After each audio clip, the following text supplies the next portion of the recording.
we done came from the bottom. Mad that we up, but I don't hear him talking. Started with knowledge inside of my noggin. We took a dream and then we started blogging. Put my city on the map now. I'ma say how it is and I don't back down. On the road to 100K, we finna act out. We gon' show them that we not just in the background.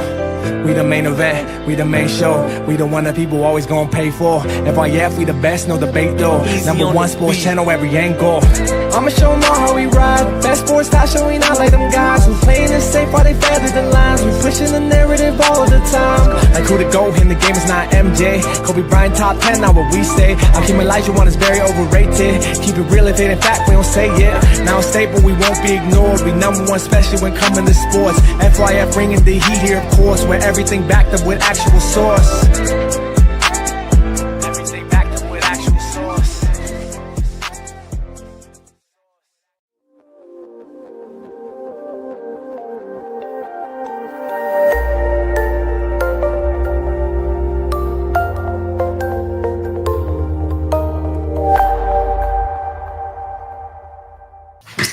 FIF Sports, man. It's Lamont, man. We back, man. I got another show for you guys, man. Should be a good one today. And I'm going to tell you guys why I'm doing this show. Because I know a lot of you guys see the topic. I was watching Go James Kingdom Sunday morning show. And I watched, I believe it was Ishmael. I watched him come up on the panel with one of the fakest, phoniest, most impassioned pleas for Kobe Bryant that I've ever heard. Oh, if you don't got Kobe in the top 10, you hate it and it doesn't make no sense. And that. What? When did it become hate?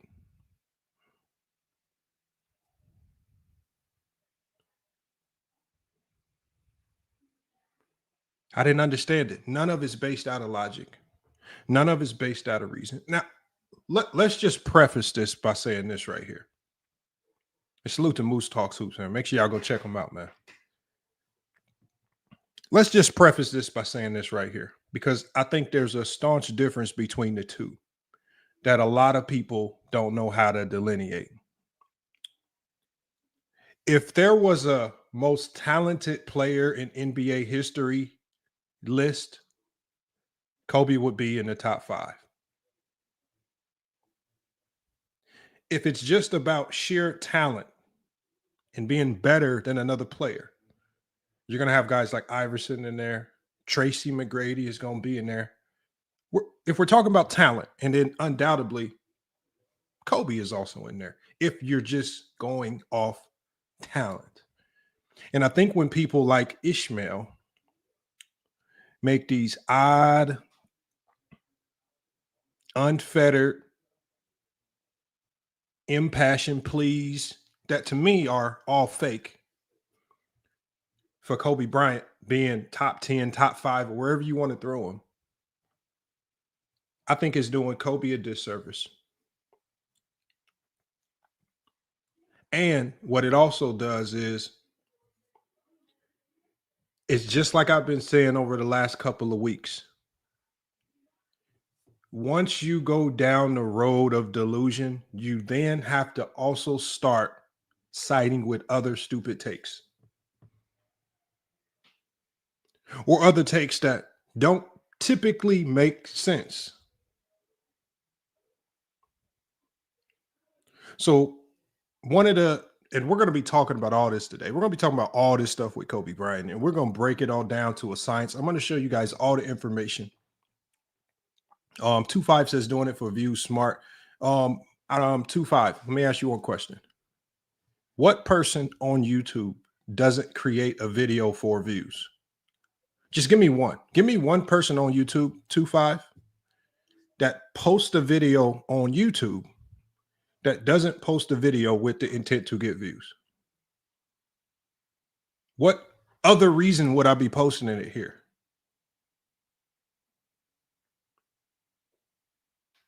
We got Danny Mack already starting. Says Lamont's argument, you're stupid. if that's what you think I'm going to say. But I think Danny Mac, anybody that knows when I do these systematic breakdowns, know that it's going to be a lot to this that you probably can't really refute other than just simply using your emotions and making these emotional pleas. And I'm going to show you why everything revolved around Kobe Bryant and all of this narrative talk is all emotional pleas. Even from Shaquille O'Neal, where I'm going to show you guys the biggest reason why Kobe Bryant will never be top 10 is because of Shaquille O'Neal and not because of anything that they did on the court. If Kobe Bryant's career is diminished, and it is, it's because of the ego and selfishness of Shaquille O'Neal.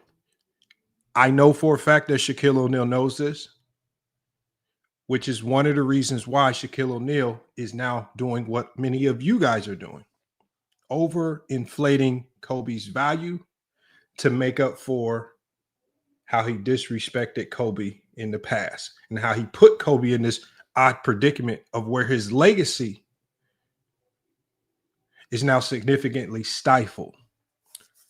And it has a cap on how high it can go. If you use facts and data and typical measuring points that help us indicate who the top 10 players in NBA history are.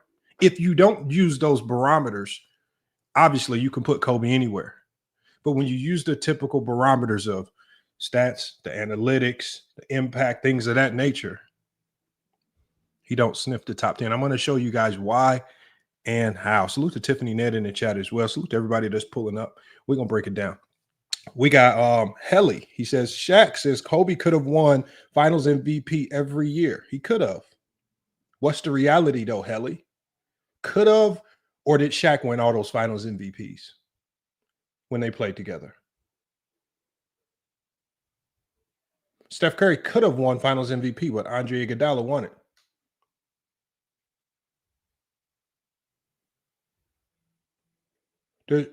There's a whole bunch of shoulda, coulda, wouldas.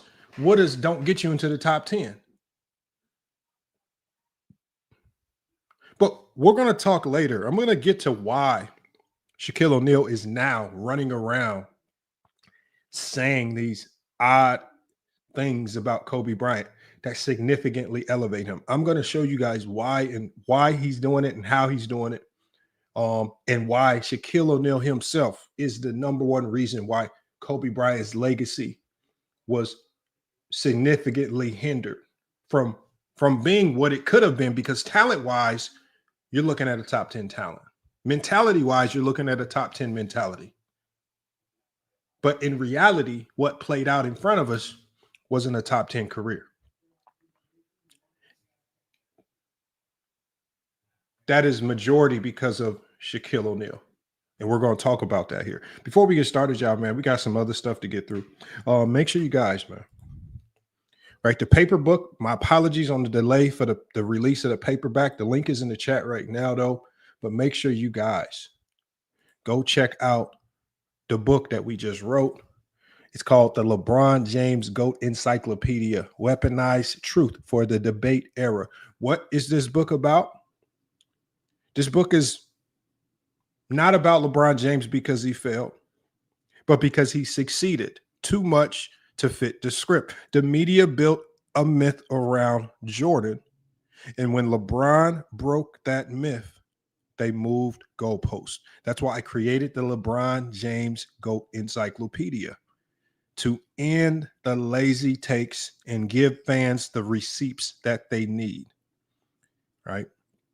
Over 100 myths destroyed, real stats, real quotes, real truth, one-line kill shots for every argument. No more losing to 6-0 nonsense. This book is your weapon. Make sure you guys go to Amazon. The link is in the chat. Go get your copy of the GOAT James Encyclopedia. Right now, the digital version is only available. But for anybody that purchases the digital version, I will be sending you a free paperback version when the paperback copies are ready to be released. Those should be ready probably within the next 2 to 3 days. And I will be letting everybody know when the paperback and hardback versions are available, because I know a lot of you guys, and I've been watching the comments, a lot of you guys have been asking about the paperback version. I want to get that to you guys. But if you want to get the digital version and get a free copy of the paperback, go get your digital copy today. It costs $23.23 to pay homage to Michael Jordan. Make sure you guys go get your copy today on Amazon, man.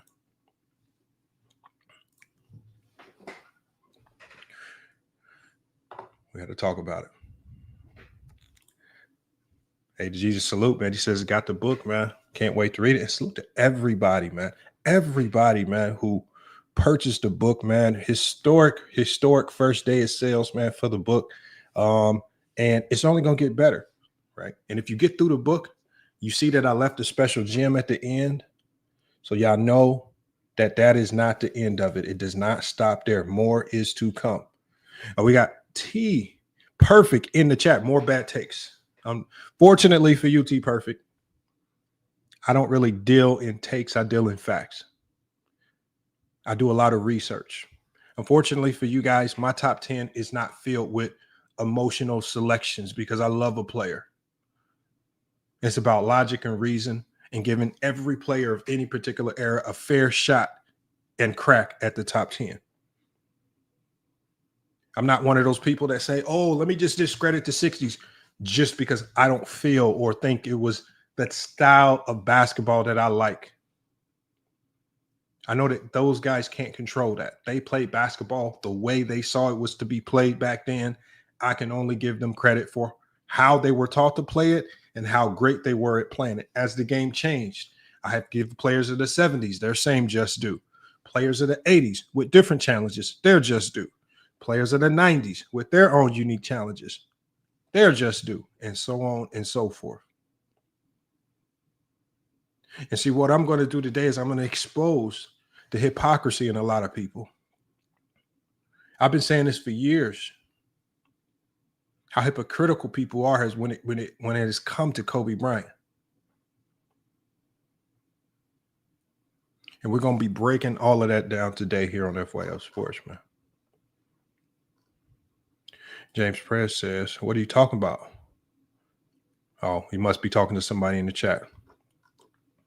We got Willie Sermons in the chat. Your peers is your ultimate respect. I guess. Yeah, your peers are your ultimate respect. Unfortunately, that has nothing to do with the top 10 all time. Has nothing to do with it. That's just your feelings. Your peers that's an emotional plea. David Pierre says, Scap cook you and Gil. I never spoke with Scap about this. I never debated with Scap about this. But David Pierre, when I drop the link, you can feel free to come up here and try to have a discussion with me. No, I did clown the video, and it's obviously a troll to some degree, right? But when it comes down to making a credible top 10 list, I'm not going to use a horse video to discredit a guy and say, oh, you cannot be in my top 10 because of that.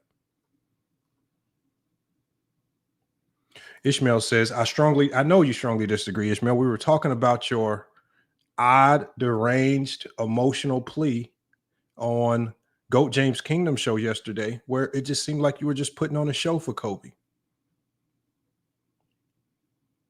Because ultimately, in reality, there's nothing about his career that's top 10. At best, depending on who you have at 1 through 9, at best, maybe at the 10 spot. And I'm going to break down why today here on FYF Sports, but we're going to get through it all. All right. I'm just going to go ahead and start, man. John says, Lamont don't want Scap smoke. Scap doesn't have smoke. I've invited him over to speak with me directly about Kobe Bryant. He's respectfully declined. Again, Scap was only in it to come over here because it was Gilbert Arenas. And again, when you're moving up the ranks and you're chasing clout, I get it. Indulge in the conversation with Gil, but do not indulge in this conversation with FYF Sports. And I warned Scap Attack about that on the show. I said, Scap, we can have that conversation. But he respectfully declined. And if you guys as fans, if you want to go to his channel and make that plea and say that you really need to come address FYF Sports directly, see if you can motivate him to come over here. Outside of that, I have no issue with Scap, nor do I want to entertain a conversation with Scap. He's already turned down the invitation to have the debate with me directly. So that's an issue you guys need to take up directly with FYF Sports. I mean, with Scap Attack. It's not necessarily an issue of mine. All I could do is ask. For example, like all the people that I've been going around, the big and small content creators. Do you want to debate Gold James Kingdom? You know what they say? No. A couple of them to block me on Instagram. What do you want me to do? Do you think Goat James Kingdom is trying to get a 20v1. I'm struggling to get a 1v1 with Goat James Kingdom. So we're going to talk about it here today on FYF Sports. So we're going to start today by playing a video. And this video is going to lead me into why fans, media alike, based on your approach to how you evaluate talent, how you all individually played a role in systematically removing Kobe Bryant from the top 10 conversation. I'm going to play this from Kobe Bryant. Hold on. Give me 1 second. Let me get this video up. And I'm about to share my screen, and we're going to go through it. It's just a sit-down interview with Kobe Bryant, where Kobe Bryant talks about the struggles of the sidekick narrative. And I think he does a good job of really explaining the struggles. All right, hold on. Let me get this. Let me get the sound up so we can hear it. All right, let me share my screen so you guys can check this out. And then we're going to go dive right into the topic. All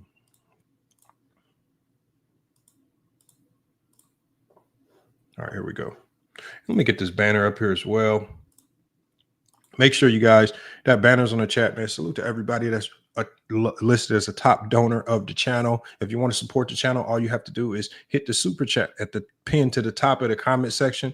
You can send super chats if you want me to address any questions directly and immediately, or you can always hit the PayPal. The PayPal link will be sparingly placed throughout the chat throughout the evening. If you want to donate to the channel as well. Let me go ahead and get to this video. Let's hear what Kobe Bryant has to say. And I'm going to explain to you guys why I feel you guys, the fan bases, have played a significant role in Kobe with his resume as is, not having an opportunity to be considered top 10 all time. Let's listen to what Kobe Bryant has to say. Shaq goes away. More important to win one now with Shaq. Hold on, y'all. Let me turn this volume up.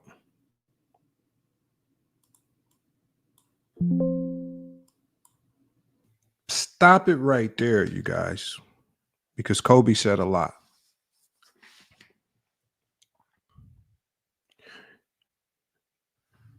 Kobe in this clip right here said multiple times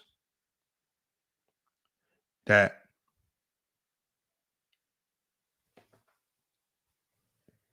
he was continuously questioned. You guys, the fans, the media, all you guys who pretend to say that Kobe is top 10, you guys, according to Kobe Bryant, question if he could be that guy without Shaquille O'Neal.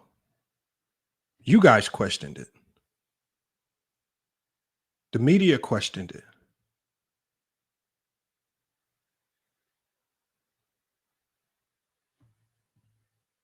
Y'all didn't question if Shaquille O'Neal could win a championship without Kobe. Y'all didn't question if Phil Jackson could move on to another team and win another championship without the combination of Shaq and Kobe or the combination of Jordan and Pippen. You guys, the fans, you guys question Kobe. Now, let me ask you guys this one question right here, especially for a lot of you guys that pretend that you always had Kobe top 10. Why would you question if he could do it without Shaq? If he was already the alpha, if he was already the number one option, if he was already the best player on the team? Ahmad Rashad even alluded to it. People questioned. Fans questioned. Everyone questioned. What did Kobe say in the beginning of this? He says, I want it to be selfless. He says, first, it's about being selfless. It's about the team. But then as soon as he becomes selfless and he falls into his role, that ain't enough for you guys. That's not enough for you guys. You guys question his greatness because y'all knew playing behind Shaquille O'Neal, who was the alpha of that Laker team, it could easily be surmised that you could have replaced Kobe with a lot of guys and the Lakers would have still had similar success. There were articles about how if you replaced Kobe with Tracy McGrady, the success would have been the same. Phil Jackson, even himself, believed if you replaced Kobe. Because Phil Jackson was, before the breakup in 2004, Phil Jackson was the one that was pushing for the organization to trade Kobe for Sean Marion and Jason Kidd. So this all starts. And then if you listen to this video, and we'll run it back a few seconds, what did Kobe say? Ahmad Rashad asked him, he said, was it hard for you to sit behind Shaquille O'Neal? He said, yes, it was hard. If he was already number one, why would it be hard for him? If he was already the alpha, if you guys were already treating him and giving him the same credence as the number one options like we do of all time in NBA history, why would Kobe have this thirst and drive to show and prove that he can do it without Shaq? He had this thirst and he had this drive to want to show and prove that he can do it without Shaquille O'Neal because it was you guys, the fake Kobe fans, the fake Kobe fans that are now pretending that he's in the top 10. It was you guys. You were the ones that started all these questions because you guys looked at him as a number two in LA and y'all questioned if he could do it. Because remember, we go back. There were no conversations about if Shaq could do it without Kobe.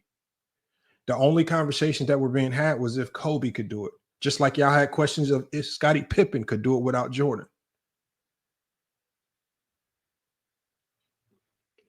So that tells us right there that everyone in the world, and this wasn't even just a narrative.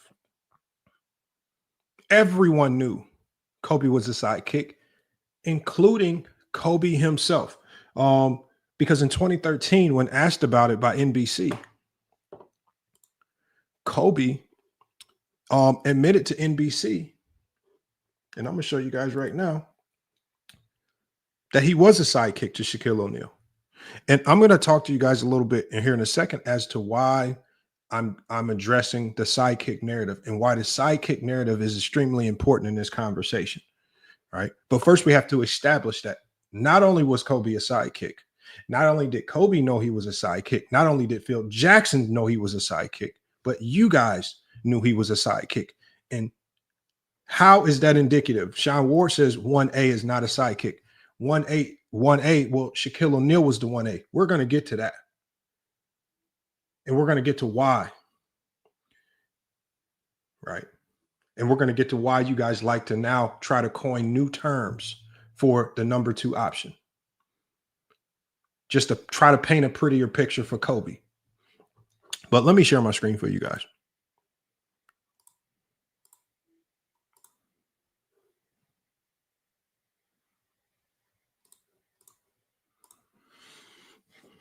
So, according to NBC, Kobe Bryant admits to being Shaquille O'Neal's sidekick during the Lakers championships. Kobe admits that he was the Robin to Shaq's Batman. This was published on February 13th, 2013. This was after a game where Kobe dropped 4 points and 8 rebounds versus the Portland Trailblazers, right? The article states it may have been taking a full decade, but Kobe finally admitted he was Shaquille O'Neal's sidekick during the Lakers' three-peat run from 2000 to 2003. The Shaq and Kobe combo led to the Lakers' 4 NBA Finals appearances over a 5-year span. But this superstar duo only managed to win 3 championships before the Lakers traded their center, right? On Tuesday night at the Staples Center, the Lakers and Suns, my bad, it was the Suns they played, 2 of Shaq's former teammates were going head-to-head, so the big Shaqtus decided to make a rare appearance at the Staples Center. Prior to tip-off, Bryant came over and shared some laughs with the former teammate. He said, "It was good to see Shaq," Bryant said after the game. "I think we appreciate each other more now than ever. I think the further you get away from your history you had together, the more you put into perspective on it and on how dominant you were." The larger-than-life personality Shaq was on full display at the Staples Center. After the game, Bryant was facing the media after an uncharacteristically poor performance where he scored only 4 points and had 8 turnovers. Still, he was in good spirits because the team was able to pull off the victory. When the topic of Shaquille O'Neal came up, Bryant smiled and welcomed the questions. When asked point blank if he was Shaq's sidekick during the duo's time together, Kobe responded, "Yeah, for sure."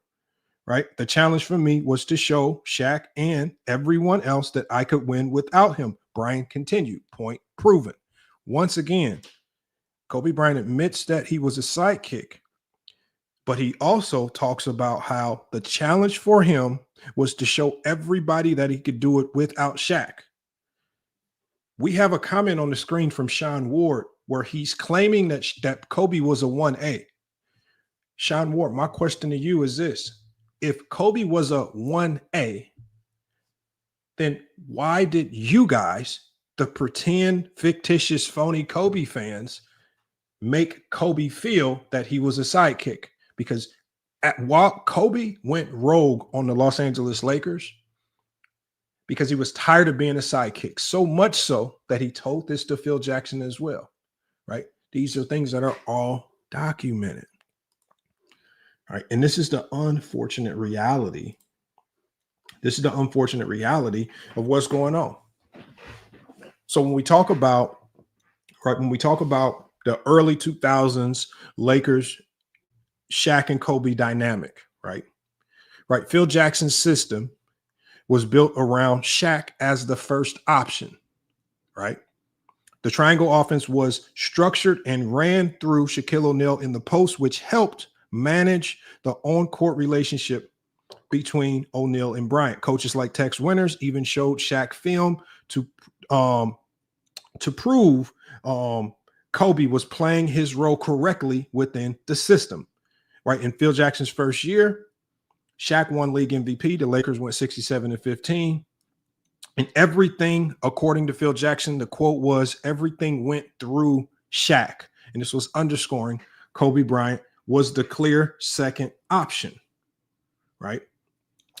Kobe was the second option to Shaq being the number one option during the three-peat.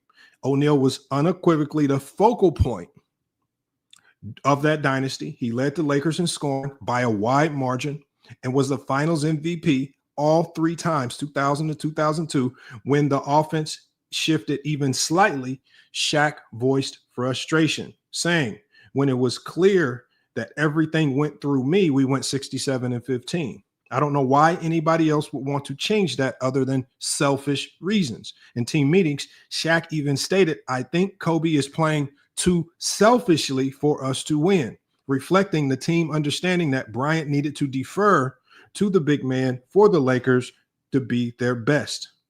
Jackson noted Kobe eventually learned to subside his game for the team, realizing that there's a different way to contribute that incorporates more of the team, right? So we talk about game plans that they did during this championship run, during these early stages.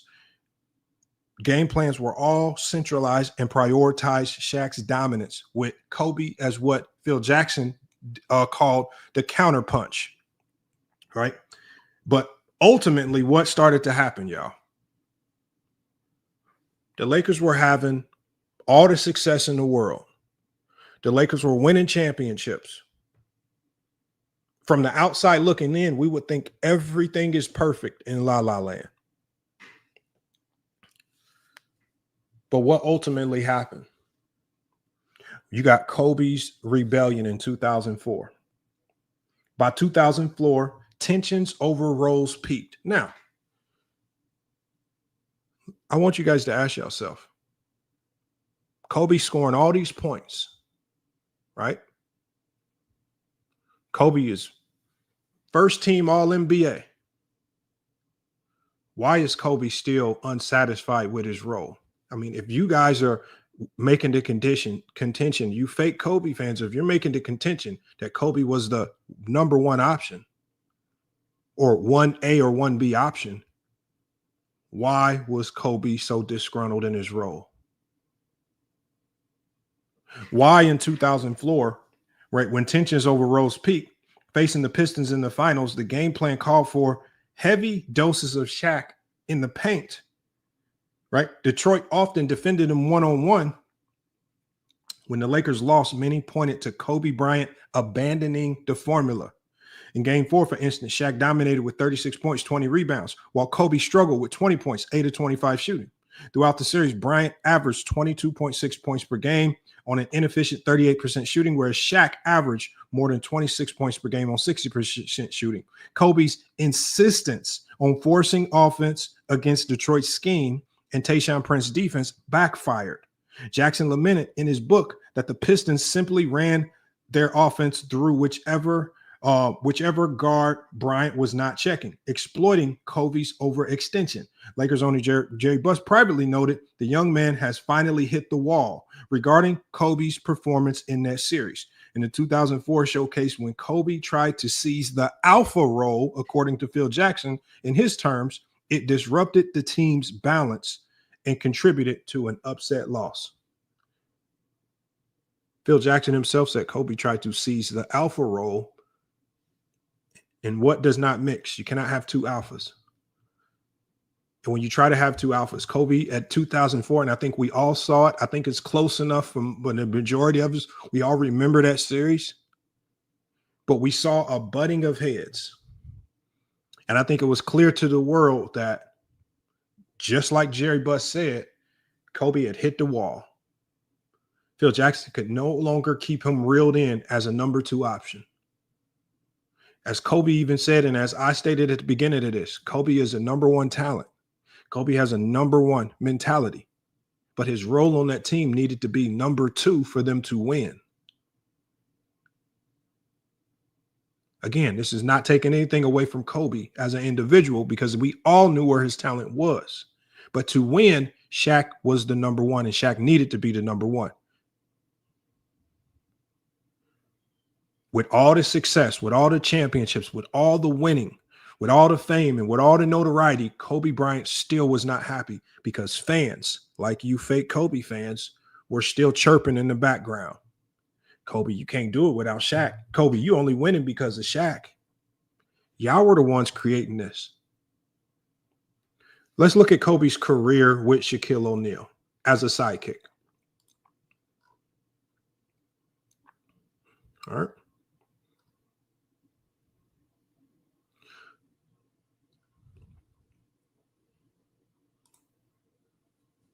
This is Kobe's career as a sidekick with Shaquille O'Neal, you guys. He didn't win any MVPs. He didn't win any finals MVPs. And this is from 96 to 2003, 2004. He made his first All-NBA third team in 1999. He was an All-Star that year. But when we talk about significant individual accolades, he was neither a league MVP nor a finals MVP. Third team, 2 second team All-NBAs, 3 first team All-NBAs. This is his career. This is a hellified second option. Now, what stands out to most fans, because even the points per game don't significantly stand out. 1998, 99, 19.9 points per game. In 99, 2000, 22 points per game. But then his points per game exploded. 28.5 points, 25 points, 30 points, and 24 points. But this is where fans and their fandom get confused. Sidekicks are, if you're a number two, options are allowed to be great. Scottie Pippen was the greatest defensive player in the league as a number two option. Yet no one used Pippen's greatness on the defensive end to say he was a number one option over Jordan. And Kobe's greatness as a scorer was never significant enough to overshadow Shaquille O'Neal being the alpha during this particular time frame. Big Cuzzo says he came out of high school. Not my problem, Big Cuzzo. This is just the start of his career. What do you want me to do? Do you want me to hide his first 3 years so nobody sees it? What do y'all want me to do? Y'all want me to hide it because it doesn't look as good? This was his time with Shaquille O'Neal.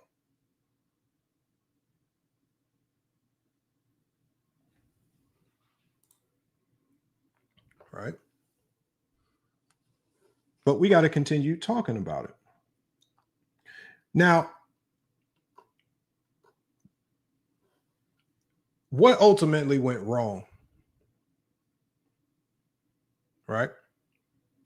What ultimately went wrong? What broke up the dynasty? Because the Shaq and Kobe duo was on its way to looking like the greatest duo in NBA history. What ultimately blew up this duo? There were tensions between still in his prime Shaq and an ambitious Kobe Bryant in the 2004 season. Phil Jackson was not brought back. Shaquille O'Neal, feeling pushed out, demanded a trade, effectively ending the Shaq and Kobe era. The core issue was the ego and role definition. Hold on. According to Jerry Buss, it was ego and role definition. But I thought you guys said that Kobe was the number one option. How would there be any confusion on role definition if Kobe felt like he was the number one option? Kobe Bryant wanted to be the lead star, according to Phil Jackson, and O'Neal refused to concede his throne. As Jackson observed, Phil Jackson said in his book, Kobe's push to be the alpha dog and Shaq's resistance created an untenable locker room split. What might have been a Spurs or Bulls-like long-term dynasty instead imploded after 5 finals appearances and 3 titles, largely because the two stars could not align on who was the number one option. Kobe's inability to accept a secondary role and Shaq's unwillingness to accommodate Kobe's rise ultimately capped what the Lakers could have achieved together. This is where I say Shaq is now at fault, right? This is why I say Shaq is now at fault. I want y'all to think about a similar instance in NBA history when you had Magic Johnson and Kareem Abdul-Jabbar. When Magic came into the league, Kareem Abdul-Jabbar was still somewhat at his peak, right? The Kareem and Magic was a model of what we call a graceful torch passing. In the 1980s, Laker legend Kareem Abdul-Jabbar, while still a top player, allowed Magic Johnson to gradually take over as the franchise leader. By the late 80s, by the mid to late 80s, Magic was winning MVPs, finals MVPs, and Kareem willingly stepped back as his career started to wound down. The harmonious transition extended the Lakers' championship window. Kareem remained a contributing second option, and the team's culture accepted Magic as the new alpha without bad blood. The elder statesman Kareem set aside his ego for the good of the team, which resulted in 5 titles for the Showtime Lakers. Shaq, on the other end, never truly let Kobe take over in LA. In contrast, Shaquille O'Neal, who was only 28 to 32 years old during that three-peat run, was not ready to relinquish his status to a young Kobe. Even as Bryant's skills approached superstar level, remember, we're talking about skills, Shaq maintained "it's my team," according to the Los Angeles Times, and expected Kobe to fall in line. He showed little interest in being a supporting star the way Kareem had been for Magic. For example, during midseason of 2001, Shaq pointed to the Lakers' past success and scoffed at adjustments, implying that the only reason to change the pecking order would be selfish reasons because of Kobe. The mindset signaled that Shaq would not voluntarily hand over the reins, unlike Kareem, who was nearly 40 by his final title. Shaq was still in his prime and saw Bryant's attempts to assert himself as a threat rather than the natural evolution of the team. The lack of a graceful succession stunted Kobe's legacy, in my opinion.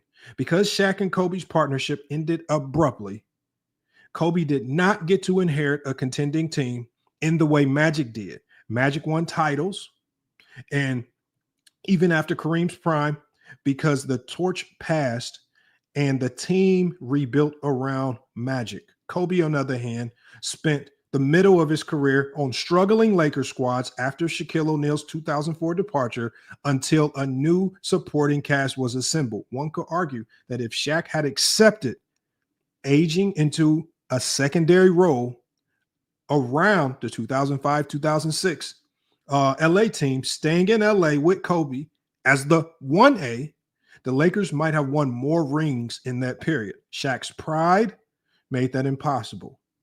Even years earlier, Laker personnel observed Shaq's irritation at any notion of Kobe being seen as the team's future leader. Shaq would famously remind everyone that there is no I in team. And when he told Kobe that, Kobe snapped back, said, "Yeah, but there's a ME in that motherfucker." The infamous exchange, which Shaq himself recounted, encapsulates the power struggle. Kobe bristled at being held down. Shaq refused to be relegated to a sidekick like Kobe was. The end result was a dynasty cut short and Kobe having to build a second championship act from scratch later on.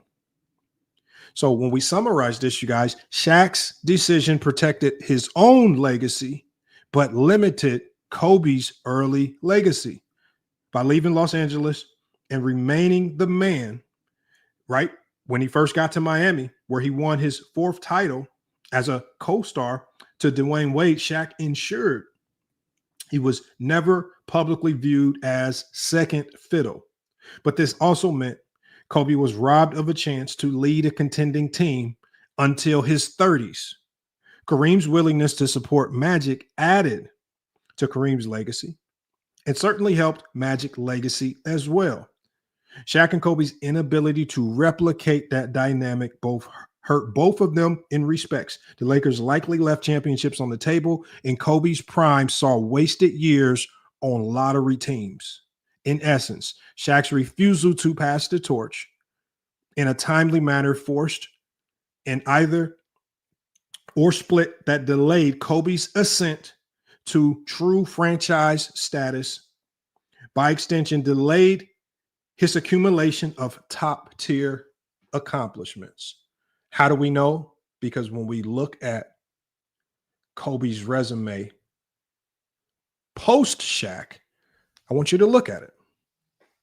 Take a look at it. They missed the playoffs in 04-05. They were a first-round exit in 05-06. They were another first-round exit in 06-07. Lost in the finals 07-08. Mind you, that's 3 years in Kobe's prime where he wasn't a league MVP. Right? Another 3 years where he just was an all-NBA player and an all-star, but he had no significant individual accolades that start to really elevate you in the conversations that we define as top 10 conversations. It wasn't until 07, 08 where he got to the finals, but they lost. Right? 08, 09. And mind you, look at, and I want y'all to look at how this ultimately evolved, because Kobe fought so hard to be the alpha. But once he became the alpha, he immediately saw, I can't do this without a teammate, without a great teammate that's willing to defer and be an elite number two. And that didn't happen until the Lakers made what some call one of the biggest finesse trades in NBA history in trading Kwame Brown and others for Paul Gasol, the young star for the Grizzlies, who was the unequivocal number one on that team, but coming to LA would need to defer behind Kobe to be the number two for LA to be great. And that's exactly what Paul Gasol did when he got to LA. He immediately deferred. There was no pushback. And ultimately, winning to a certain degree started. But this is Kobe's resume after Shaq. Only one MVP, 2 finals MVPs, obviously an all-star selection. Nobody's going to take that away from him.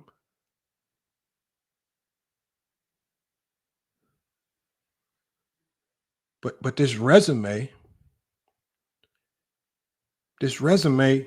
does not look any more impressive than the resumes of Hakeem Olajuwon, Dwayne Wade, Dirk Nowitzki, players like Kevin Durant. A lot of these guys are ranked 20 to 25 or 10 to 15. How do we know this? I want you guys to check this out, because I always talk to you guys about the biggest finesse in history. Let me show you guys something.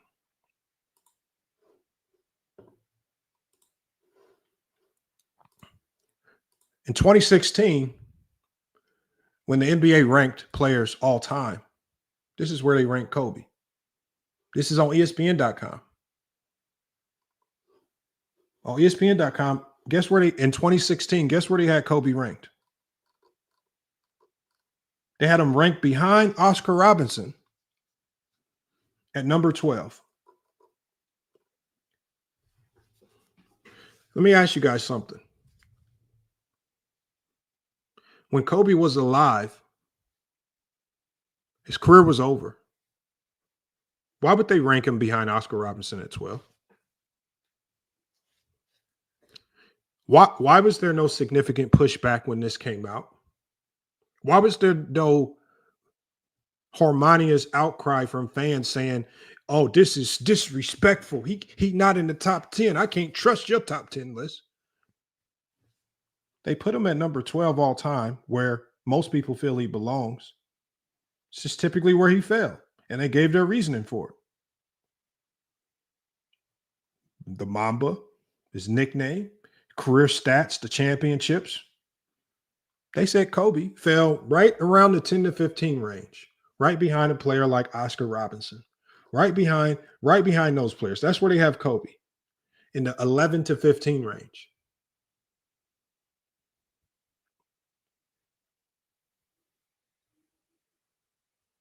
But then what happened?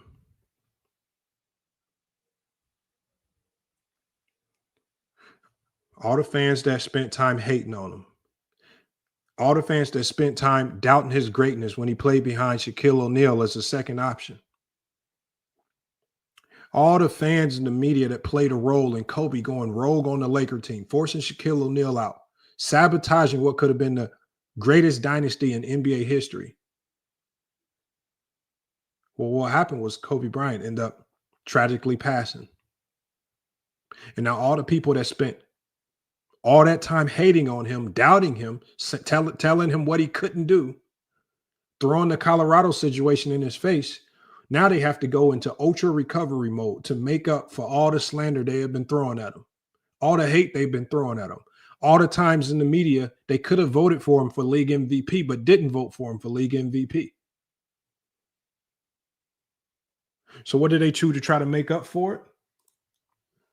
Well, in 2020, all of a sudden, Kobe hasn't dribbled the basketball anymore. Kobe hasn't played any additional games. Kobe hasn't done anything to add to his legacy. But all of a sudden, he's able to go from 12 to number 9 all time, even over his teammate Shaquille O'Neal.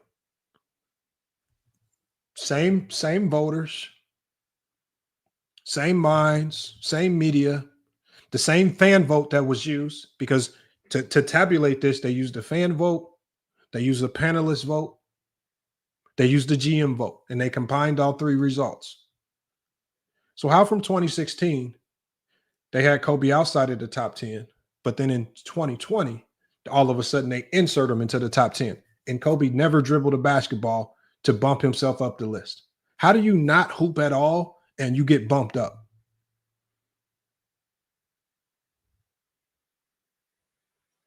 Even over your teammate, who even Kobe himself admit carried them. How do we know this? Well, because Kobe even said it himself. Kobe said it himself. Shaquille O'Neal, the Diesel. You know, from his career starting in Orlando, and you know, I'm happy that thing went bad. You know, I'm happy he lost to Houston, because then he came out here and joined the Lake Show and put us on his back, carried us all the way to a championship, carried us all the way to a championship, carried us all the way to a championship.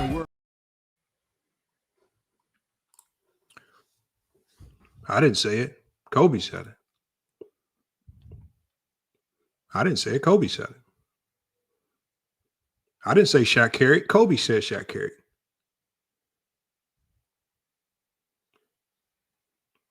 But the funniest thing about it is there's nothing wrong with being a number 2 option.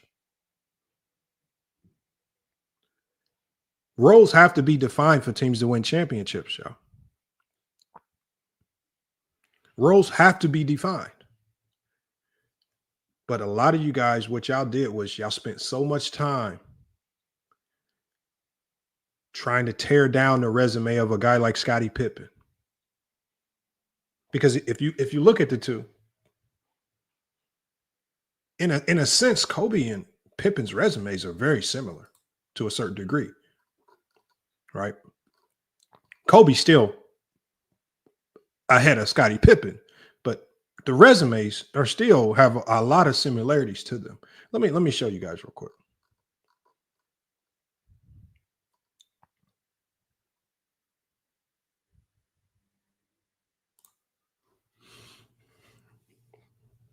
We got Kobe with Shaq versus Scottie Pippen with Jordan.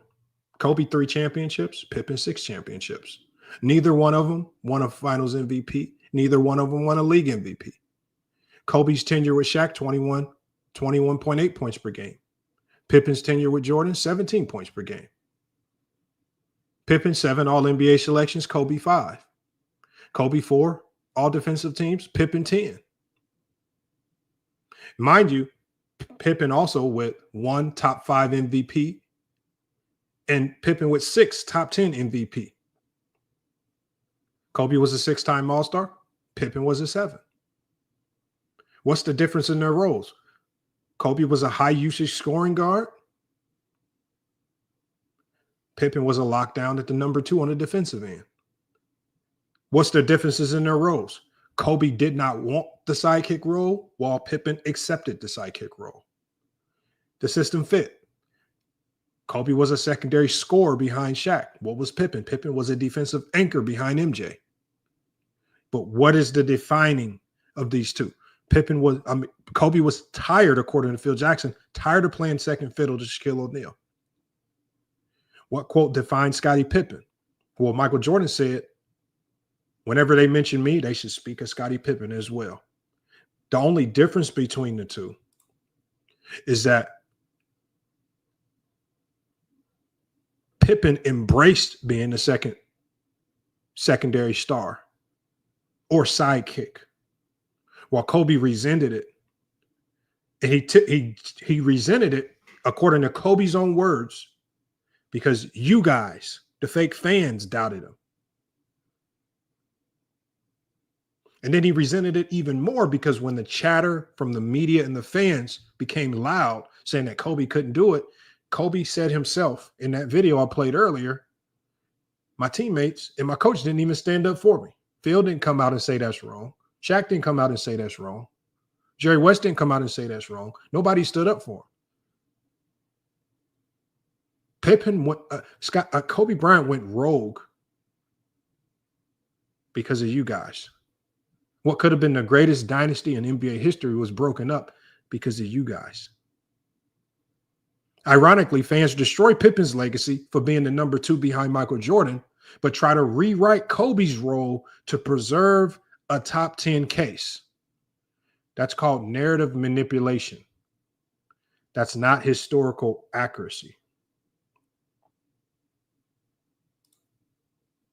When we talk about why Kobe was never a true number 1 option, the system revolved around Shaq.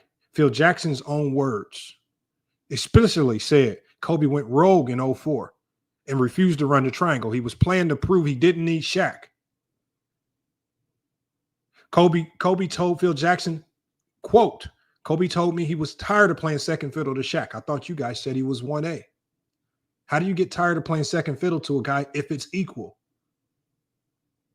If I'm playing alongside another guy and we're both averaging 30 a game, why would I complain? It's equal, right? No, it's not equal. But that's just the reality of it. And why are we talking about Kobe as a sidekick? Because we all know, y'all, that sidekicks don't get top 10 consideration.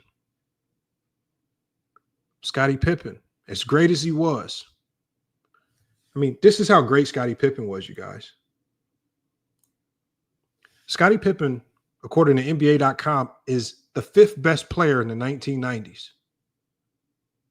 His highest rank, according to NBA Power Rankings, he was 4th.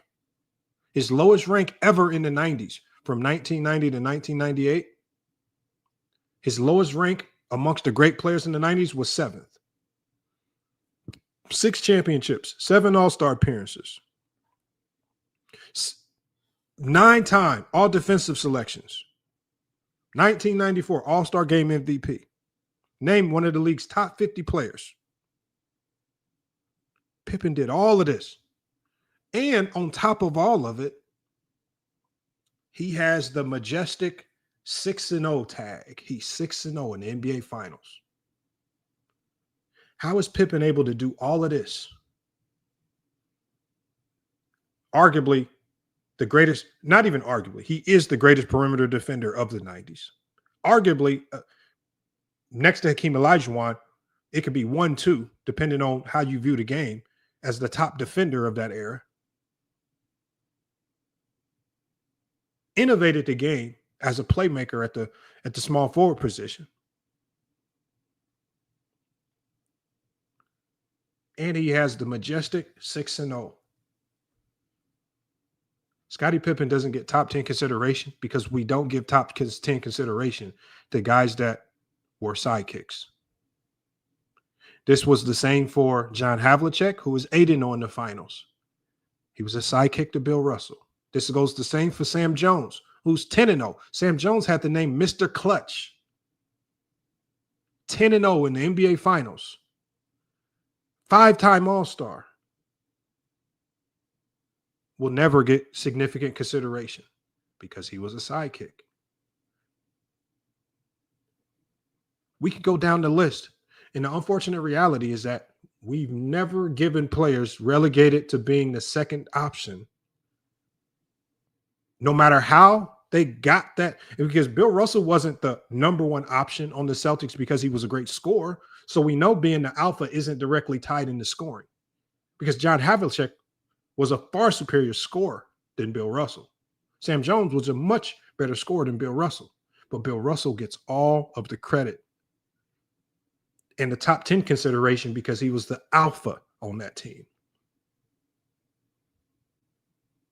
And the unfortunate reality of it is that guys that are looked at as secondary options don't get that consideration. And so now we're at a conundrum because there are so many Kobe fans.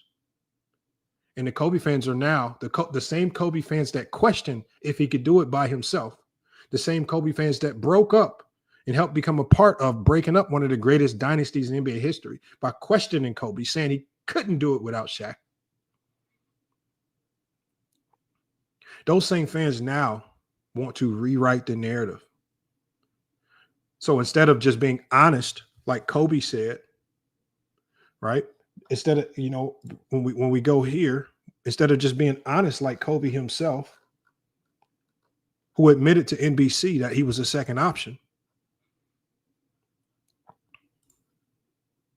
Share my screen again.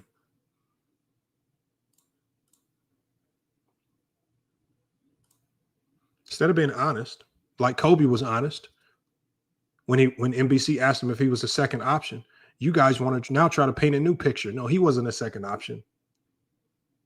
He was a 1A, 1B.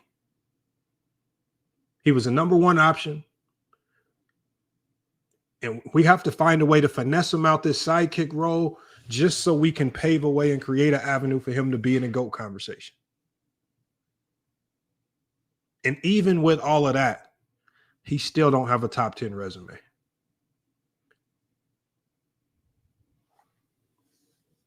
That's just the reality of it.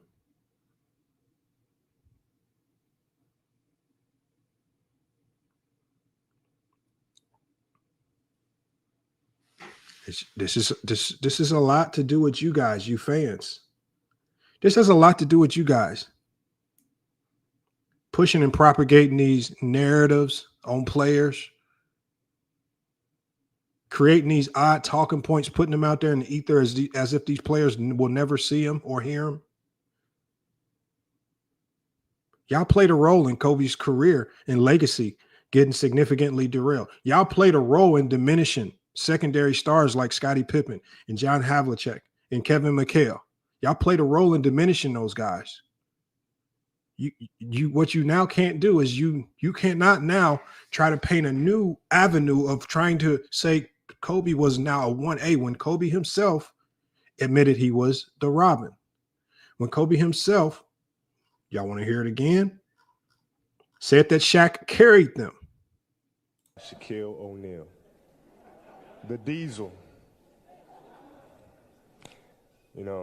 From his career, starting in Orlando, and I'm happy that thing went bad. I'm happy. I'm happy they lost to Houston, because then he came out here and joined the Lake Show, and put us on his back, carried us all the way to a championship, carried us all the way to a championship, carried us all the way to a championship. Carried him.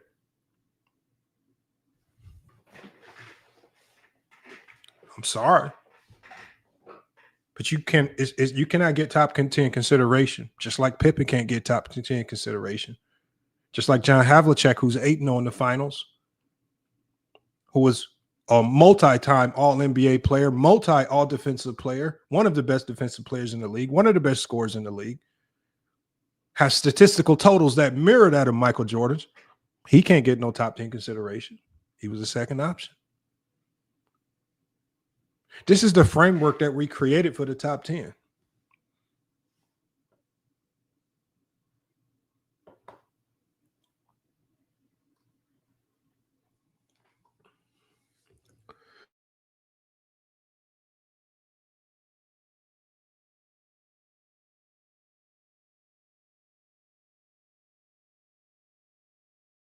So for when you guys come up, we got Obi-Wan says Lamont smoking Balco. I guess these are all facts. Everything that I said is facts. It's just funny how when I drop facts, you guys say nothing but, oh, he's smoking Balco.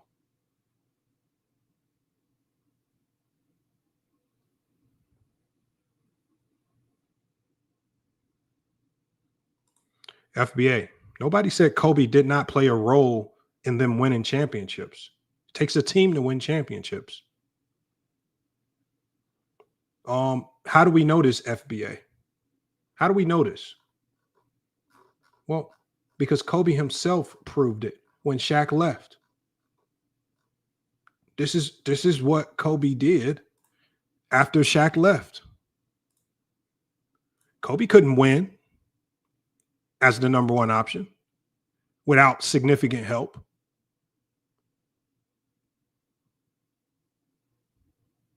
He cannot win without Paul Gasol.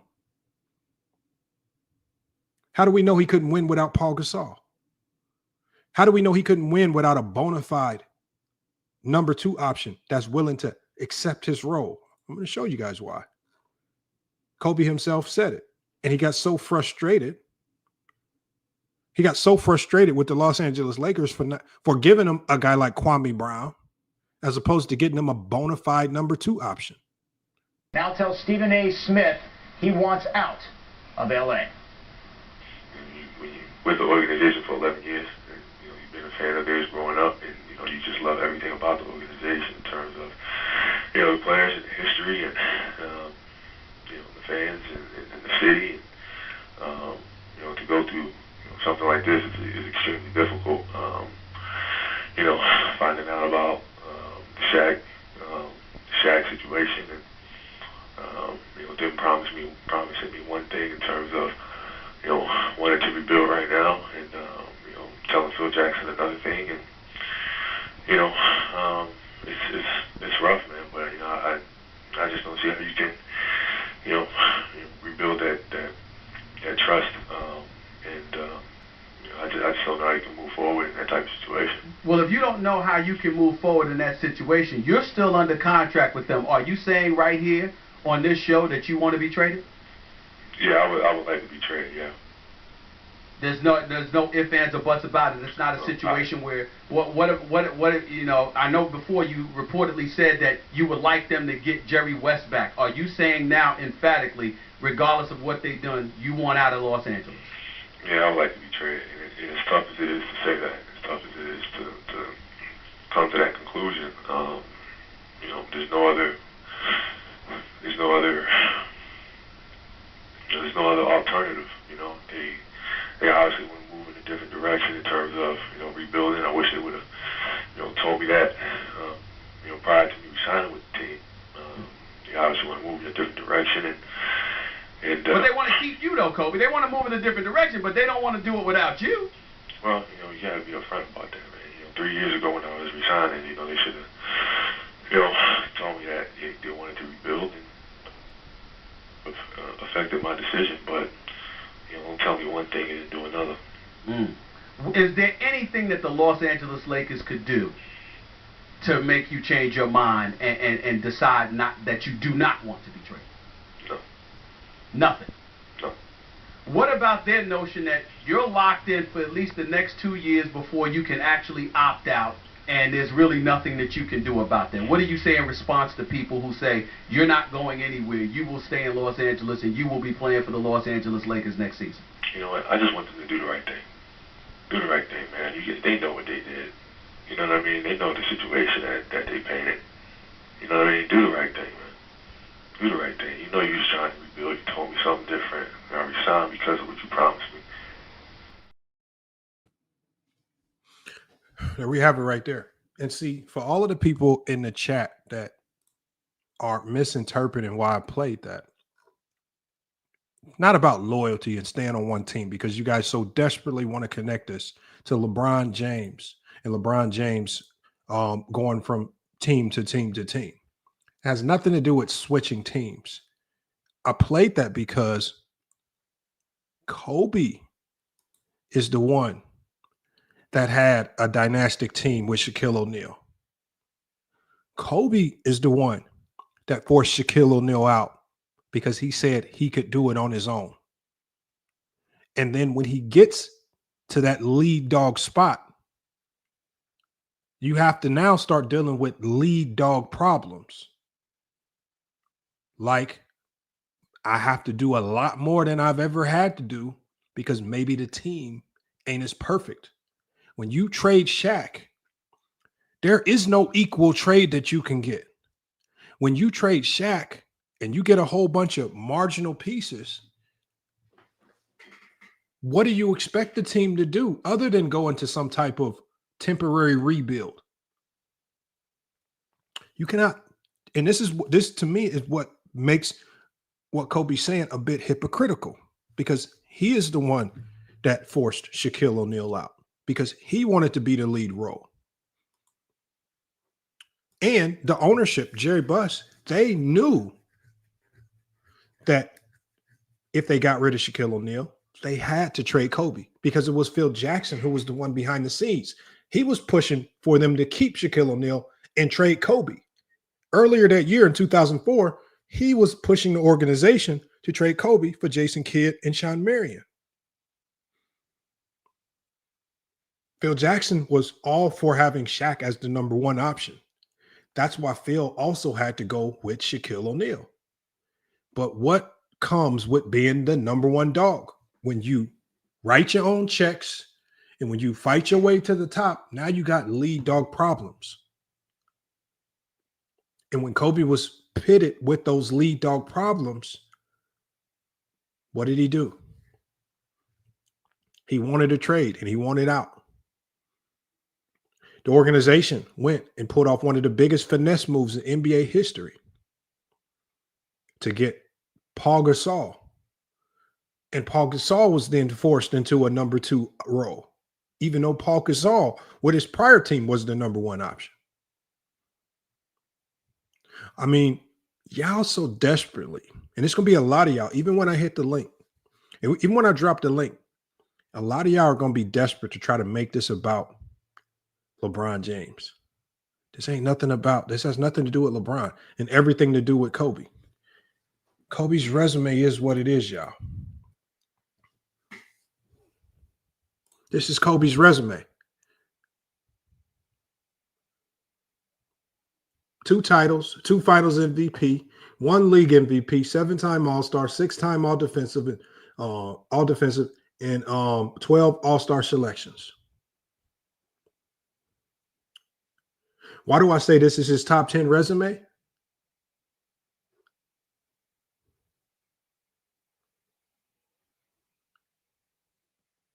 Because you guys have already proven systematically that what you do as a sidekick will not and cannot get you into the top 10 all time.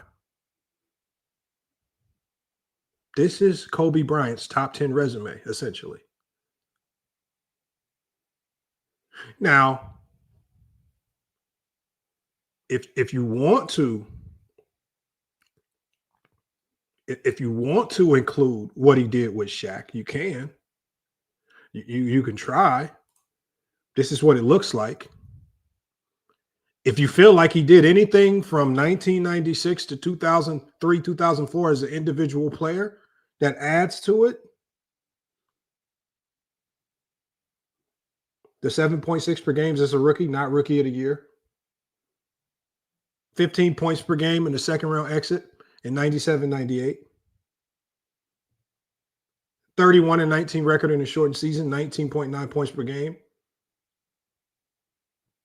This happened. That's essentially 3 years wasted. And even when you look at the back end of his career, there's also more years wasted. 2015, 2016, injured, coming from the injury. From 2013 to 2014, 2013 to 2016, that's 3 years on your career. That's a total of 6 years that we've seen in Kobe's career. Wasted. That means the in-between years have to be supremely significant. And it could have been supremely significant had you not have forced Shaquille O'Neal out. But it also could have been significant if Shaquille O'Neal himself would have dropped his ego and did just like Kareem Abdul-Jabbar. This is one of the reasons why Kareem and Magic are able to coexist in a lot of top fives. Because Kareem had his time at the top. And because of the graceful transition, it allowed Magic to get his just due credit as the number one, because Kareem has spent a ton of years in Milwaukee and with LA as the number one already. Graceful transition, now Magic can go dominate. And so Magic then dominated as the one option. So there was a graceful transition. So this one, when I say that Shaquille O'Neal is partly the reason why Kobe Bryant will never get top 10 consideration, is because Shaquille O'Neal did not allow for that graceful transition of power. if Shaquille O'Neal basically says, you know what, because Shaquille O'Neal says it all the time now, man, Kobe, man, one of the most talented, man, Kobe, the best player in the league. Shaq, if you truly knew all of this, then why didn't you just fall into that secondary role and allow Kobe to be that? I mean, there are videos where Shaquille O'Neal is now all of a sudden saying, Kobe Bryant, man, just as good as Jordan, man. If you knew this, then why not take a back seat and let him go ahead and keep dominating so you can keep winning? Or Shaquille O'Neal, are you saying all of this now after the fact to make up for the disrespect? Are you now reflecting on what could have been, which what could have been was 6, 7, 8 championships. But because of ego, Kobe's ego and Shaquille O'Neal's ego combined, Shaq and Kobe both systematically derailed his legacy and killed a legacy that could have been top 10 and put his legacy at best 11 to 15.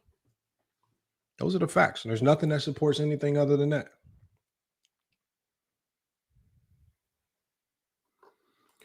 He says he literally did that before Kobe died. King Road, did you not hear what I just said? I said, or did you look back in hindsight to see what you could have done? And now you're just speaking in hindsight because you knew that the decision you ultimately made had a significant impact, negative impact on Kobe's legacy. I don't care when Shaq said it. He still said it after the fact. And what Shaq says cannot add to make Kobe's resume or legacy any better. Kobe's resume and legacy is what it is. You guys set the framework for what criteria gets you in the top 10, which the one thing that's almost universal is that if you're a second option, that universally takes you out of what we define as the top 10. What you do as a secondary option, because a lot of times you guys use the Robert Horry theory. Well, why is Robert Horry not in the top 10 with all the championships? Because he was not the number one guy. Why is Pippen not in the top 10? Because he was not the alpha, the number one guy. Why is John Havlicek not in the top 10? Because he was not the alpha, the number one guy. Why is Sam Jones not in the top 10? Because he's not the alpha, the number one guy. We already have the framework for what gets you into the conversation. And there's a huge portion of Kobe's career where he's the second option. And then we have another portion of his career that's marred by injury at the end, some winning, a lot of rebuilding, but is it enough to crack the top 10? Let me give a shout out to all the people that dropped super chats. We got Max with a super chat. He said, "Did you see Dreamers Pro video about Kobe today?" No, I did not. Dreamers Pro does not talk basketball, so it's hard for me to actually get through a Dreamers Pro video because he's not talking basketball. He's really looking for spicy TMZ level stories, and he will not talk the game. We got Mahari Nation Sports Podcast with the $5 super chat, man. He says, "Can you unblock Tissue for MAGA, please? Hollywood Herm is blocking people for no reason." All right. So if Hollywood Herm is blocking people for no reason, we're going to go ahead and rectify that right now. Because I try to give y'all wrenches, y'all. I try to give wrenches, not to block anyone, but it's just to really show that you've been an OG, longtime supporter of the channel. So let me just go ahead and take care of that right now. I'm going to go ahead and drop the link so we can get people up here. But I'm going to go ahead and unblock Tissue for MAGA, and then I've got to make sure I remove Hollywood Herm's wrench. Let me go ahead and do that right now.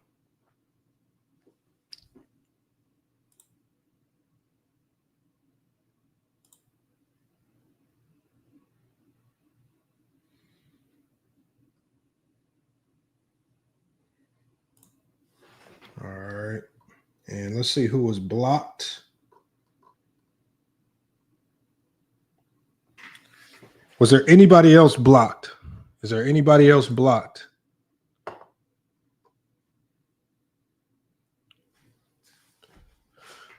Dan Morgan says, I bet Lamont won't play. Current or former players having Kobe as top 5.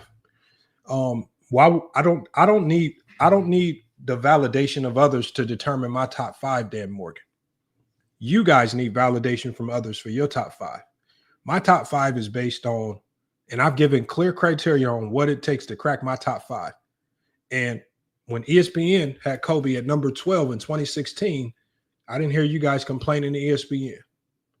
I give you clear. I've given you guys very clear criteria as to what formulates my top 10. And even when I put my criteria in the chat GPT, it did not have Kobe in my top 10, nor Hakeem Olajuwon. It's you guys who don't have criteria.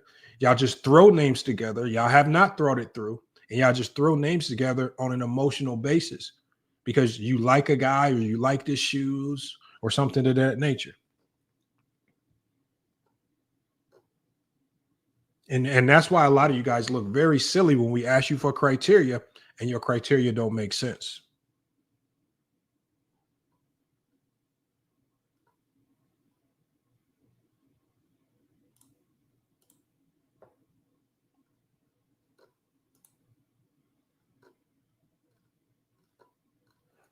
I'm just going to go ahead and drop the link. I'm still having trouble finding the people that are blocked because there's so many people on here. So I got to go through and find the people that got blocked today. The link is in the chat if you want to pull up. Like I say, there's a lot more information that I have. I haven't unleashed everything. But if you feel like Kobe is top 10, I want you to come up here and tell me who's he top 10 and who did you take out of your top 10 to put him over and why. So there's going to be a lot of you guys that take Bill Russell out. It's going to be a lot of you guys that put Kobe in and remove Kareem or Wilt or any one of the greats, right? If you're going to have Kobe in your top 3, you got to explain to me how he passed Kareem Abdul-Jabbar with 6 titles and 6 MVPs. How did he pass Bill Russell with 5 MVPs, greatest defensive player of all time? One of the greatest winners in NBA history. You got a lot of explaining to do when it comes to that. We got Ninja Spicoli. Who are you? There are plenty of outlets that have him top 10 or higher. First off, listen. You guys don't listen, Ninja Spicoli. I didn't say that there are plenty of outlets that don't have him. I said prior to his death, and I've already did a show on this. Prior to his death, I had pulled up like 25 to 30 different sites that ranked players, and Kobe was outside of the top 10. After his death, now everyone has him top 10. Almost everyone.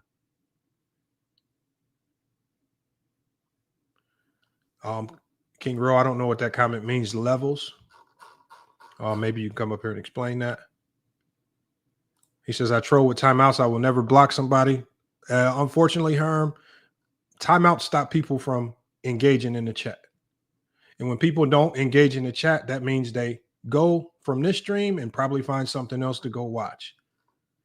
Unfortunately, y'all don't have rent. The only time we really block people is when we see the fake spam accounts that's spamming the same thing over and over. The timeouts and y'all just trying to flex because you don't like what somebody's saying. That's not what we use it for. Timeouts can be annoying. People trying to type in the chat, trying to cook, whether they agree or disagree with me. I don't even time people out.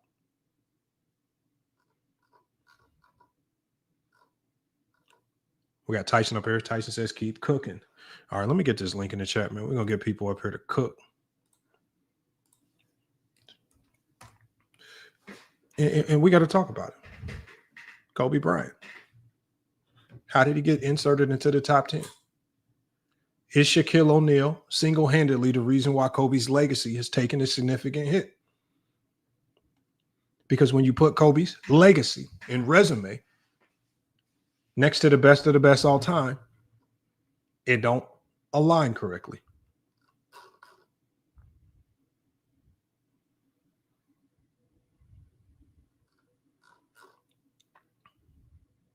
We got Willie in here talking about LeBron again. If you notice, LeBron fans talk about everybody else except LeBron. Well, so Willie, so when we do videos talking about LeBron, you get mad. When we do videos talking about the games and the NBA finals, you get mad. And then when we do a video not talking about LeBron, but talking about Shaq and Kobe, you're talking about LeBron. It seems like, Willie, the only person that's talking about LeBron is you, because you will talk about LeBron when we're up here talking about the NBA finals. You will talk about LeBron when we're talking about Michael Jordan. You will talk about LeBron even in a conversation that's about Kobe Bryant. You are obsessed with LeBron James, Willie. You need to get help. We got Ninja Spicoli says with the $1.99 super chat cap. He's been top 10 since he won in 2010. Unfortunately, he's not. And unfortunately, the data does not show that.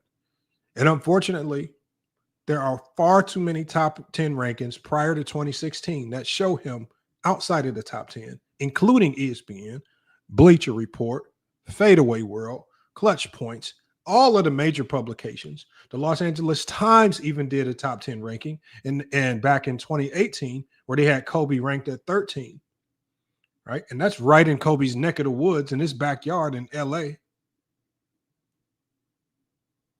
We've already exposed this. And we've already exposed how after he passed, everyone simultaneously decided to put him in the top 10. Why is that? I literally just showed you one example. Do I now have to show you all of the examples for you to believe me? I have a video dedicated just to that. Prop IP. How am I playing devil's advocate? Have you heard the intro? Oh, he said that's the old link. My bad, y'all.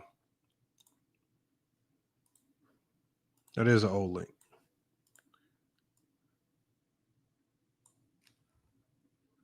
Here's the right link. My bad, y'all. Here's the right link. I sent the wrong link. My bad, y'all. The right one's in the chat now. Because they stopped hating. The problem, MRUM, is once you hate, there are things that you do to Kobe's legacy that you no longer undo. Once you hate on Kobe, and the media senses the hate, and the media gravitates to the fan hate, well, now you impact Kobe's MVPs. Now you impact things that trend towards his legacy. What's essential to being in the top 10? The MVPs, the finals MVPs. Is it fair? No. Because not everybody's afforded great teams to do a lot of winning, to win the MVPs and et cetera, et cetera. But when you have literally everything that you need to win, the organization, and that one element, you two cannot find a way to coexist. And instead of coexisting, and instead of being like Magic and Kareem, where there's a peaceful exchange of power, and Kareem can go from being the 1 to the number 2, you butt heads and you force Shaq out and put yourself into a complete rebuild. So now you have to waste 3 more years of your prime just trying to get the team back up and competitive as it was when Shaq was there.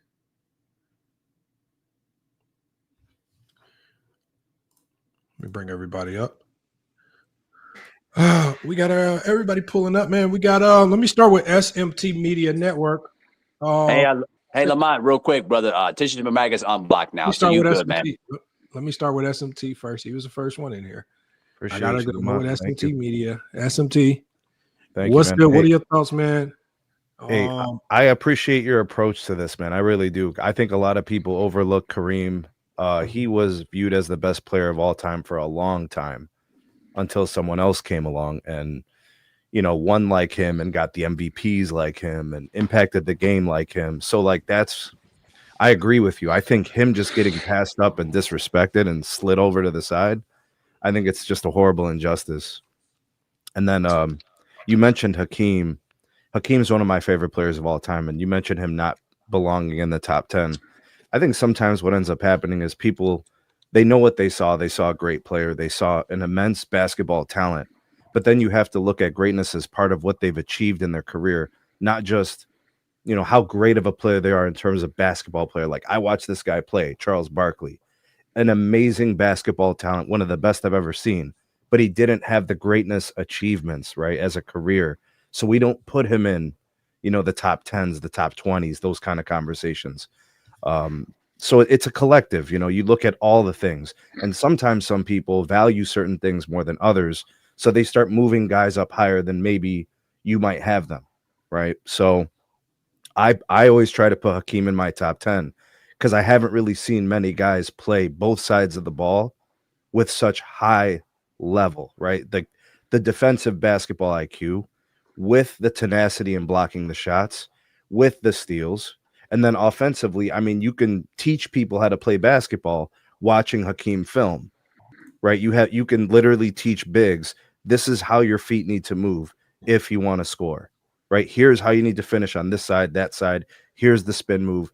He's a walking video educational system. He's an education. He's a class, right? So I try to squeeze him in my top 10.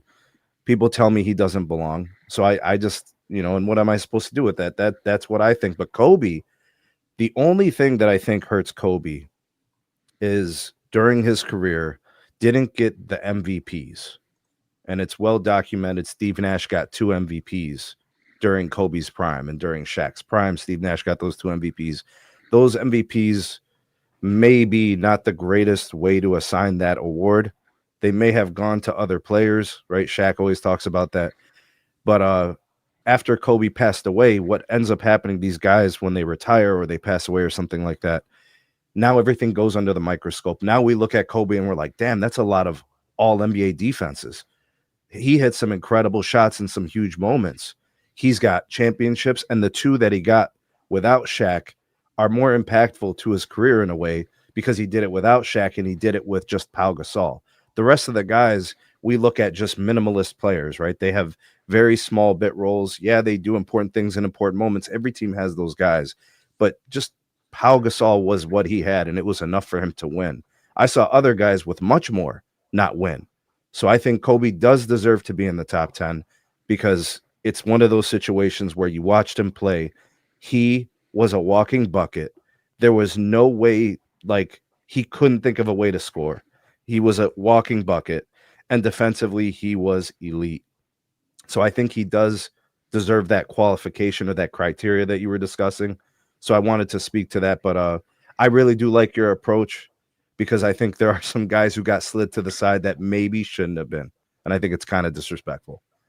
Well, I think, so let's start with Hakeem, with what you said. And this is what I said at the beginning of the show.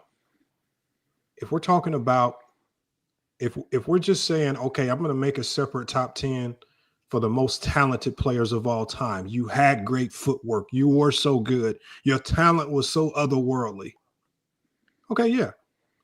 But the problem with that is if I start putting players into the top 10 for talent, that opens the door for all players with talent to enter the top 10. The Iversons, whose talent, it's like some people say pound for pound, the greatest player of all time, right? The Tracy McGrady's, all of the players with talent now have a case. Do people really say that about AI?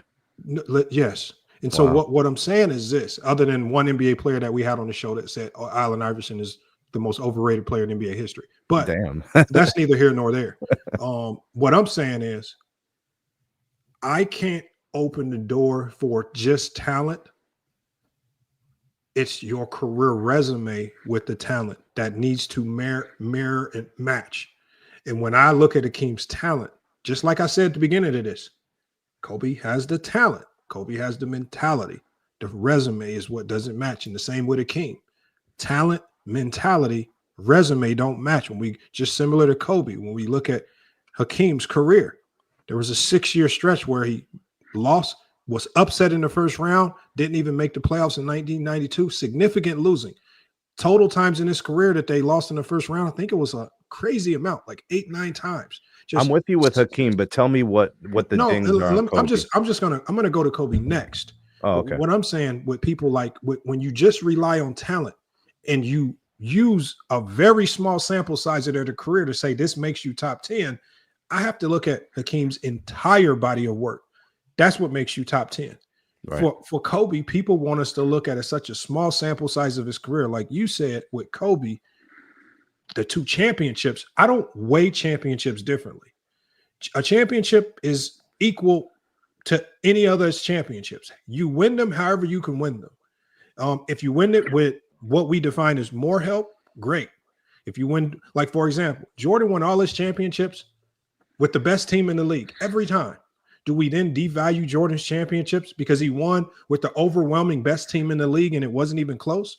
No, I think some championship runs just are more impressive. No, but what I'm saying is I think it's easier as opposed to trying to weigh championships, trying to say, oh, you did it with this many stars or this much help. And then what you ultimately end up doing is you, just like you did, and I don't know if you intentionally tried to do it, which you said Kobe only did it with Paul Gasol. But then that means you now have diminished the significant contributions of a guy like Andrew Bynum. Yes, he was injured, but he was an all-star, right? He at one point in time, he was averaging 18 and 12. You diminished the contributions of the sixth man of the year. Who was the sixth man of the year? One of the most versatile players in the league, and Lamar Odom. You diminished the contributions of a guy whose contributions don't necessarily show in the stats, in Derek Fisher. You diminished the contributions of a Ron Artest, who was looked at as the best defensive perimeter defender in the league, who was a 20-point per game scorer in his career. But now we have to diminish really good players just to say that Kobe did this by himself or did it just with Gasol, when we all know that was not the case. So no, I don't want to do that. I don't want to. Then I shouldn't have did that. I shouldn't have did that. I know you shouldn't have. I know that wasn't my intention. I don't like to poo-poo on guys because you're right, bro. You got all-stars. You got guys that play 15 years in the league. They deserve more respect than that. The only reason is we can. But that's what happens when you start weighing. I'm with you on that. When you try to weigh, I think I'm going to give his two championships more weight and gravity than this guy's, because so now we're just playing a game of who can we diminish and who can we try to boost up. We can pretend that he didn't have this help, so we can boost him up. Otherwise, it's just a championship. Kobe but those top 10 conversations, Lamont, become nuanced, right? So you have to find things to help distinguish certain things. No, they don't, because first of all, to even get into the top 10 conversation, there's a certain level of criteria. I feel with my criteria, you need to get in the door. And all right, go ahead, do it. Go ahead. It's a mixture of what's the most significant individual award you can win in the NBA? It's the league MVP. Okay. You have to walk in with those. Okay. Right. So you have to have those. If you only have one, it's not on me to use my feelings and say, oh, you should have won more, so I'm going to put you in anyway. I can only judge you based off what you have or don't have. When another criteria that I use is dominance over your era. Another criteria that I use, statistical dominance. Another criteria I use is your overall impact of the game. For example, the way Shaquille O'Neal impacted the game, forced the zone back into the game, changed rules. A guy like Steph Curry that redefined defenses, changed the way the game is played universally, right? When I look at those, at least my criteria. But you don't rank my those. criteria has Kobe at 11, right? My criteria has Kobe at 11. Which Lamont, you got this like a checklist, or do you have their like a certain it's value? Funny to me how I have Kobe at 11, which is still one of the greatest players to ever. Yeah, there's nothing wrong with that. That's good. And people actually have an issue with that. But no, I don't have an issue with it. But I think what I've seen is that my issue is this. Either give Kobe credit for his entire career, even as a sidekick with Shaquille O'Neal. Don't try to pretend as if the two championships alone without Shaq is enough to get him into the top 10, because it's not. No, it's not. I think his whole body of work. But the problem is people have created a narrative that you cannot be so as great if you're looked at as a second option. And I think a lot of, especially Jordan fans, have put a player like Scottie Pippen so far down in the dirt that now, and Scottie Pippen it's not even arguable. He is the greatest second option. Scottie is all-time great, man. But listen to what I'm saying. He's all as good as he was. He was top 5 in the 90s. Right. He's never in anybody's top 10 conversations, even with the 6-0, even as the best perimeter defender in the 90s, even as a top 5 player in the 90s, which some people say is the greatest era of all time. He did all of these things that were great. 6-0 wouldn't happen without him. yet no one has him close to sniffing the top 10, even though he's all NBA, even though he was always in MVP top 10 votings, even though he was in top 5 MVP votings, right? Even though in 94 without Jordan, with no real replacement for Michael Jordan, he led that team to 55 wins. And potentially, if they actually would have replaced Jordan with a viable counterpart, maybe could have gotten back to championship relevance. Maybe. We won't never know because Jordan came back. He did all of these great things, but because he was a sidekick, he will never get top 10 consideration. So if you want to put Kobe in the top 10, use this whole resume, including the portion of his career where he was a sidekick, but you also would have to then elevate other sidekicks who got slighted, like the John Havliceks, 8-0 in the finals, numbers and totals that mirrored that of Michael Jordan's. Elevate him. Scottie Pippen, 6-0 in the finals, numbers that show he was one of the greatest players in an entire decade of basketball, and Jordan's success would never have happened without him.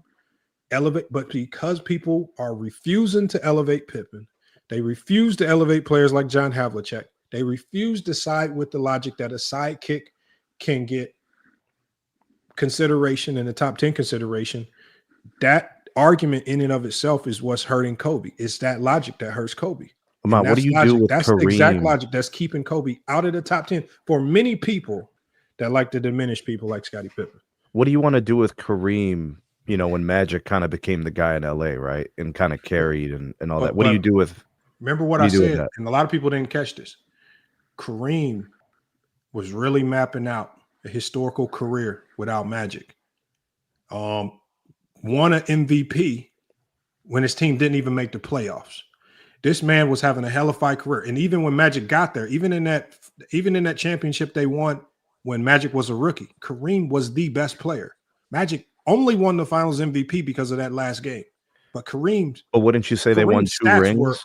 Kareem's stats were absolutely ridiculous. But what I'm saying is the difference between Shaq and Kareem is as opposed to butting heads with Magic fighting for the lead dog role, Kareem just said, you know what?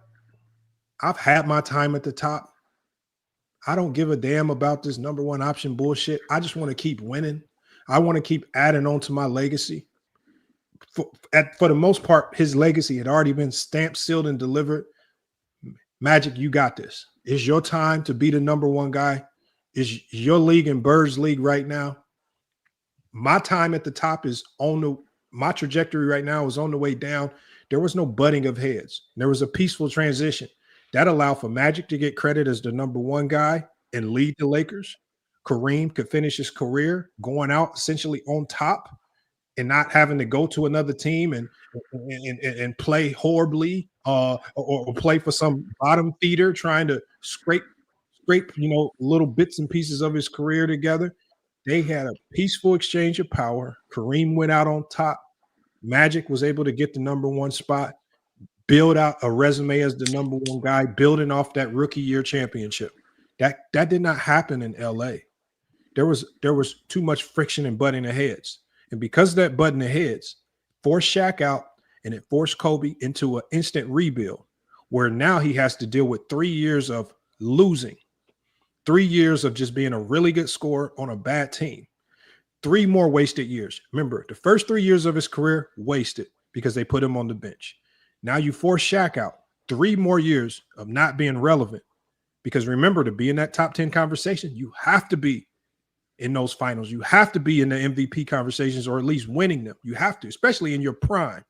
3 more. And then towards the end of his career, because of the injury, another 3 years wasted. That's essentially 9 years of a career wasted. You don't have many years to get this wrong. I'm sure they got regrets. You know what I'm saying, Lamont? There was too much wasted years. And it ultimately, to me, had a significant impact on his overall resume and legacy. I'm sure they got regrets, Shaq, Kobe, and those guys. I know they do. I know they do. And we see it every time Shaquille O'Neal opens his mouth. Shaquille, because he's always overinflating who Kobe was. Kobe is number 2 all time. No, he's not. He does not have nothing close to a number 2 resume all time behind Jordan. Looking like Jordan and being Jordan are 2 different things. So, again, nothing close about their legacies or resumes. He's not close to Jordan. He's not close to the resume or legacy of a LeBron or Kareem or Bill Russell or Wilt or Shaq. And that's the reality of Kobe Bryant's situation. And to me, I believe he's 10 to 15. But I want to come back to you, SMT Media. Let me go to Mahari because I know he was wanting to say something. We got Khalil and everybody else up here. I want to get everybody opportunity to cook, and then we just open it up free for all style. Let me go to Mahari next.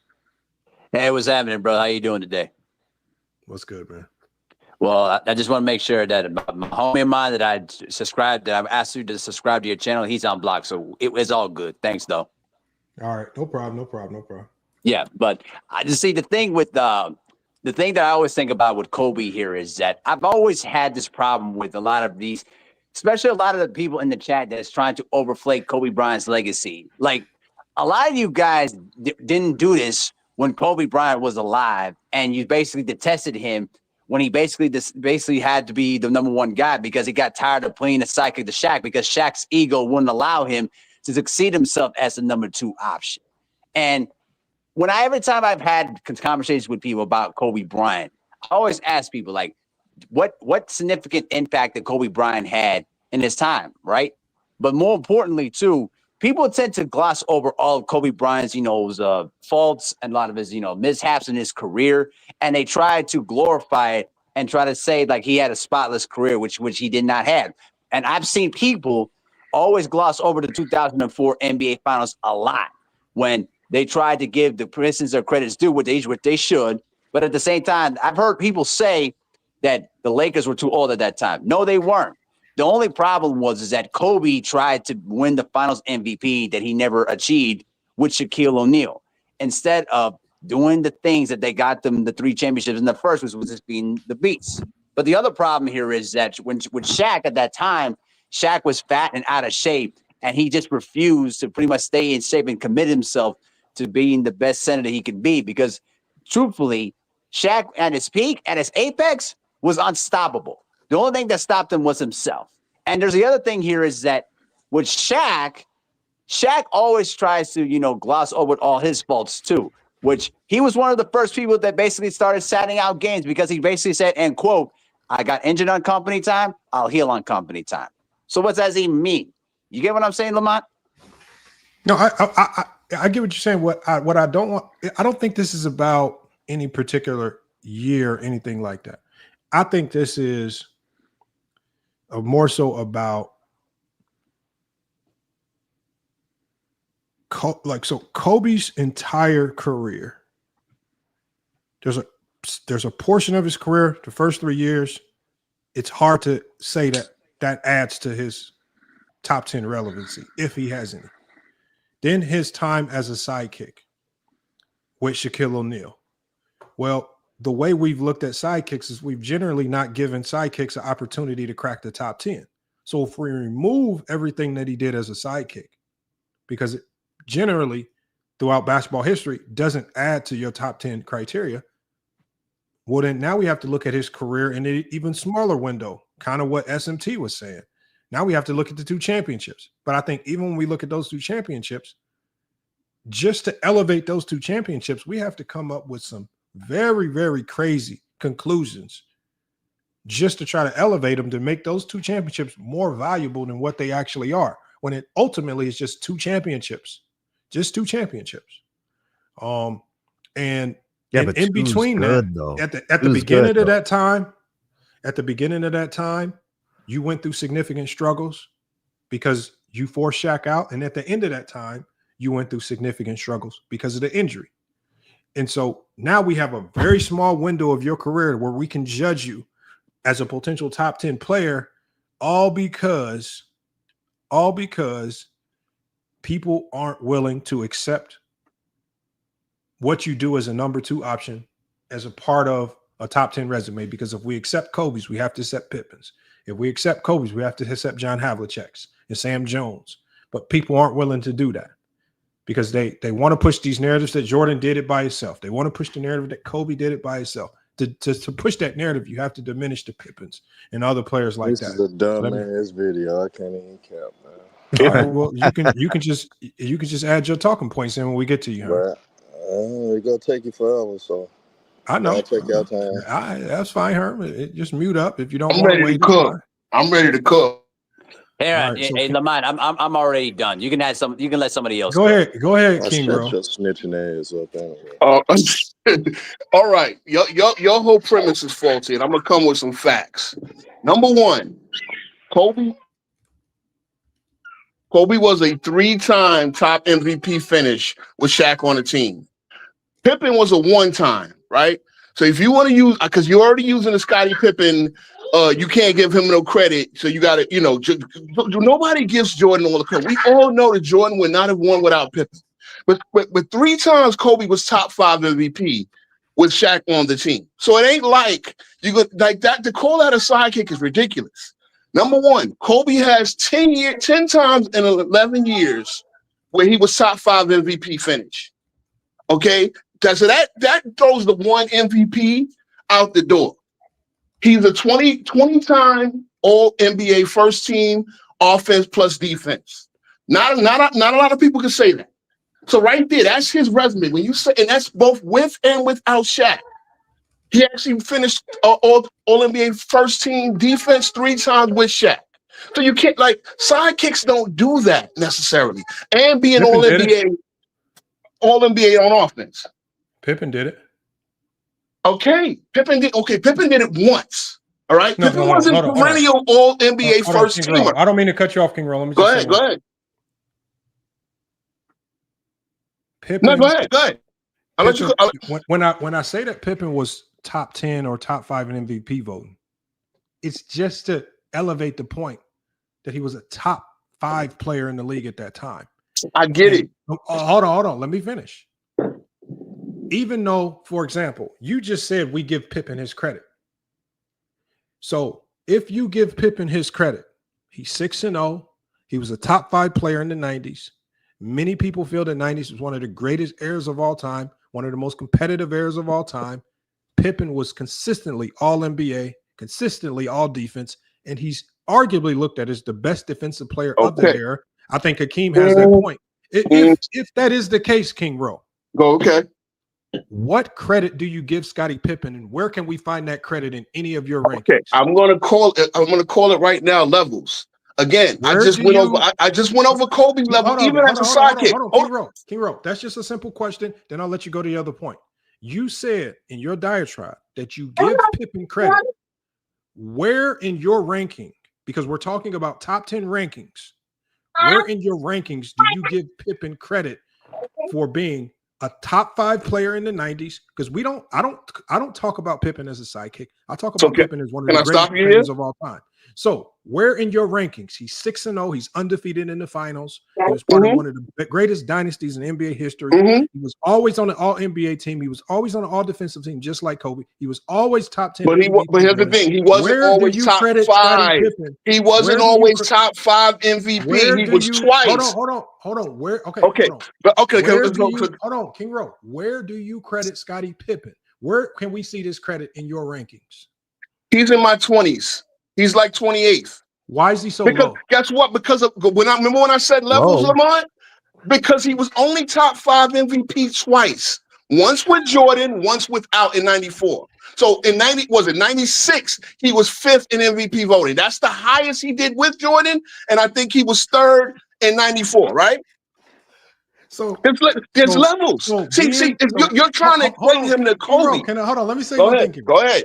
So being top 10 for Scottie Pippen is contingent on his top 5 MVP finishes?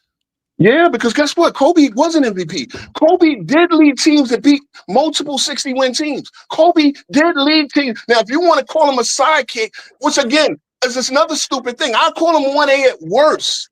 I'll call him 1A at worst. Kobe called himself a sidekick, not me. Okay. Again, it wasn't that simple. And again, some things are true. Both of them had ego. Both of them had egos. And Kobe felt, again, one thing that Kobe felt was Shaq's lack of preparation, which I want to get on that too. Shaq's lack of preparation and healing on company time, like we just talked about, right? That to me, that diminished Shaq, not Kobe. You want to diminish Kobe for that. But again, when you talk about him being a sidekick, 3 of those. And mind you, he's only 24 at the time. He was top 5 MVP. That's individual. King Row, right now, hold on. Right now, you're going on an emotional rant. No, because you never let me land my plane, Lamont. No, I don't think you fully understood what I was saying. I do. No, what you're trying to do is frame my argument. The reason why I know you don't fully understand what I'm saying is because of how you're explaining it. When I introduced Shaq into the equation, I said, because Shaq did not gracefully accept his role of regression and allow Kobe to be the number one that he was talent-wise, because no one with a brain is going to say that Kobe wasn't a number one talent-wise. But because he didn't allow that, what he did systematically was, one, it created another finals loss where you don't have a championship on your belt in 04. From 04 on, what you then do is with Shaq forced out and Phil Jackson gone, because you can't have, because the organization knew Phil Jackson was too Shaq friendly and it wasn't going to work initially. So they got rid of Phil and Shaq. So now Kobe's career goes from being a consistent finals contender into now having a rebuild mode. So now in rebuild mode, in the middle of your prime, you now are wasting years. These are opportunities where you could be literally adding on to your top 10 case. But now, because you butt heads with Shaq as opposed to a peaceful cohesion and existence where you guys can just switch roles essentially, because you bumped heads, primarily because Shaq wasn't willing to relent the role. I'm following. As Kobe said in the video, Kobe said, "I'm knocking on that door." This is what Kobe said in this video. Right. I'm following. He said, "Hold on one second, King Row. Hold on one second, King Row. Hold on one second, King Row." Kobe said, "I'm knocking on that door." He says, "I was frustrated." He says, "He said I'm just banging on that door. I'm trying." When he talked about that door, he's talking about that door to being the number one guy. And so what we're talking about here is the hypocrisy, King Row. The hypocrisy of, just like I know, Kobe was that dude, right? Kobe was top 5, right? Pippen will never get top 10 consideration because we've labeled him as a number 2 option. No matter how you try to slice and dice it or work your way around it, Pippen, just like John Havlicek, just like Sam Jones, and all the great number 2 options in NBA history. Hold on. Hold on one second, King Row. Hold on one second, King Row. Pippen has never gotten top 10 consideration, even though his resume screams something else. Because if I didn't tell you Pippen was ever a sidekick and I just showed you his resume, that's a hell of a resume. It's nowhere near Kobe, so why even bring it up? I'm not saying he's equal to Kobe. I'm saying if you consider Pippen as a player and not as a sidekick, then he's going to be ranked a lot higher than 20. You stuck on a sidekick thing. So hold on one second. I'm stuck on the sidekick because this is the terminology that you guys use to diminish players like Scottie Pippen. Hold on one second, King Row. Because I've had this channel since 2020. Do you think I don't know what language you guys use to diminish players? Do you don't think I've heard the arguments that you use to diminish players like Scottie Pippen? I've heard you cannot come up here and undo 5 to 6 years of how people have come up here on the FYF Sports and tried to systematically diminish Scottie Pippen, all because he was a second option whose best attribute was defense and not scoring. Lamont, I watch people for the same 5 to 6 years. I watch people for the same 5 to 6 years come up here and try to elevate Kobe because he was a second option that could score. Lamont, where do you rank Scottie? It's biased towards scoring.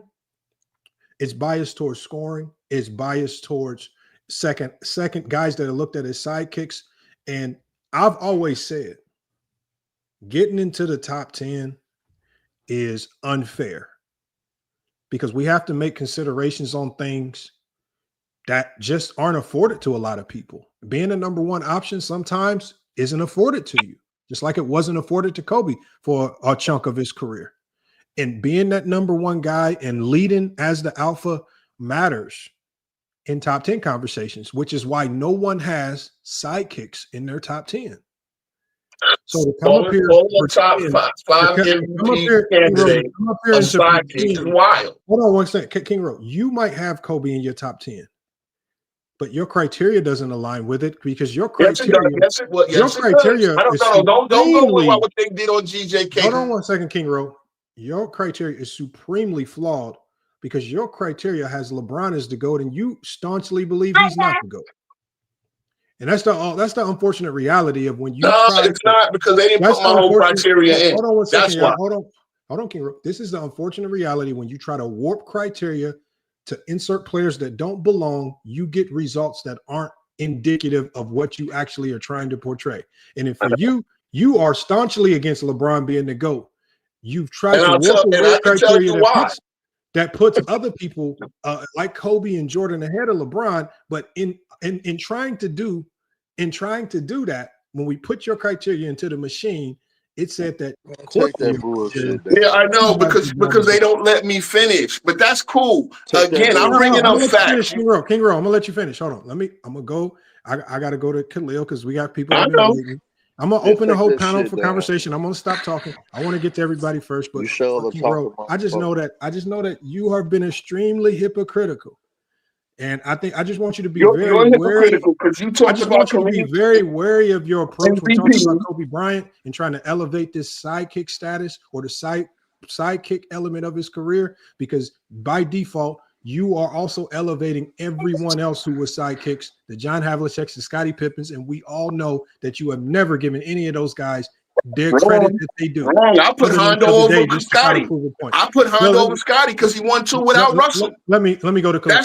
That's history facts. But that's just you making that up today. Just to I'm making it up. No. That's my all-time list. I consider an all-time list all time, and I use all the facts. List for us to reference back to. Khalil, what you got on this? Salute to you, Lamar. Y'all can hear me pretty good? Yes, sir. I'm not going to be long. This is actually funny as hell to me. I like the way you opened up the video, though, with the videos. I haven't seen those videos in quite some time. I don't feel that there's nothing wrong with Kobe being right behind Shaquille O'Neal. That actually speaks to his greatness, being a teammate that's willing to sacrifice for the end result and winning. Like, I don't know why people are so hell-bent on having Kobe at number 1 when you just showed the video with him saying that he wasn't. And people still fight against that. That's just like the silliest shit to me. I also appreciate you saying that Shaq was to blame too. It wasn't just Kobe. Kobe's whole gripe with Shaq was to just get in shape so we could try to string off more championships. And the fact that Shaquille O'Neal, wasn't disciplined enough to stay dedicated to his craft. The fact that he didn't allow Kobe to take the reins of being the best player on that team, Woody did that for Dwayne Wade literally the year after. So it just, I don't know, it was just all over the place. And then you can kind of see the characteristics of Shaquille O'Neal post-retirement and how he talks and acts. You could tell he was like that in the locker room, and you could see the dynamic between him and Kobe was off. For the majority of the time they were teammates. He even had a rap song about Kobe. I don't know if you remember that, where he talked about Kobe eating a dick and how his ass tastes and all that garbage. So he's just making up for all the disrespect that he had towards Kobe, and you can tell this like it's over exaggerated, but this is how most of his fans are. I'm 44. I'll be 44 next month. I was around during Kobe's entire career, and people despised Kobe. He was arrogant. He wore that on the court. The Denver, Colorado situation, the snitching situation he had, cheating on his wife, like whatever reason you want to come up with, they hated him. And to see that now transition over into love, I actually like it because Kobe deserves to be loved and respected because he was a brilliant person. He spoke multiple languages. But just to see it happen in real time like that is just funny to me. I mean, you got this guy, King Rowe, up here. This dude is just all over the place with trying to defend Kobe instead of just admitting as a Kobe fan. Hold on, bro. Let me finish my thought. You had your time to talk. I'm going right back to you, King Rowe. I'm sorry, King Rowe, because I didn't let you get your time, King Rowe. I'm coming right back to you now. But at the end of the day, bro, this is how passionate fans should treat their favorite players. They should defend them, but you also, being a true fan of Kobe, what makes Kobe great is the failures and his ability to bounce back from them, his resiliency. That's what makes him great. So when y'all try to cover up all of his flaws and mistakes, that don't look right. You just look over-obsessed and like a fanboy. Just accept the fact, okay, He was behind Shaquille O'Neal from this point to this point. He should have been the man with Shaq still on his team, but Shaq wouldn't allow him to do that. But then Kobe excelled and ended up winning more championships without Shaquille O'Neal. That was the great part of the Black Mamba. That's what made him the Black Mamba. And let's be frank here. Kobe really didn't care about the media. What gave him that Black Mamba mentality was really these fans. Because these same fans that's arguing for him now was the same fans shitting on him when he was in his prime. And this is why he hated a lot of the fans. And he would come to the arenas and dump all on them and dump all on their team and just look at them all crazy. That's what made Kobe who he was. So just accept his greatness with his flaws, because ain't nobody perfect. Everybody has flaws. Everybody makes mistakes. And that's okay. That's a part of human nature. But when y'all sit up in here and try to act like this dude didn't have no flaws, that's what make it look bad. But go ahead, man. I want to hear this King Rowe guy because he's funny. I mean, look, can I preface this? I hated Kobe more than I dislike Kobe. Hate is a strong word. I never was a Kobe fan. I wanted Kobe to lose every time. But one thing I don't do is use my personal feelings to not give him the credit what he was. As again, I came with all facts. 11-time All-NBA first team, 9-time All-NBA first team defense, and 2 and 3 with Shaq. So to call that a sidekick, okay, that's okay. I mean, what are we talking here? We all know that they were equally important to those 3-peat. You don't have the 3-peat one without the same way you don't have the 6 without Scotty, the 2 3-peats. You don't have one without the other. So we can understand that, but then there's levels. As I said, he was top 5 MVP voting 3 times with Shaq. So that, I mean, to sit there and say, well, then his resume because of the 1 MVP, well, we got to throw that out there when he was consistently seriously considered. Like he would have consistently been a finalist. Wrong, you explaining it wrong though. Like, okay, you could go. It's different ways that you could explain it. You could talk about Kobe's longevity and sustained dominance. That's what I was trying to do because I was trying to go. Hold on, though. Yeah, go ahead. You can also talk about his two-way greatness. You could talk about his scoring bag. You could talk about how he dominated in one of the most difficult eras considered by a lot of basketball aficionados of all time. You could talk about how he was elite in advanced metrics. See, agree with you 100%, huh? You could talk 100%. about the clutch shooting and the playoff longevity in his career. He was in playoffs most of the time. These are facts. And again, that's what I'm saying. That's why I started with the All MVPs, All NBAs. Hey, you can also talk about the tactical versatility and skill transcendence. You could talk about that as well. Kobe was a 15-time All-Star, my nigga. 15-time All-NBA. No, well, he 15-time All-NBA selection. The facts I'm showing shows he was the best at his position on both sides of the floor for 10 years. All time. He's 11-time first-team All-NBA. Yes. You know what I'm saying? More than Bird, Magic, and Shaq. Niggas that's in the top 10. You know what I'm saying? 18-time All-Star. More All-NBA first team than Jordan. Hey, man, that man came out of high school. That man was the elite for 3 fucking decades. Ain't that many niggas that can say they elite for 3 fucking decades? Oh, okay, so Herm, can we just so we can? I want you, since you know a lot about Kobe, all right. So what we gonna do is I'm not even a Kobe guy. No, I know you're not a Kobe guy, but it sounds like you're extremely knowledgeable about Kobe. So what I want you to do is we're gonna break up his career into 3 segments, right? The beginning, the middle, and the end. And what I want you to do is I want you to tell me about each segment of his career, what makes it top 10. All right. You ready, Herm? I mean, that's what. Okay, so we got this is the beginning of his career. So let's say the beginning of his career is from 1996 to 2000. That's just the early stages. Talk about how that adds to his top I mean, 10. I'm not gonna go by where you go. I'm reading his resume. No, we're gonna go through his whole career. Nah, I'm just going through his resume. I just want you to break down. We are going through his whole resume, but I want you to. But I want you to break down. I ain't got to do that. Herm, I just want you to teach the Kobe resume is Kobe resume. I said what I said. You interrupted while I was Herm, I'm not trying to kill your argument. I just want you to segment it. So we're going to talk about the beginning of his career. Tell me about when we talk about Kobe in the beginning of his career. What element to the like for example, Jordan to the beginning of his career was rookie of the year. I read his resume.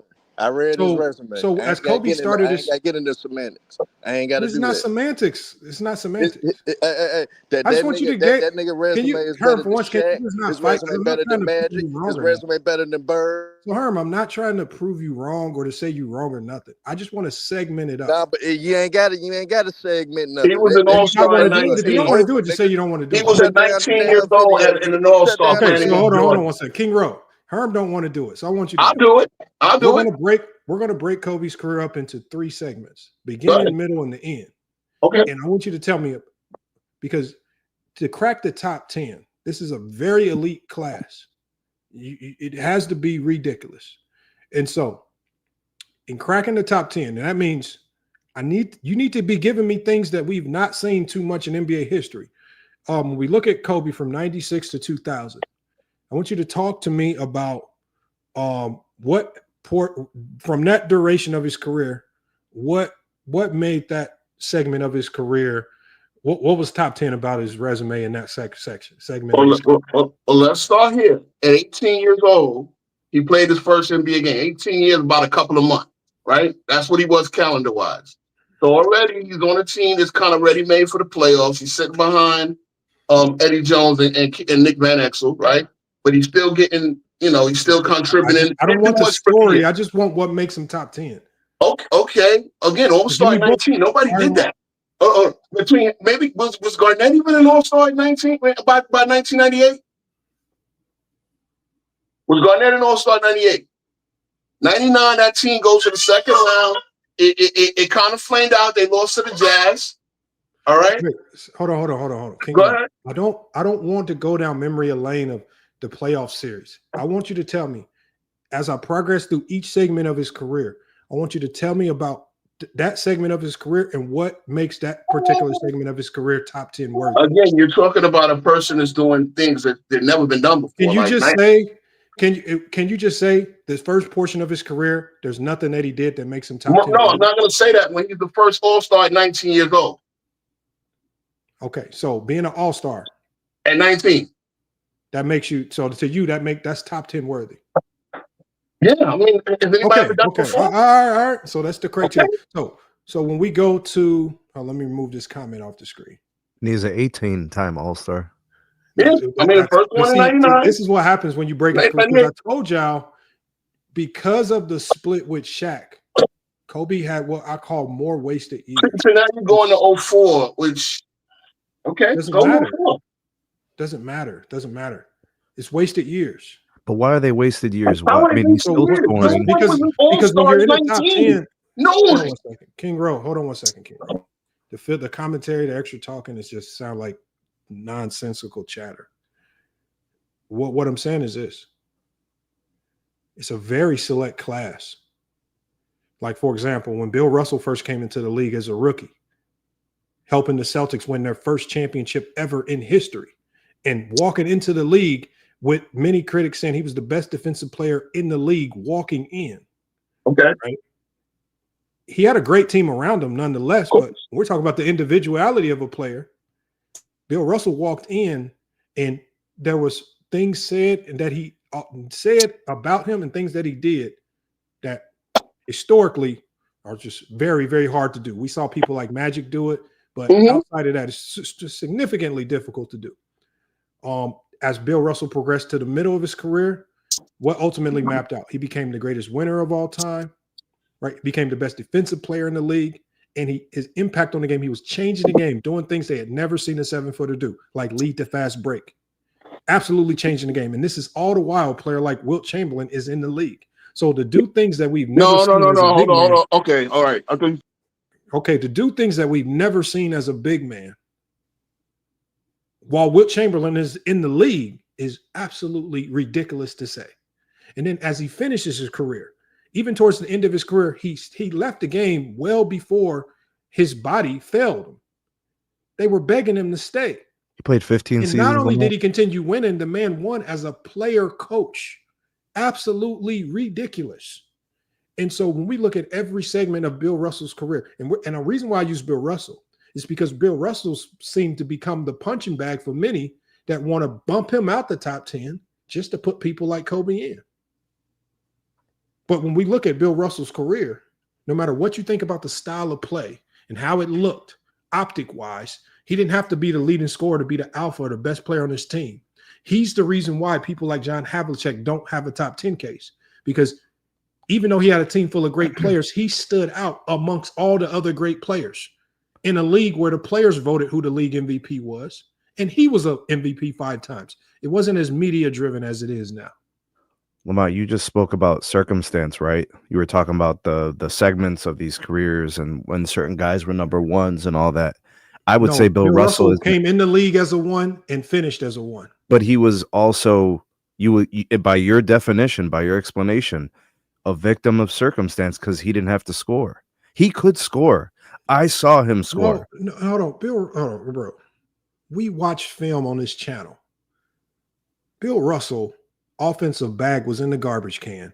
Let's just not go there, man. Yeah, but he could score in transition. There was ways to score. We watch film on this channel. He was an ultimate Angel Reese. Let's not act like his offensive bag is why he's great. No, it's not. It's his defense. It's not. It's his defense and his ability to lead, his ability to win.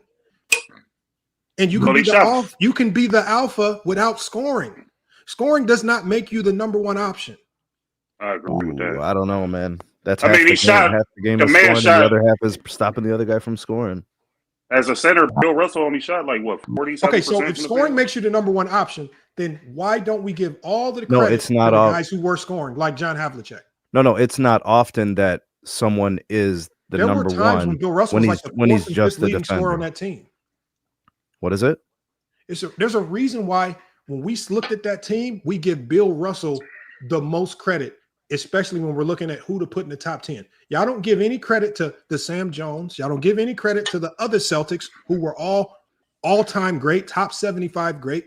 We only give top 10 credit to Bill Russell because he was the alpha. He was the number 1.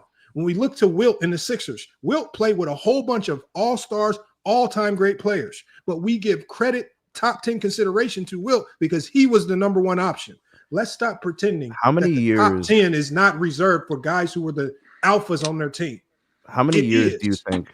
Because there's no other player outside of Kobe that has a significant chunk of their career as a second option that we want to thrust into the top 10 because they had team success. Lamar, how many years do you think Bill Russell was the best player in the NBA? He played Bill like Russell 15 was seasons. Arguably the best player in the NBA for arguably his entire career.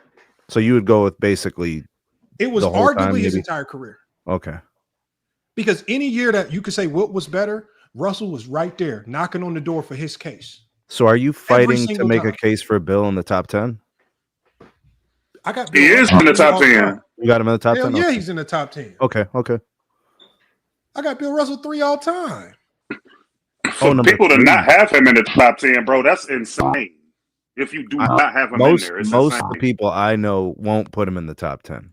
Because they don't know basketball and they don't do their proper research. Of course, everybody on this panel was not allowed when Bill Russell was playing. But you do have statistical analytics and video footage to back up what your claim is if you have him in the top 5. It's just hard for me to believe. Like, if you're going off resume, like if you're going off talent, like I say, there's 2 different types of top 10s. If you want to say your top 10 list all time is talent driven, I get it. But if it's legacy and career and resume driven, then how is Bill Russell not in there? Because a lot of people love to exclude Bill Russell because he is really killing that Jordan 6-0 logic. And that logic kind of goes into the garbage can. And it's really hard to push and propagate that logic when Bill Russell's sitting right there. And the only way you can diminish Bill Russell is to say, oh, the league was trash. That's the problem, diminishing people, man. That's the problem, diminishing all-time greats. I don't never use 6-0. I don't never use 6-0. Man. You could also use historical impact, too. King Rowe acts like this live was meant to kill him. Like, he's always defending what he said. Yeah, but that's the thing. I get your debating narratives, but then we gotta defeat it together. Hey, bro, this is how I know you say a lot of these things because you get awful defensive of. We're not even talking about your takes. Well, put that resume back up from Kobe. Let me break down his career, I man. defend the truth, bro. Man, you in I line, man. defend the We got truth. anime maga. We got Goat James Kingdom. We got Khalil just gave his Y'all can take. cook. Hold on. Let me. Mac Def, what up? We got What's good with Alpo. y'all, man? Let me go to Goat James Kingdom, and I'm gonna go to Alpo and anime next. I see you up here frying niggas, Khalil. You know, Oh like, no, man! I'm not frying nobody. I just find it funny, bro. I mean, Kobe's career. I Goat got James top Kingdom, 10. you with us? He had my top 10, but you know. Hey Johnny, you with us? Hey Johnny's I on feel mute, you, so I let me feel go to let me go to Alpo. Alpo, you on mute, man. You gotta take yourself off mute. All right, we got people trying to get in. If Alpo's not ready, then I'm here. here, I'm I'm gonna here, go to Lamont. Lamar, who is that? I'm only here Yeah, to make Paul. sure. Yeah, I'm only here to make sure George don't show up. So. Oh, Alpo, you here? Okay, my bad. Go ahead. Go ahead, Yeah, I'm Alpo. here. That's Well, I'm back. I never thought Kobe was the GOAT. Well, I got him at like 8, 9 on my list. oh man. Why? So Why? why? Yes. Because people that got greater resumes than him, accomplished more than him in the NBA. So yeah, that's why. That's I his agree. take. Who watching the How do you stories in the background, bro? What is that? Oh, how that's do you my feel about PS5. Alpo? How do you feel about the sidekick issue? I think a lot of people are trying to really fight I against the mean, sidekick narrative I because mean, they know it's true. it is true because Shaq won 3 Finals MVPs, 1 regular season MVP, and was a runner-up for a Defensive Player of the Year. How can't Kobe be the sidekick? And he won a scoring title.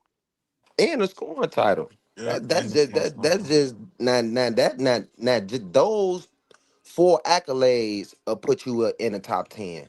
That's a top 10 resume. You know what hurts Shaq? And I think Shaq is obviously one of the greatest players I've ever seen play. But what hurt Shaq is watching his abilities fade so quickly. Like his best defensive abilities were in Orlando. It didn't hurt Bird. You know, his best Didn't hurt Magic in short careers, so not gonna hurt Shaq. well, I mean, I'm just talking about when his defense was imposing. Like I'm But he looking at had to both sides learn. of the He had to game. learn early though. He Hey, had to learn early. quick. How many years did Shaquille O'Neal play? And I think the other thing for Shaq was him 14, getting taken out at the end of 14, games because he 14 couldn't years. make his free throws.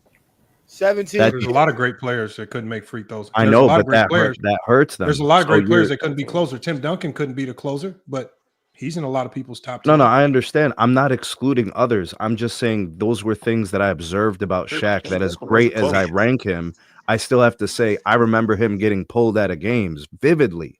I remember him being taken out of crucial moments in games, and that does ding. But we're talking about the reasons why somebody should be in the top 10, not why, But not you trying have to to take find reasons people why they out, Lamont. shouldn't. You just talked about it. You said you got to What? take people out in order to have an exclusive No, what group I'm in saying the with top Kobe 10. is the question here with Kobe is the framework that was created was what you do as a sidekick generally does not count towards getting you in the top 10. How do we know this? Because when you Okay. look at all of the great sidekicks in NBA history, Mm-hmm.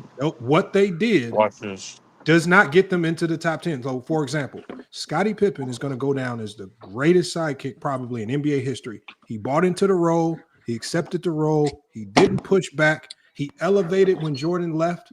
He went right back to that role.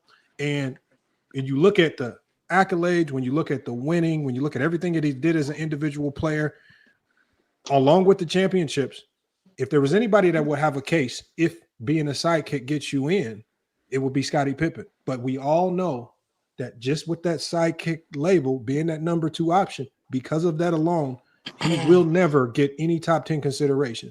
And so I believe with Kobe Bryant, as great as he was, and I think he did a lot of good things behind Shaquille O'Neal, I think because there was no peaceful transition of power where Shaq allowed Kobe to take the mantle as the true number one on that team so that he can get his just due, just like Shaq got his just due. It put Kobe in some years of an abyss, kind of, where he had to rebuild. He spent 3 years in his prime just trying to rebuild the Lakers up, had some winning, but then by then he had tore his body up so much, he had 3 years at the end of his career where he completely wasted those as well because he had to do so much just to get the team back up into contention, right? So much so he had to, almost demand a trade because they needed to go get more talent. But they had the talent in Shaquille O'Neal, and you forced it out. Lamont, He was serious chasing question. individual accolades at that time. So I think that's, and like I say, it's hard for me to just ignore the obviously the major individual. To me, the hardest award to win in NBA is the league MVP. The easiest Kobe to win, Bryant, and you want to know what's the crazy part out of Kobe Bryant 20 well, years the career? easiest to win is I think the Finals MVP is overvalued. I think the league MVP is undervalued. I think the hardest award to win is the league MVP. Having multiple of those is significant. And So what do and you the do? only What way do you you do with can Joker? usurp, and the only way you can usurp winning multiple of those is if your game was so transcendent that it completely reshaped and changed the way we see the game of basketball.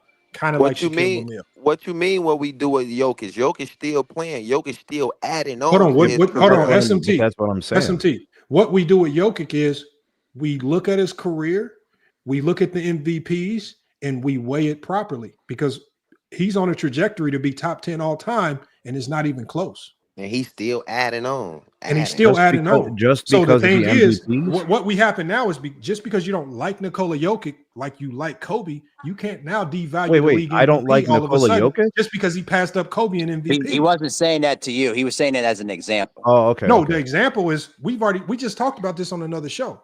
I've already said it. I said Nikola Jokic is on trajectory to be top 10 all time with his resume and legacy. If he So you keeps got adding to more. take someone out. Who's it going to be, Lamont? I don't know who it's ultimately going to be, but whoever is at 10 But you're ready to generally do it, drops. though. But you're ready I mean, to do it it. literally starts with whoever's at 10. But So you're ready to do it, it's though. easy to say who's going to drop because as soon as somebody enters the top 10, it's generally who's at number 10 that drops. So what's it going to take? So what's it going to I mean, take? it's not that difficult. So what's I don't it have gonna to take? pick, I don't have to pick a random name in my top 10. If No, somebody enters I don't the need you to top pick 10, a name. But what I do want, well, it's I guess what I whoever I want to have at ask 10. you. Hey, Sturdy's backstage, Lamont. Bring him in. So what I do want to ask you is, Because what's it remember going to take? what I always Because say, he has y'all, one I said chip. it's going to be I said there's going to come a time where the Magics, the Birds, and a lot of the guys that are maybe teetering along 7, 8, 9, it's going to come a time these new players are going to start, the players that we grew up watching are going to start retiring. And as some of these guys build out legacies and resumes that are top 10 worthy, somebody's going to have to drop. And we're going to have to start letting go of these older players that we fell in love with, the Magics, the Birds, and all that. And it's like, that's why you hear so many people saying, this guy in my top 10, he ain't moving for nobody. They're so headstrong. They don't want to allow new players to enter the fray. So what they do is they try to diminish the greatness of what Nikola Jokic is doing. All the MVPs, all the greatness. It's gotten so bad that now we have to treat a guy who averaged a triple-double for an entire year, and people are making up reasons as to why it happened. No, I was asking a serious question. Like, what exactly do you think has to happen for him to get into the top 10? He has 3 MVPs. Yes, he just continue doing what he's doing. He don't winning championships, winning MVPs, being great. It takes great. Why? But what? Like, does he need one more chip? Does he need 2 more chips? Does he need 2 more MVPs? What does he need? He just has to winning accolades. He's going to amass accolades. MVPs. I think he has enough MVPs as it is right now, but more is just going to strengthen the case and basically think and stay a number 1 option and do it all the while you're a number 1 option. Right now, Nikola Jokic is number 1 option. He's doing today. This year, he just did something that no center in NBA history has ever done. Average a triple-double. So now he's already statistically done something statistically that we've never seen. So he's already checked that box, right? He's checked so many boxes. I mean, people are going to fight to try to deny him the top 10 consideration because they just want to hold on to the players that they like the Kobes. And a lot of people who have Kobe teetering around 8, 9, 10 or Magic and Bird, these guys are going to have to drop soon. They're going to have to drop. Yeah. Let me say this real quick, Lamont, before somebody else talks. at some point he's gonna surpass Shaquille O'Neal, and he's gonna be in the top 5 if this trajectory continues. Is what I'm saying. I agree. Hold on. Let me go to Tyson. Tyson pulled up. Tyson, what's good, man? What you got? What's good? Can you hear me? Yeah, we hear you. I was just questioning why we just segmenting Kobe Bryant like that was the end of his career, his time with Shaq. Like he didn't go to 3 finals as an alpha, the clear number 1, and win 2 of those. He spoke about that. He spoke about that already. Well, so why he keep comparing him to Scottie Pippen, who never in his prime or only that 1 or 2 years got that opportunity and didn't win championships or go to finals? Why are you comparing that to Kobe? Okay, so when Kobe played with Shaquille O'Neal, right, that was a tenure from 1996 to 2004, correct? Sure. That's what, 7-8 year sample size, correct? That's a big sample size. Sure. I'm saying during that time frame when he played behind Shaquille O'Neal, it was his role to play behind Shaquille O'Neal, correct? As a 100%. 100%. My point and why I compared him to Scottie Pippen is that it seems as if what you do, no matter how great, as a second option, doesn't count towards any points that get you in the top 10 conversation. How do I we wouldn't know say that? it didn't count. Because I'm not saying it doesn't count, but what I'm saying is we know it doesn't give you any extra boosting points. I agree with that. Towards the top 10, because as great as Scottie Pippen was, Scottie Pippen, even as a second option, has had a better career than a ton of number 1 options ever will have. Agreed. His career is going to be better than James Harden's. I'm talking about, you can go down the list of great number 1s, and Scottie Pippen's resume and legacy is going to be greater, and he was a second option. Yet, but he will always get slighted in rankings because he was a number 2 option. So but you should speak to that instead of trying to knock down. I already spoke to it. I spoke to it. Okay, but instead of trying to knock down Kobe Bryant, you should say Scottie Pippen should be ranked higher. I'm not knocking down Kobe. What I'm telling you is, because I started with the premise of the top 10 is unfair. There are some things that are just afforded to people in the top 10 that if you don't have the ability to go be a number 1, if you don't have the ability to be on a great team that wins championships, if you don't have the ability to be in a great organization, unfortunately, the top 10 won't be for you. And it's just I understand unfair. that. And I believe, unfortunately for Kobe, man, let me I wouldn't even say it's Kobe's fault, but Kobe being a number 2 for 7 to 8 years of his career is what will hurt. I don't think that's fair though, because we seen him as a number 1 option. That's the difference. That's the difference. I don't think he did enough as a number 1 option that gets him into the top 10. Huh? To me, he did not do enough as a number 1 option to crack. See, that's what you want to do, and I don't think that's fair. I don't think that's fair. Okay, so how is this not fair? Look at the screen. Can I finish? Look at the screen. I cannot finish. This is what he did as a number 1 option. What did he do? He has. Now I can't even see that, brother. But anyway, I know what he did. I don't need the screen to show me. Okay, so what did he do? What did he do as a number 1 option that is you can worthy zoom of being in in and the look top 10? in? He's one. That's very big. What's that? Whoa, pause. What did he say? As being a number, as Kobe, if we just evaluate Kobe, actually, I'll simplify it into this. This is what Kobe did as a number 1 option. I know you can see that. For sure. Is that but again, we don't do where we that's your resume. Exclude what he did with Shaq.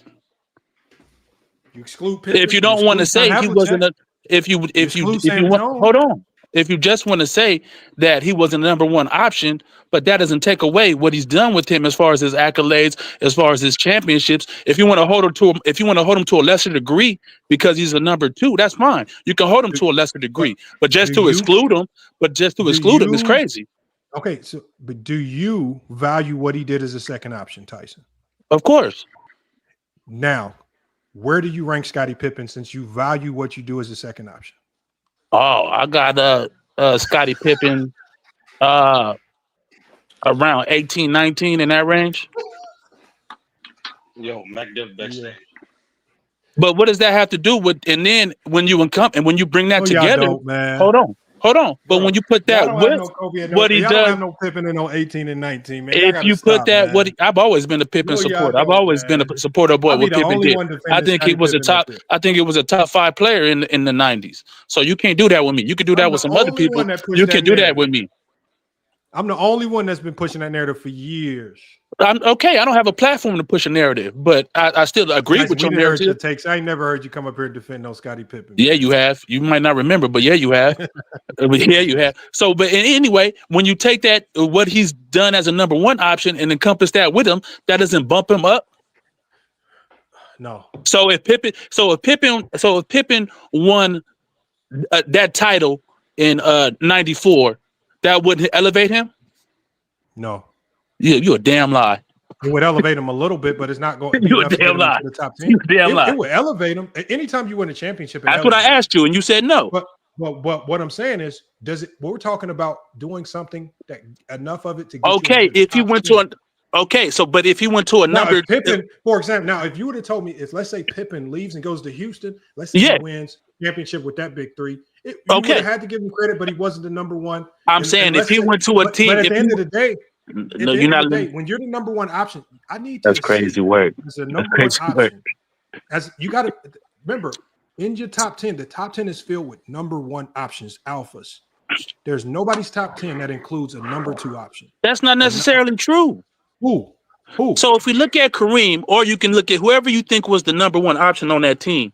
If you think so, which one of those that time in LA are we discounting? Which one? Tell me. Kareem Abdul-Jabbar was looked at as the greatest player of all time before that. Exactly, but are we so take that off of taking LA off his resume because he's a number 2? I'm not taking it off his resume. What I said was, so you're encompassing all of it, right? I'm saying if he would have bumped Boy, heads I'm cooking with your Magic, ass, Lamont. I'm cooking saying your if he would ass, have boy. bumped heads, if he would have bumped heads with Magic, because his career had already been stamped, sealed, and delivered by the time Magic got there. Sure, We knew who Kareem was. for But what sure. I'm saying is this: what made it better for Kareem was we saw what he could do as a number 1. It was great. And we saw Magic what Kobe gets can do as there. number 1. It Magic was great. gets there. Magic gets there. I know. And nobody said what he did wasn't great. But when Magic arrives, unlike with Kobe, Kareem said, "You got it, Magic. I'm gonna fall back. I'll be the number 2 and help you be the lead dog." So That's what Kobe did with Shaq. All the while Magic is mapping out that number 1, that the resume as a Right. number 1 option. Sure. Kareem is just coasting along. That's what Kobe did. 2. Yep. And so all I'm saying is we saw Kareem had an extended amount of time as a number 1, was great, changed the game, all types of stuff, everything that you can think of, every barometer that you can check. Okay. Check. And that's why we have Kareem over Kobe. And instead of wasting years bumping heads and having to send in the team into a rebuild, that's narrative talk. They don't have that. Hold on 1 second. That's not narrative talk. This is what happened. That is, but it's still narrative talk. You're talking about off the court stuff. Tyson. Hold on. Kobe, as you can see, because of the head bumping with Shaquille O'Neal, you out Shaquille O'Neal, and now you force your team into rebuild mode. So now you have 3 years in purgatory, 3 years of your prime, 04 to 07, where now you're in purgatory. Now what? Did we say that about Kareem when he went to LA without Magic? Because they never went into purgatory. They did it, but they underachieved. Hold on. Listen to what I'm saying. They never went into purgatory because him and Magic bumped heads. They continued being great. Okay. Yeah, again, that's that. Okay, you're taking that 2-3 year segment of Kobe's career. You're just looking at that's Tyson. fine. Stop just looking at talent. Stop. The top 10 is reserved. It's more than just talent. It's what you do, the accomplishments, the winning. This is 3 years of losing. Just like the end of Kobe's career. That's another 3 to 4 years of losing because he got hurt.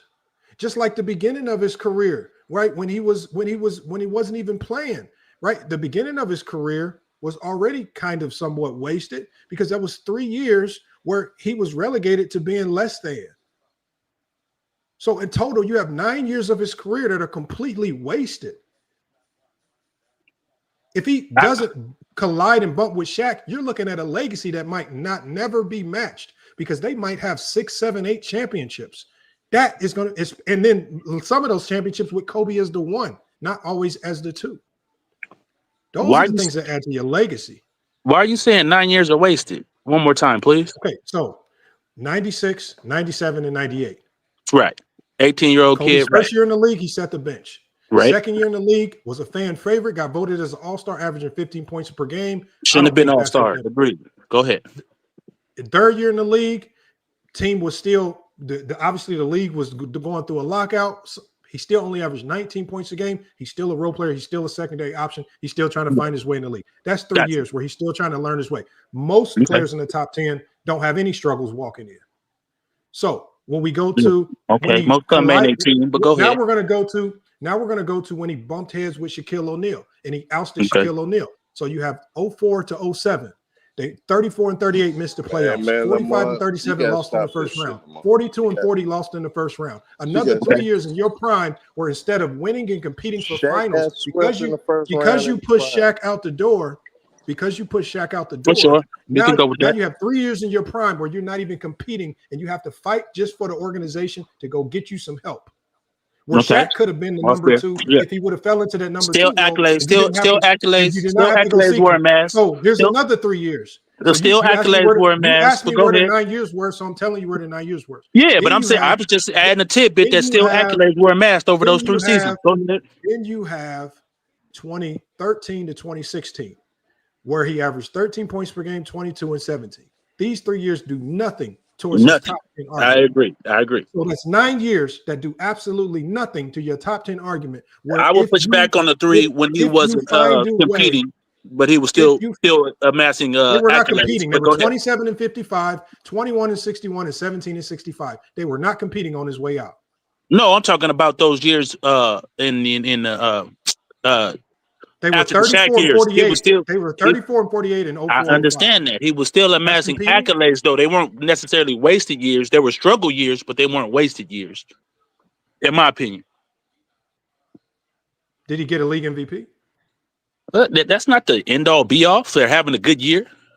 No, for being in the GOAT conversation. Lamar, you mean to separate yourself, you got to win the MVP to have a good year and have that count towards your GOAT debate. We're not talking about Tyson. We're not talking about just being good. We're talking about top 10 of all time. Those are great years. The scoring title, those count towards accolades. Come on, bro. Okay, so defensive player, defensive first teams. Okay, so I don't think he deserved them defensive first teams, but he still got them. It just sounds like y'all are trying to make the argument that Kobe was good.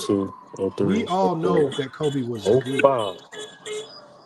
I can't hear. Got some background noise. Hold on, I think it's fine. I've got some background noise.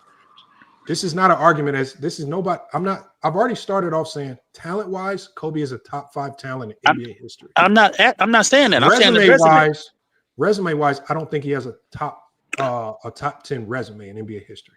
I don't think he has a better resume than Kareem. Will. I agree. Bill Russell. I agree. I don't think he has a better resume than Shaquille O'Neal. Right? I don't think he has a better resume than LeBron. I don't think he has a better resume than Magic or Bird. I don't think he has a better resume than Tim Duncan. So when we go down the list of players that I feel like have a better resume than Kobe Bryant, I think a lot of the years where Kobe Bryant could have added some of those impactful either individual or team accolades, he had wasted years. If he still had Shaq in 04-05, let's say he doesn't get the MVP, but they might have a championship, which adds to your legacy, and he might be the number one option. 05-06, let's say he doesn't get the MVP. They might have a championship with Shaquille O'Neal there if he buys into that role as a second option. And there's not wasted years where you actually are not adding anything of significant value to your overall top 10 resume. That's all I'm saying. And I think that Shaq bumping heads with Kobe, not accepting that secondary role, caused Kobe to waste more years. That's hypothetical. You don't know what they would have did if Shaq would have stayed there, bro. We don't know. Okay, so do you believe they would have been 34 and 48 had Shaq stayed? This is wild. That's what I'm saying. You're going off a hypothetical. Hold on. This is not a hypothetical. How can you ignore? Okay, I'm not ignoring nothing. I think anybody with a brain knows that if they still have Shaq in 04-05, they don't go 34 and 48. They Oh, would we have been agree a, on that. they We agree still on would have that. been a 50 What are plus you win talking team. about? We And agree if you on got that. Shaq and But Still a that, Kobe on that, your 50 that, that plus team, win you would team. probably get into the NBA right. final. But he You still ain't don't come win the on, man. MVP. He You Look, have still a don't Shaq showed necessarily ass win a went to championship. Miami and got to the finals with D Wade and won. You think he But wasn't winning with Kobe? he still doesn't win an That's MVP. why your He still platform doesn't win going down, man. he still doesn't necessarily win a championship. So you saying those are wasted years? No, hold on. There's multiple ways to add to your legacy. Now, do the Lamar first don't team Well, know All NBAs? basketball, Do man. the first team All what are you NBAs talking help? about? You saying the sidekick Okay, years so don't count? Tyson, listen to what I'm saying. Listen to what I'm saying. Did the first team All NBAs help? Yes. But to me, the most impactful things that you can do to add to your legacy, right? If we're talking top 10 of all time, are winning league MVPs or winning the championship. Those are two of the most impactful things that you can do.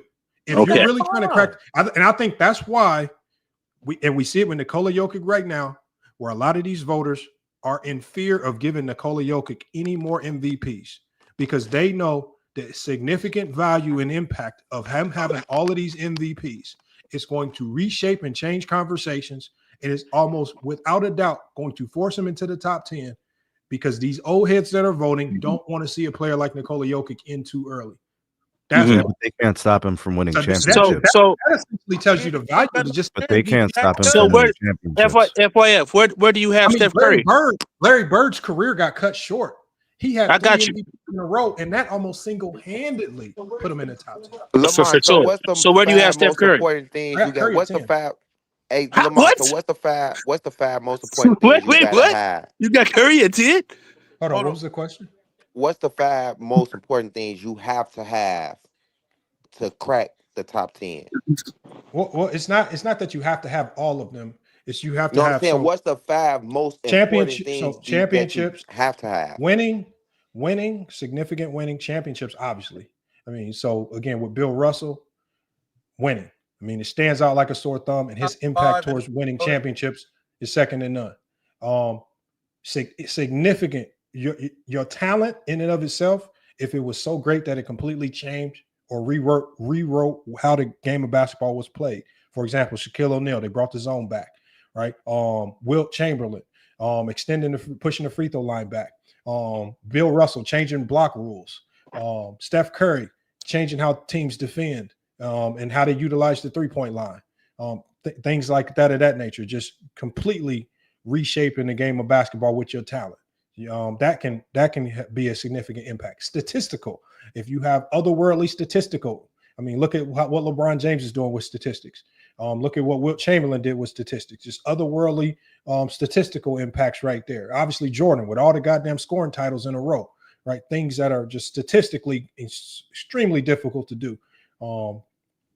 And then you go so you got change the game, winning championships, and then you have individual. My individual, I just simplified it. What is the most significant individual accolade that you can win as a basketball player? It's the league MVP. Having those multiple, if possible, will definitely put you in those conversations. If you have a good mix of all of those, for example, Steph Curry, he has the winning, he has the MVPs, impact on game, 3 of them. LeBron probably checks the box on all of them. Jordan checks the box on all of them. Bill Russell checks the box on a lot of those. Wilt checks the box on a lot. Shaq checks the box on a lot. Tim Duncan checks the box on a lot. I just think when it comes to Kobe, I don't know if he checks the box on a lot of those other than winning. Lamont, all right, first of all, But that's just my criteria. And I'm not here to change y'all criteria because I know a lot of people have Kobe as a top 10 player. But if you do have him as a top 10 player, I just want to know what criteria that you have, because I've already put my criteria in the chat GPT, and it does not have Kobe in top 10 or Hakeem, just like my top 10 doesn't have. You know, if you ask that same question in chat GPT next week, you'll get a different answer. What chat GPT does is it shows your bias. What it does is it shows if you're trying to finesse if you're trying to finesse criteria that puts people in, or if your criteria is flawed and there's like, for example, but it'll give you a different answer next week, Lamont. King Rowe is completely against LeBron being the GOAT, but his criteria has LeBron as the GOAT. ChatGPT will give you a new answer each week. Hold on. Kobe Bryant's resume is a top 10 resume by your criteria. To you. No, it's not. Hold on. All NBA teams, all time. Macbeth, when did you hear me say When did I say anything about all NBA teams? Let me finish. It's No, part Mac of his. Def. It's part of his Mac resume. Def, no. Mac Def. What did I say? I said the most significant individual accolade that you can win.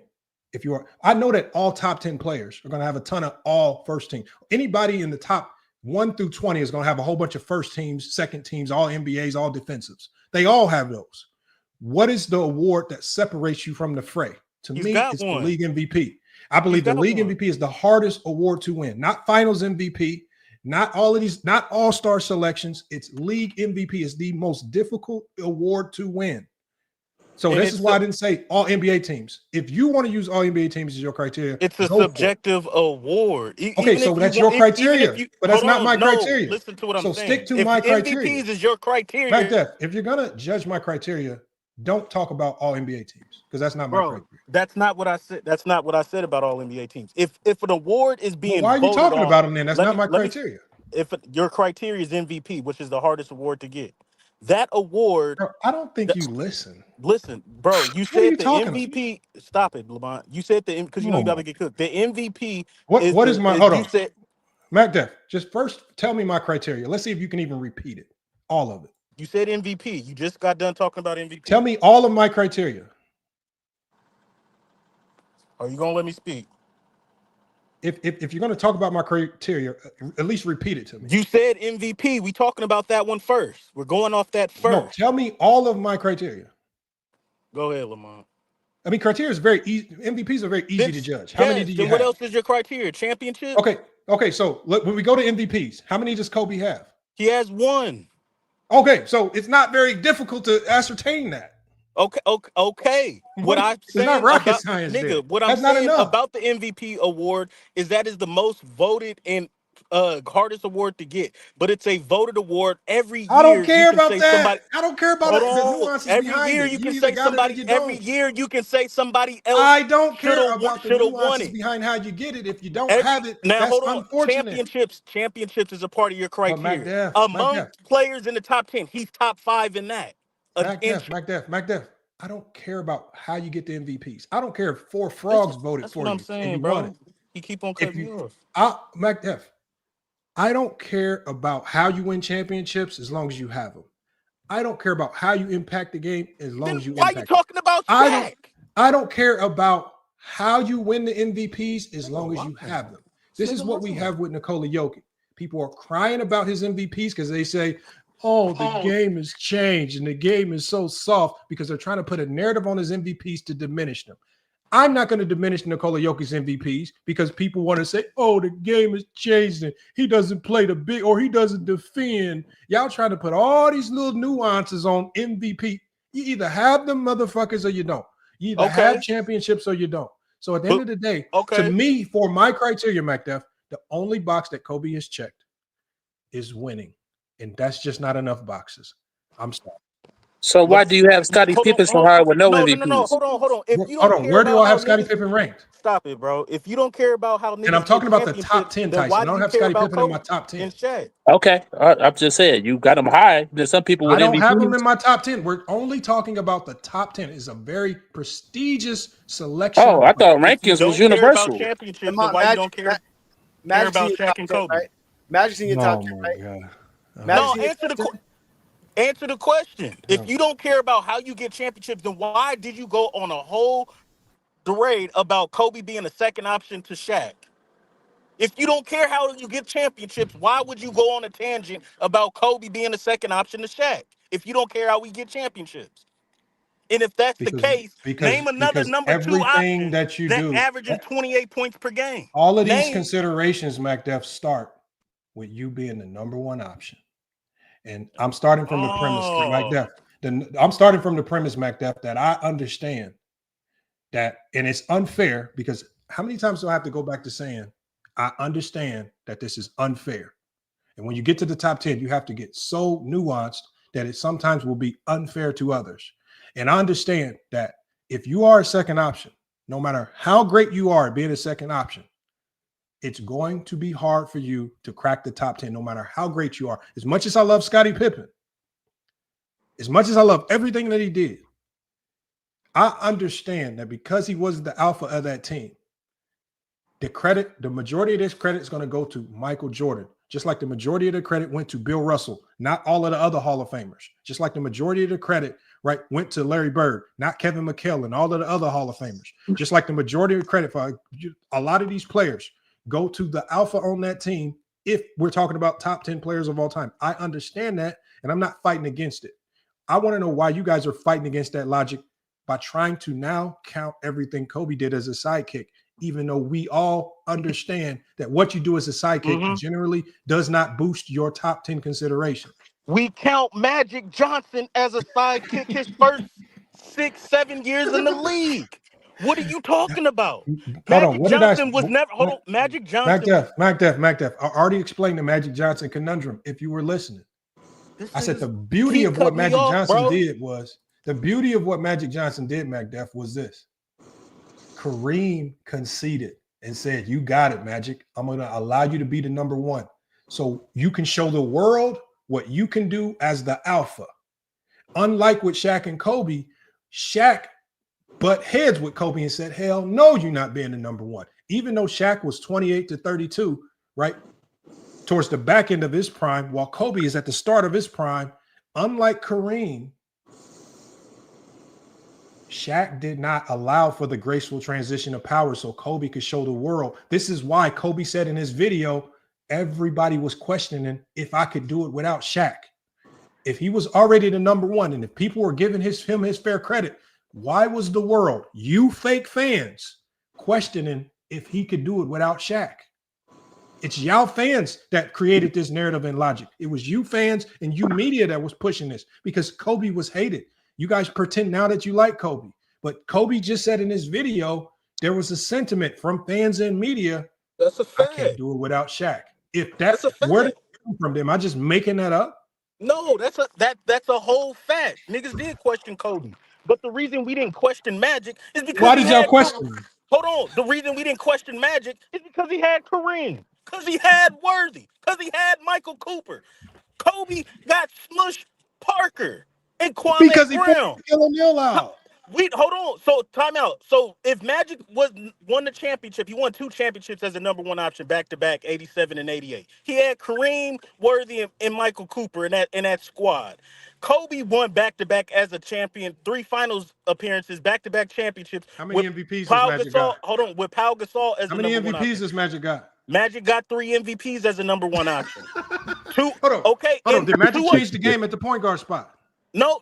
First of all, no, he did. And you already have a video. Saying Magic Johnson wasn't the best player in '87, and he was never the best player in the league. Hold on. You got a video like that, Lamont. MVP. Nah, you got a video, Lamont, that says Magic Johnson was never the best player in the '80s. You got 87 How many better than MVPs Magic. does Magic have? You be lying. How many MVPs does Magic have? He got. How many? Hey, y'all, I'm gonna ask the panel. How many MVPs does Magic have? Very simple. Bro, you be getting cooked, bro. He got 3. So that's what I was going to ask you. So the difference between Kobe and Magic is that Magic didn't force Kareem out. He waited his turn when Kobe did. No, it's not that. What I'm saying is this. When Kobe and Shaq butted heads, what it did was it created what I call a purgatory period for Kobe, where he was essentially just a really good player in the league, but he was not doing anything in the league that typically adds to your top 10 case. And for me, the 2 things that you can do that add significant value to your top 10 case are winning league MVPs and winning championships.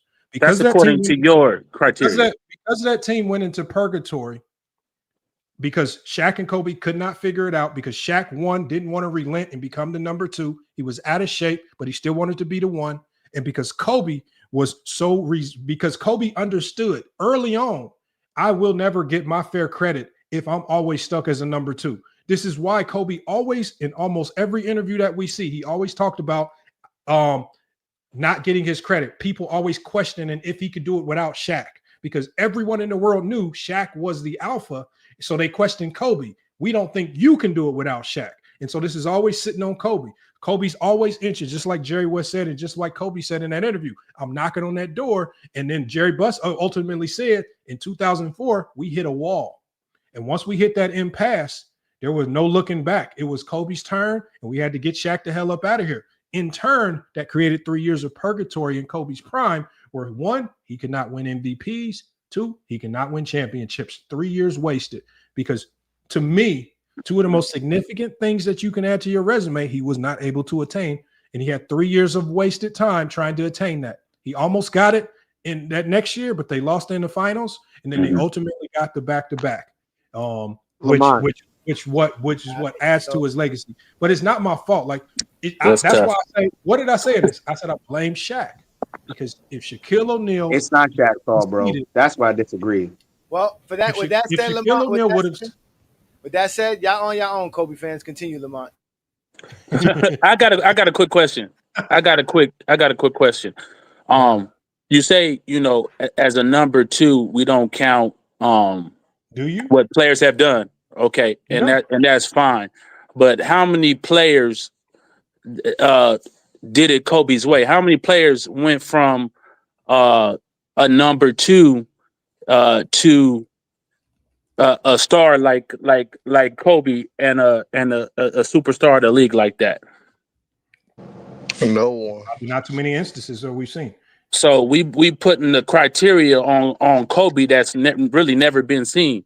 So to me, that's kind of you kind of reverse engineering it and saying, well, we never did this, but we never seen a situation like Kobe's where a player has as a number 2 won 3 championships, and then hold on, let me finish, and then went on their own. Question very easily. Huh? The answer he went to 3 straight finals on his own. Hold on. Right. I can only answer one person. Shaq couldn't even do that. Tyson, the easy answer is this: how many? We've seen throughout, the one thing that we have seen throughout NBA history, Tyson, is some great 2 options. Kevin McHale, all-time great. Scottie Pippen, all-time great. I would argue Kawhi Leonard maybe kind of fit that a little bit, but go ahead. Now, my next question is, as great as we've seen number 2 options be, how many of them are able to come close to cracking the top 10? Magic. But none of them did what Kobe did. What do you mean, Magic? That's what I'm saying, because none of them did what Kobe did. None of them did what Kobe did. James Harden didn't do it? That's my whole point. James Harden wasn't a clear number 2 and became a superstar? He didn't win championships. No, that's not what you said. Tyson, you said. Hold on, Tyson. I want you to answer this one question. Yeah. Because what I've told y'all is, y'all set the framework by, again, which I own, and I agree. I agree that this is one of the most unfair elements of the top 10. But as a sidekick, it's hard to put significant value on what you do as a sidekick towards your top 10 consideration. Now, that's my criteria. Well, now, what I'm saying for you is, all I'm saying, Tyson, for you is, if you do value what, but nobody's did what Kobe's done. Listen, I'm not saying. Listen, to what I'm saying. Hold on 1 second, y'all. Hold on 1 second. Why we gotta? Hold up. If I'm saying is this, if you do value what Kobe did as a sidekick, if you do truly value it, and you're not looking at it as a sidekick, and you're just truly looking at him as a basketball player, then where do you rank all of the greatest sidekicks in NBA history? But that's not the point. Again, Lamont. Let me you're a hypocrite if you can't just let me get this off. Just let me get real quick. Just a hypocrite, and you're just trying to make it about give me Kobe 30 seconds because you cannot give to one that you don't give to them all. No, but that's not true though, because we've seen players. You cannot do can I get it off? If we've seen second options, meets that, you got to explain it to me. Oh, I'm going to explain it to you. So we've seen second options in their role be amazing, and we say, oh, they weren't the alpha. But when you look back and see all of those players go to their own teams or whatever and not get it done, it's like, okay, they're a great second option. As an alpha, they're not that guy. So that proves to us that they're not. That proves of us that they don't belong in those categories, like a Scottie Pippen. Even though it was later on in his career, blah blah blah. If he would have won those championships after he left, we would have said, oh man, Scottie Pippen was really that motherfucker, man, and he deserves all that acclaim and all that stuff that we give him. So when Kobe goes and does, KD ain't in your top 10. Hold on, bro. When Kobe goes and does that by himself, it proves that what we thought about, it validates what we thought about Kobe and him as a number two, a great number two. But we always felt he could be an What's his alpha, and resume then he showed as a number improved. one? So that's why What's he's elevated. What's his resume as a number one? You already brung it up, bro. We don't have to go over that again. Comment on what he's saying right now, It's a because top this 10 lie, resume. this It's not a top 10 lie resume. that nobody else did it like Kobe needs to stop right here. James Harden was the third option on the Oklahoma City Thunder, coming Didn't off win the chips. bench. And the last time I checked, he How has many a chips league he got? MVP. Twin man, It doesn't stop. matter. I'm just Stop. no, you Stop. know Stop. that was It's not a not your comparison. criteria. No, you stop, It's not a Tyson. That's not comparison. what you said. You said It's how not a many people comparison. did it like Kobe? You said how many people became went from a second Why are option you to a comparing James superstar. Harden to That's what what you Kobe said. did? Hold on. I want to hear what Twins got to say. Hold on. Let me say that. Yeah, but it's not You even sat valid, here and bro. said how many people went from being a second option to a superstar. I can think of at least 2 or 3 right now. Russell Westbrook did it. He won a league MVP. James Harden did it. He won a league MVP. Are they top 10? Now all of a sudden the criteria is winning chips.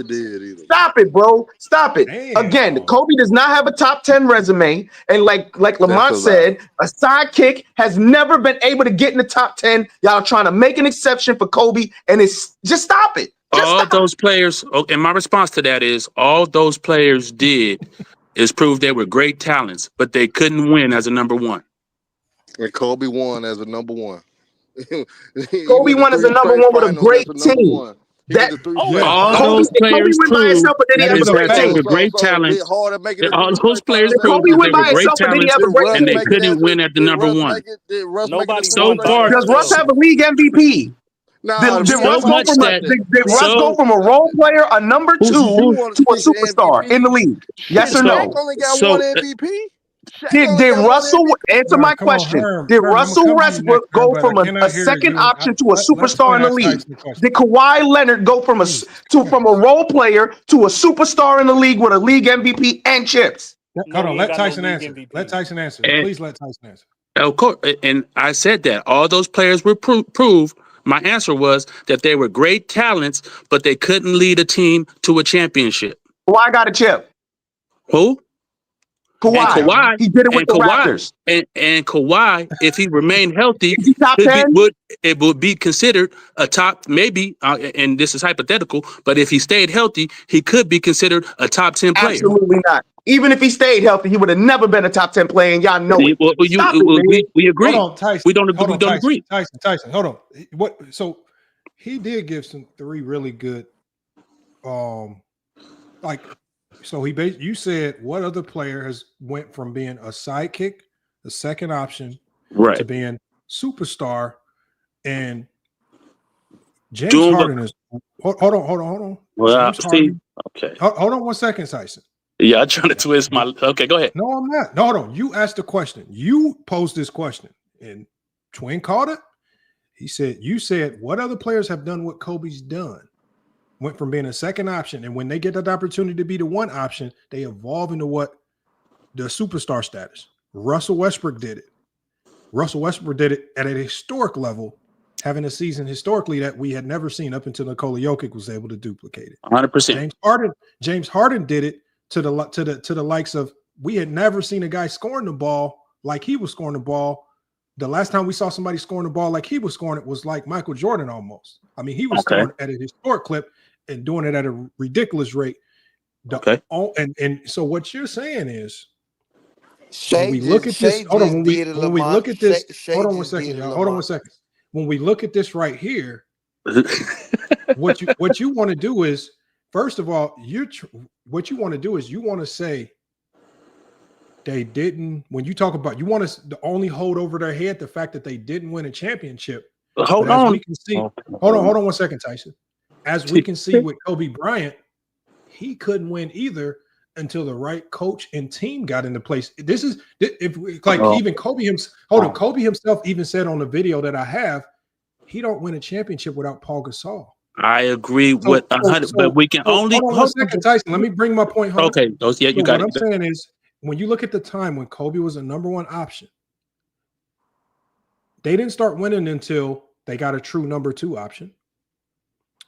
They stopped winning when they lost that true number 2 option. I mean, really, the winning started with Phil Jackson and Paul Gasol.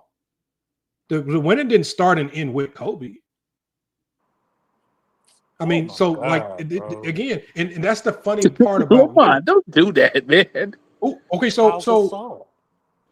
So do they win without Paul Gasol? No, of course not. And Does players Shaq don't win win with, without Kobe?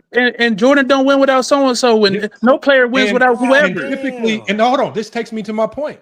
And so when you win, who typically gets all of the credit? The alpha or the others?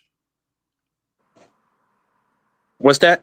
I'm sorry. When you win a championship, the alpha, bro. Who typically gets all of the credit? The alpha or the others? The alpha. They don't get all the credit, but they get the majority of the credit short. The alpha does. Like, come on, we know that. I know. I'm saying and that's the problem with this discourse. Even if he doesn't want to use the I don't example, do that. But you doing stuff that I don't do. Of course, the teammates get credit. I credit Paul Gasol. I credit Ron Artest. I credit Dwayne Wade and Chris Bosh. Come on, bro. What are we doing? No top 7. Everybody knows it takes a team to win. Nobody wins without by Tyson's logic, Kawhi Leonard's a top 10 player. Hold on. That's not what Kawhi Leonard's a top 10 player. But he got injured. His career is gone, bro. That's not my logic. Hold on one second. You guys are missing Lamont's point, though. Y'all really are just really missing the elephant. That's what I'm saying. They're missing it. So even though we understand, right, when we look at this right here, even though we know the 2 championships that Kobe won, we know he don't win them without Phil Jackson and Paul Gasol. Kobe still gets full credit as being the reason why they won those championships. No one runs around and gives Paul Gasol as the number 2 option credit for those 2 championships, just like no one runs around giving Pippen credit for the 6-0 because Jordan gets all the credit. So what I'm saying is this right here. When we go back to the first 3-peat, who gets all of the credit? Shaquille O'Neal or the others? Absolutely, Shaq gets all the credit about it. Yes. Oh my God! If you can't, literally brought to LA to win championships. You guys are. That's just the unfortunate reality of it. I'm sorry. Jack was brought from Orlando to win championships in LA. Period. 100%, of course. And he didn't do that until Kobe had his rise. Not Kobe Bryant. What? So this lock that Kobe somehow Twin Man, do you really feel like that, bro? Twin Man, do you really feel like that? Yes, that's exactly how I feel. Anybody at the time knows Shaq was brought from Orlando to run the Lakers. Everybody agreed. To be the alpha on the Lakers. You don't have to repeat that. Everybody agreed, bro. But you don't give Jamal credit when Denver Nuggets won a championship? No, I don't give all the credit. Huh? And legacy-wise, top Jokic 10 gets all the credit because we're not talking about credit. No, of course not top 10 credit because he's not a top 10 No, player. we're talking about. But Kobe went on to prove. That's the whole point. Tyson. So by your logic, Tyson, did Kawhi Leonard go on to prove, winning with the Raptors, that he's a top 10 player? Basically, no, because he doesn't have enough. Because his career is marred by injury, Twin Man. Just like Kobe Bryant, right? Isn't Kobe Bryant won 2 and went to a third final? What are you talking about? I'm asking you, did Kobe Bryant get injured as well? Stop trying to use the injuries. Hold on. You want to put stuff in a vacuum, bro. You want to put stuff in a vacuum. Go ahead, Johnny. Again, what you guys are missing is that what Lamont is trying to explain to you is that 2008 Kobe to 2011 Kobe is not enough to be a top 10 player. He's not giving Kobe credit for being a sidekick for Shaq the same way you guys don't give anybody else when you invented the whole term. Don't say you guys. Say them. You don't. Listen, you guys have to because we're not boxers. We're not golfers. We're basketball fans. We all take one for the team. If you're a Kobe guy and you have the nerve to put Kobe in the top 10 or in the top 5, and then have the nerve to talk about players like Scottie Pippen and Havlicek and all these other guys in a weird way, that is what Lamont's saying. If you take 2008 to 2011, those 4 years of real prime Kobe, that's not enough to put him in the top 10 because before that, he was the sidekick so bad that he forced a sabotage for the team. He cared more about stats than winning. Okay. Okay, that's fine. But again, No, you're right. Hold on. Answer me this. Let's just look at Kobe from 05 to when he retired. Now, Okay. how many number one? Hold on. Let's just look at. Forget about Shaq and the 3 rings. He doesn't have 3 rings with Shaq. He doesn't have a career with Shaq. He's 05 to 2013. Now, how many? Now, from that space? How That's many still a number small one sample options? size. Hold on, let Hold him on. answer his How question. many number one options? How many number one options went to 3 straight finals and won back-to-back championships while leading the league in playoff points, leading the league 2 scoring titles, and a league MVP, all NBA, and all defensive first teams? He did all that from 05 to when he retired as a number one option. All NBA first team, all defensive first team, league MVP, scoring titles, 3 straight trips to the finals, and back-to-back How many championships. MVPs, Now name Macduff? hold on. Now name the How number many one option. MVPs, Well, Macduff? Lamont, he asked me, Lamont. I can answer Now that. name them. Okay. I mean, that just don't Go fit. ahead. All that stuff. Hold Is on, just I can filler. answer. It doesn't. Everything that you just stated, the only thing that matters to Lamont and what Lamont's talking about today happened between 2008 and 2011. Between 2005 and 2007, Kobe didn't accomplish nothing to He won Lamont's 2 eyes. straight scoring titles. That's not enough to put you in He's the top all 10. NBA and all NBA first team. That's this not enough to idea, put you in the Not top my 10. criteria. this idea that we want to Hold exclude on. stuff because it doesn't fit Again, what you guys I'm want not, as not number gonna. one. Use a That sample it's I size it's of don't Kobe to ridiculous, say he's bro. not It's top 10. ridiculous. Oh, wait, It's ridiculous. listen. I don't agree Okay. with Lamont doing what he does, but I understand why he's doing what he's doing. You guys can't get mad at him because the people who have Kobe in the top 10 and the top 5 do the same exact things. Well, I don't, so I'm not gonna. Well, it's funny. I'm not gonna. I'm not gonna tell you don't argue with Jump Lamont. Y'all can criteria. have fun. I'm enjoying this. Trust me. I'm eating Hey, popcorn. Johnny. Fun. Hey, Johnny. The I'm just funniest saying. part about it is what they want to do is these be the same people, hey, Johnny. You still Because didn't you answer deal my with this all the question. time. The funniest part about this is I did everything that you stated that Lamont cares about happened between 2008 and 2011, and it's still yeah, it not did. enough. Okay, No, well, what I'm if you saying is this right legitimate here. everybody's 4-year Hold on, career, Macduff. The funniest part about it is that nobody's gonna be top 10. y'all now want to use, first of all, the reason why I said I don't consider all NBA teams is because I said we're already talking about a very selective amount of players, even if you go 1 through 20. The one thing that we know all players 1 through 20 in NBA history are going to have, we all know that they're all going to have all NBA teams. So, and we all know that there are varying degrees of how many you have. For example, Larry Bird's all NBA teams are going to look different from Kobe's because of longevity. No Right? defensive team. Does Go that ahead. make Kobe any better, more or less, have better legacy? Well, maybe somewhat. But first, all NBA teams to me are kind of a wash when you talk about the top 20 players. And how do you start to separate the greatest of the great amongst the top 20? I think when I look at the league MVP, and I don't think anybody can deny this, it is the hardest individual award as a player that you can win in basketball. And it takes a lot of talent. It takes a little bit of winning. I mean, it's really hard to win them because one, they've changed. They always change up. They always change up how you can win them. Sometimes it's best player on the best team. Sometimes it's the best player. Sometimes it's a historical season. So the criteria for winning an MVP, because there's no one way to win it. It always changes. It's hard to accumulate. So my separator, when I throw 20 of the top players in NBA history into a bundle, well, how can I start thinning this list out? Yeah. Well, MVPs to me is one of the easiest way to thin that list out. I agree. And so the players with no MVPs or one MVP, I got to start unless you hit a whole bunch of some of my other elements of criteria. I have to start moving you down. So when I look at my other elements of criteria, impact on the game, changing the way the game is played, statistical accomplishments or phenomenons, like the triple doubles with Russell Westbrook or Oscar Robinson or Nikola Jokic, things like that. The impact on the game, like with Steph Curry or with Chamberlain or Bill Russell, right? To me, with my other elements of criteria, Kobe just doesn't check enough boxes. Right? Kobe has the winning. That's the only. He's not statistically. He is not more accomplished. Shaq only has one MVP. Based on your criteria, I know, but what does Shaq also have? He has impact on the game. What does Shaq also have that usurps Kobe? He completely changed the game of basketball. Kobe did not do that. I got you. I'm saying that. Well, I agree. oh, But the statistical dominance Kobe has over Shaq. Hold on. Listen to hold on.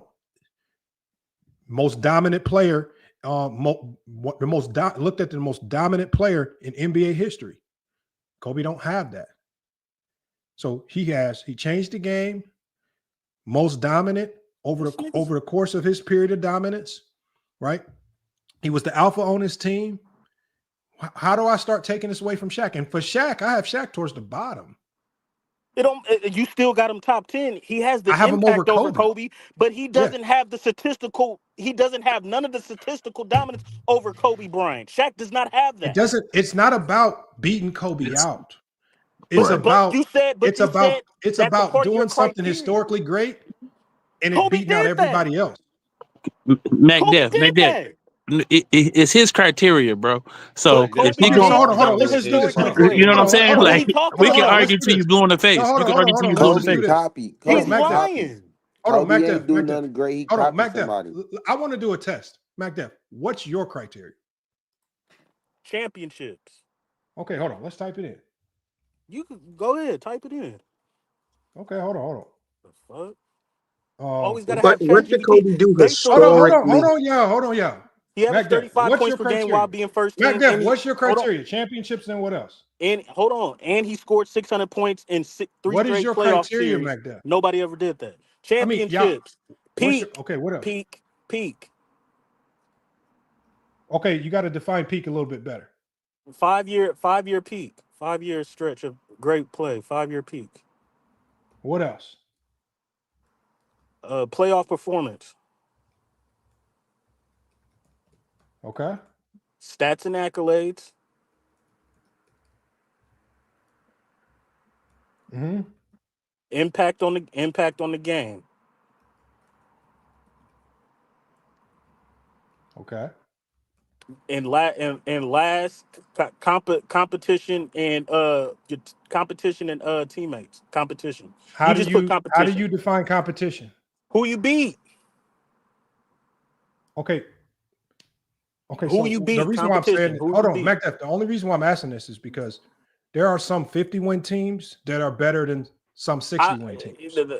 Who you how beat? Do you define competition? No competition. Who you beat? Type it in. Okay, I don't think this gonna end well. He top 10. Go ahead. Do you got any other criteria? Go ahead. I don't care. Go ahead. I don't have to do. I don't have to put. You got to have a winning record in the finals. I don't have to put all that. The other okay, stuff. So what's your top 10, McDev? Okay, McDev, give me your top 10. Jordan, Kobe, Curry, Kareem, Bill Russell, LeBron, Magic, Tim Duncan, Will Chamberlain, and Larry Bird. I done almost choked up in here, bro. Pause. Nigga have to have ChatGPT check my shit because you know you was getting roasted. No damn Shaq ain't got no statistical dominance over Kobe's peak because Kobe's it doesn't peak have to be statistical dominance over Kobe, but he checks more boxes than Kobe. No, he doesn't. Yes, he does. No, he does not. Like that, bro. Stop arguing. Okay, so hold on. Go ahead, type it in and show everybody. According to your... Go ahead. All right, hold on. I'm about to show everybody. I'm not gonna add. You have to have a dynasty. Everybody in my top 5 got a dynasty. But go ahead. Here, let me share my screen.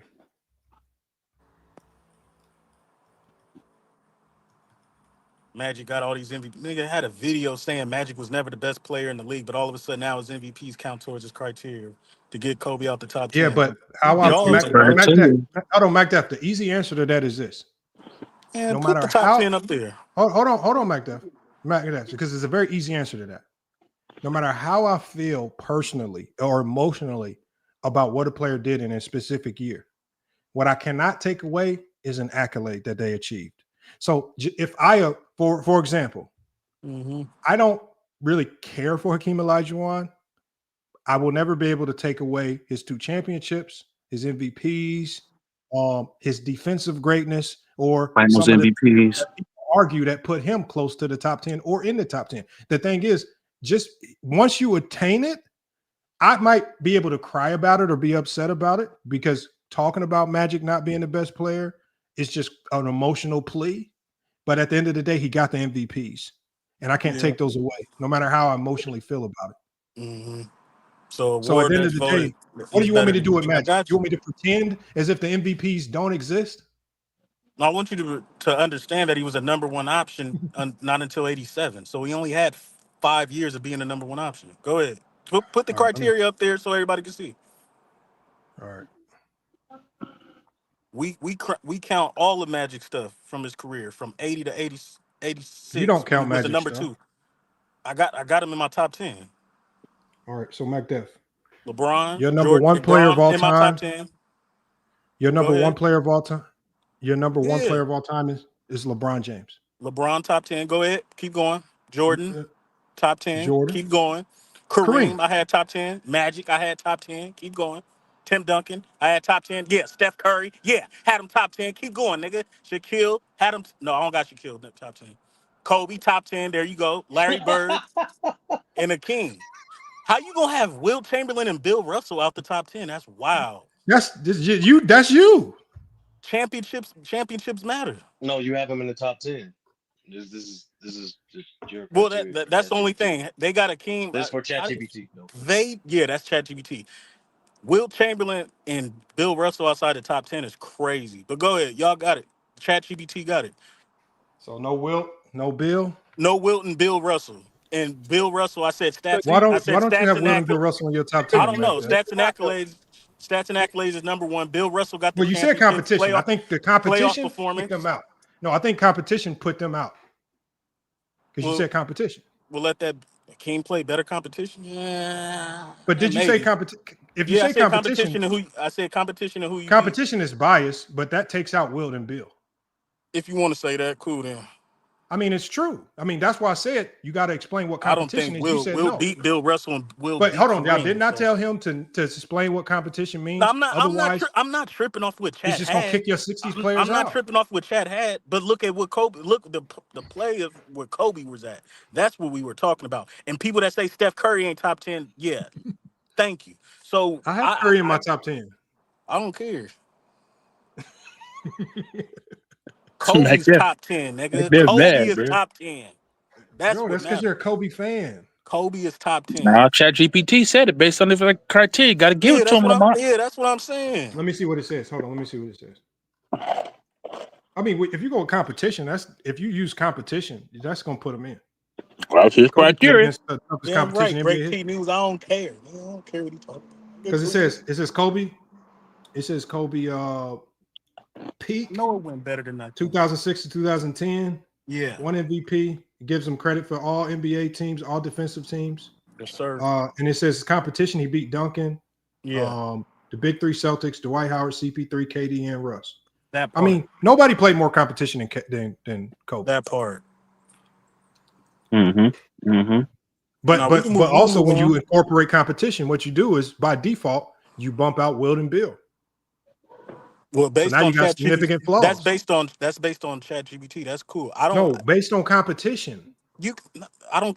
Bro. We all know the level of competition in the 60s was not up to par. I disagree. I disagree.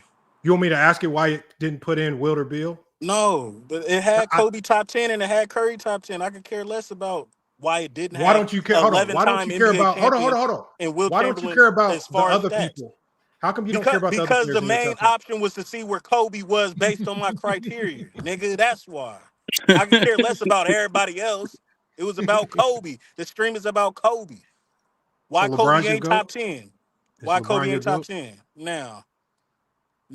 I mean, my criteria had Kobe out. So that's cool. That's your bump criteria. I know. His criteria, he can't be number 8 or 24. He snuck that in there. Nah, we cool. We got he snuck that in there. If we remove sidekick years, you want me to see what it says? Why would we do that? Yeah, that's because we never count sidekick years. Hold on. No, you don't. Just say what you don't do. You can't speak for everybody, bro. Time out. This is what I'm saying. No, this is what I'm saying. Go ahead. Tyson. If you count sidekick years, Tyson, how is Pippen not in your top 10? I'm not counting sidekick years to say that he's a number one. Yes, being an alpha is more important. I agree with that. But you are discounting the years altogether. That's the difference. Okay, he so wasn't the you alpha. discounted Pippen's whole career altogether. I did not. How is 6-0? How was he? Get him how in the top how was 10 or Pippen close? in my top 20, 25? Okay, who do you have? So you got who? If I'm discounting the years, you have if I'm Barkley over discounting the Pippen? years, he wouldn't be in there at all. Who all do you have over Pippen? Barkley? Yeah, I got Barkley over Pippen. You got Hakeem. Hakeem is extreme loser. Oh yeah, I got Hakeem over Pippen for sure. Wow, how? Because he's a better player. Yes. Oh, because of talent. Talent is important to career me. legacy. So it's not career legacy, it's talent. Talent is in my criteria. Yes, he's a better player. Yes. In the era where the 3-point shot wasn't as prominent and getting to the basket was at a premium, Hakeem's rim protection, his defense weighs very high to me. Barkley over Pippen. That's a good case. Karl Malone over Pippen. I got Karl Malone over Pippen. All right. Yeah, I got Karl Malone over Pippen. So that really leads me to question: what the hell are you valuing out of Pippen's career? Anybody got Pippen in their top 20? Tyson 25. I said 25. 20, about in the 25 range. Yeah. How was the guy that's 6-0 with all of the accolades Pippen has top 25? Yeah, that's crazy. Hey Johnny, did GJK got Pippen top 20? Yes. Yeah, he right in the top 20 range. Yeah. So you got Pippen over Dwayne Wade is crazy. No. He accomplished more than Dwayne Wade, yes. Hell, Pippen, I don't have Pippen's him over legacy. Dwayne Wade. Pippen accomplished way more than D Wade. Y'all are wilding, bro. Y'all got it. D Wade's just a better player. That's different from legacy and resume. Right, but I count that though. Yeah, like if you were better, first of all, you gotta have a resume. Okay, so that means Pippen and Wade Iverson got should a be resume. everybody's top 10. It's about talent. No, he doesn't, because he don't have everything else. You have to put it all together, bruh. That's what y'all want to do. Y'all want to separate every little thing. Wait. What can Dwayne Wade do that Scottie Pippen cannot? Thank you. Lead a championship team as the number one option. That's not a skill. That's not a skill. That's not a skill. That's not a skill or a talent. Score. You say skill. Based on what? Based on what? Value on what? If Dwayne Dwayne Wade averaging 34 points in the finals. If Based on having a scoring title. If Dwayne Wade takes 13 shots, he said by volume. So if we give Dwayne Wade Scottie Pippen's volume of 13 shots, is he a great scorer still? Why didn't hold on? No, he said by volume. We gotta go by volume. That's Scottie Pippen's volume. I'm answering the question. Yes. The nigga averaged 22 points as a second option to LeBron. With 13 he shots averaged 30 points. He averaged 30 points in the playoff series. He averaged 30 points in the playoff series as the number 2 option in 2011 versus the Celtics. 13 shots per game, got sir. Got LeBron over the hump. Was it 13 shots per game, sir? Was it 13? He's better, and he's still better. And he's still better than Pippen as a scorer, as the number 2 option. Get out your feelings and answer the question. I'm not in my feelings. I'm answering the question. Hold on. Wasn't that 13 free field goals per game? So you're fucking right. No, it's a lie. Hold on. ChatGPT did the math. If we equalize their volume, Pippen and D Wade, you just got to go by field goal percentage at that point. If you're gonna equal out their value. Hold on 1 second, y'all. If you even the volume, right? If you normalize volume, D Wade is averaging 21 points per game, and Pippen is averaging 20.8. So still more in this. That's normalized to. That's exactly the same. So yeah, but that's not the point. That's not the point. Yeah, that's what he just said. I'm just answering the question about volume. Right, but that's a weird hypothetical because that's not a hypothetical. That's a fact. Let's take away his number 1 option and make no, him but number 2 the reason why Dwayne Wade is great because because he can get to his shot better than Pippen. Based on what? Based on his skill level and what we seen, what we watched. What skill level does Dwayne Wade possess to get to his shot that Scottie Pippen does not possess? Better footwork, better technique, better handle. Bro, can get to the basket. Bro, don't answer that question, bro. Bro, don't answer that question. Like, look how he answered. Look how he asked that question. Like, bro, y'all gotta pay attention, my nigga. Man, like, Bro, ain't nobody tripping. What? He He got know in better his heart footwork. Dwayne Wade's a better scorer than No, Pippen. He know that y'all shit. answer. No, listen. Y'all answer the question as if what does D Wade does better. That's not what Johnny's question. I gotta pay attention to what these niggas are asking you, or just don't answer the question. That's simple. He did. He asked him. He said, "What does he do better?" No, he did not say what he do better. That's why I keep telling you. What did he say? What does he possess? I mean, what does he He's about to say it possess? again. He's about to say it again. Can Scotty pivot with his left foot? What? Can Scotty pivot with his left foot? What? That's a dumb question. Yeah, I'm not gonna answer that. Yeah, you're right. You're right. They asking dumb questions. That's not a dumb question. That's not a dumb question. Again, can Scottie Pippen pivot with his right foot? Pretty sure he can. Yeah. Can Scottie Pippen dribble with his left hand? Pretty sure he can. Yeah. Can Scottie Pippen dribble with his right hand? Yep. Pretty sure he can.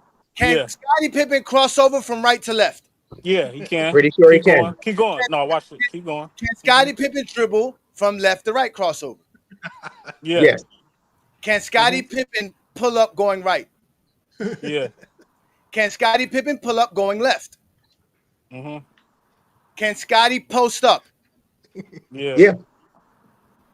So again, what is it that Dwayne Wade does that Scottie Pippen doesn't?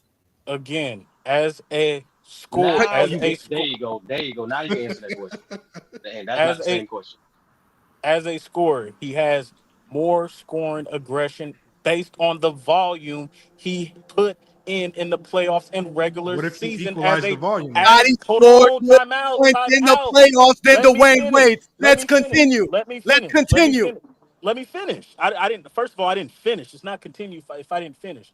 When you What'd are you say? when you are a number one option as a scorer, which Dwayne Wade and Scottie Pippen was for their teams. Scottie Pippen was a pass first number one option. He wasn't a scorer first. He was a passer and facilitator as a number one option for his team. Dwayne Wade was a scorer. Let me finish. Dwayne Wade was a score first, volume aggression scorer. Based on that, his numbers were better in the regular season and in playoffs as a scorer. Skill wise, you can say whatever you want as far as skill wise, this, that, and the third. But we all know Dwayne Wade had a better handle and better at attacking the rim than Scottie Pippen. Now That's where I was going. Now we continue. Put constant pressure on the defense. Was better in isolation. Was Based better. on subjectivity. This is a subjective opinion. What? No data to support it. Again, hey, Tyson, get him. Tyson, I'm going on mute. Again, he brought up the idea of Dwayne Wade being a volume shooter. So because Dwayne Wade decided to shoot the ball more than Scottie Pippen, that makes him a better player. This is why Lamont cooks y'all every time y'all show up on this stream, because y'all don't hold the same thing for anybody else. That means Allen Iverson's a better player than most of the guys that you got in your top 10, because he is a volume scorer and can score in many ways because he takes all these shots. If you're going to use Dwayne Wade just taking more shots to be better than Scottie Pippen, he is not talent-wise better than Scottie Pippen. You're just saying he takes more shots. Anybody could take a shot. That's not what I said. No, I'm not talking. I'm cooking Matt right now. Okay. Because y'all said that y'all did not have Scottie Pippen in your top 20. His resume says he's top 20. His skill set says he's top 20. His legacy says he's top 20. And the way you talk about Kobe, like he said, he should be top 10, because just like Kobe, it wasn't Scottie Pippen's fault he got drafted to a team with Michael Jordan and had to play a second fiddle role for a good portion of his prime career. Just like Kobe got drafted to a team with Shaquille O'Neal and had to waste prime years being behind fiddling with Shaquille O'Neal. At least Scottie Pippen didn't run Michael Jordan out of town. Michael Jordan was ready to do that before Scottie Pippen showed up. In reality, Michael Jordan shouldn't even be in Lamont's top 10, because Jordan didn't do shit without Scottie Pippen. Not an MVP, not a championship, not nothing. So we can easily say that he was second fiddle to Scottie Pippen, because when you go look at all their championship runs, it was Scottie Pippen who had the most rebounds, who had the most assists, who had the most steals, who had the most blocks. He was the one doing everything else, while Jordan was just a volume shooter taking a bunch of shots. So again, the same reasons that y'all knocking Scottie Pippen is why Kobe is not top 10. Why do you have Kobe over Scottie Pippen? Because I go by stats, accolades, and achievements. You see, Lamont ain't tested me. You go by stats, accolades, and achievements. Yes. Okay. Yeah. I'm just asking. You don't value him winning. Like, You don't value him. You don't value winning as an alpha. I'm asking. No, there's no such thing to me as alpha. That doesn't exist to me. Okay, all right. I see that. This is why I told you guys. See, look, you don't like taking one for the team. You think it's all about you. Then when we call you out, you saying why you put again. It's a I'm team. just asking, brother. I'm just asking. Team sport. No, I'm cooking now because I was sitting here listening to y'all having patience. Okay, go ahead and cook. Y'all got mad at me because I proved to y'all Scottie Pippen better than Dwayne Wade. Y'all always get mad. He's better than Dwayne Wade. And there's nothing that y'all can sit here and tell me Dwayne Wade can do on the basketball court that Scottie cannot do. In fact, there's things that Scottie could do that Dwayne Wade just can't. Let's just forget about it. Let's just be real. So let's leave it alone. When we talk about Scottie Pippen, the way we talk about Scottie Pippen, because y'all, again, he's the same career as Kobe. He was a sidekick for all these great legacy championships that Kobe was able to. The dynasty that Mr. Mack always wants to bring up was because he was a sidekick. Kobe couldn't win no damn dynasty as no alpha. So again, this is why I stay quiet, because I got Friday nights to cook y'all. I didn't come on Monday night to cook y'all. Okay. Well, y'all got to stop saying they had the same career, bro, because the niggas clearly didn't have the same career. Like, y'all got to stop saying that. Who said they had the same career? Y'all got to stop saying that, bro. But who said that? No, y'all kept, and there's another thing too. Like the sectioning off of a player, like every player is measured based upon their contributions, what they did, not just what section of this, the section of that. I don't know what the fuck that was. That was my argument. Hold on. I mean, No, because the first thing y'all gonna do to Scottie Pippen is say he never won nothing while he was I'm the not alpha. gonna talk about Scottie Pippen. That's I'm gonna talk about what we're saying. Scottie Pippen's just the best example because it answers all questions about what we're not saying. In theory, Sturdy, what you're saying, in theory, you are right. It should not be judged off if you are an alpha or second option. It should just be judged off production, what you're able to do, accolades and things that you were able to attain, and did it lead an impact towards winning. That would be the most idealistic way to approach it. In reality, what we do know is no one approaches that, right? Most of us look, like I said before, most of us look like when we look to Jordan's 6 championships, Jordan gets all the credit. When we look to any team that wins a champ, like for example, then you talked about the Denver Nuggets. As good as Jamal Murray was, in the sense of legacy, when it comes down to your legacy and the things that can potentially get you in top 10 conversations, Jamal Murray will never get credit for that championship. Nikola Jokic will, because he was the alpha on that team. The number one option, unfortunately, gets all the credit in a lot of these conversations. And guys that were relegated to being the number 2 rarely ever get the credit that they deserve. And that's the unfortunate reality of being a number 2 option, which is why Kobe hated it and forced his way out of that role, because fans, even during the time he played, questioned it. They said, you can't do it without Shaq. You're just winning as a 2 behind Shaq. You're only winning because you got the most dominant player in the league. Kobe hated those criticisms. He hated those sentiments, even though they were winning. And he where you got Kyrie Irving? Where you got a Kyrie Irving who did the same thing? I'm just going off real quick, Lamont. I'm just going off Kobe's words. Kobe's own words. Kobe said, if anybody should be mad, Lamont, if anybody should be mad at your mic is super low. We can barely hear you. No, I'm saying Lamont, if anybody should be mad at this sidekick shit, it's Scottie Pippen, bro. It's Scottie Pippen. And it's people like Mikhail. It's those people should be mad. Kobe shouldn't be mad. Again, I have Kobe 11th. Kobe is the gatekeeper for my top 10. That is an honor spot for Kobe Bryant. Period. At the end of the day, no sidekick is in the top 10. And if you're going to put a sidekick in the top 10, Kobe Bryant is not going to be anywhere near the first person I'm thinking of putting in the top 10. You have Magic in your top 10, bro. No. Sidekick. Magic was not drafted to the Lakers to be a sidekick. He was actually drafted to be a successor to Kareem. Unlike Kobe Bryant. But he was, hold on. Go ahead, Sturdy, lace him. This is a lot. even if the bullshit narrative, people give that credit to those players when they contribute based on their contributions towards winning. That's why numerous testimonies, but coaches, GMs, players, the stats show that even when Kobe was a sidekick, he was still contributing at a high rate, being the second option behind Shaquille O'Neal. Players get judged based on. Hold on, Lamont. Hold on, Milan. What credit did he hold get? Hold on, my nigga. I just want to finish my take. I just want to know who gave him credit.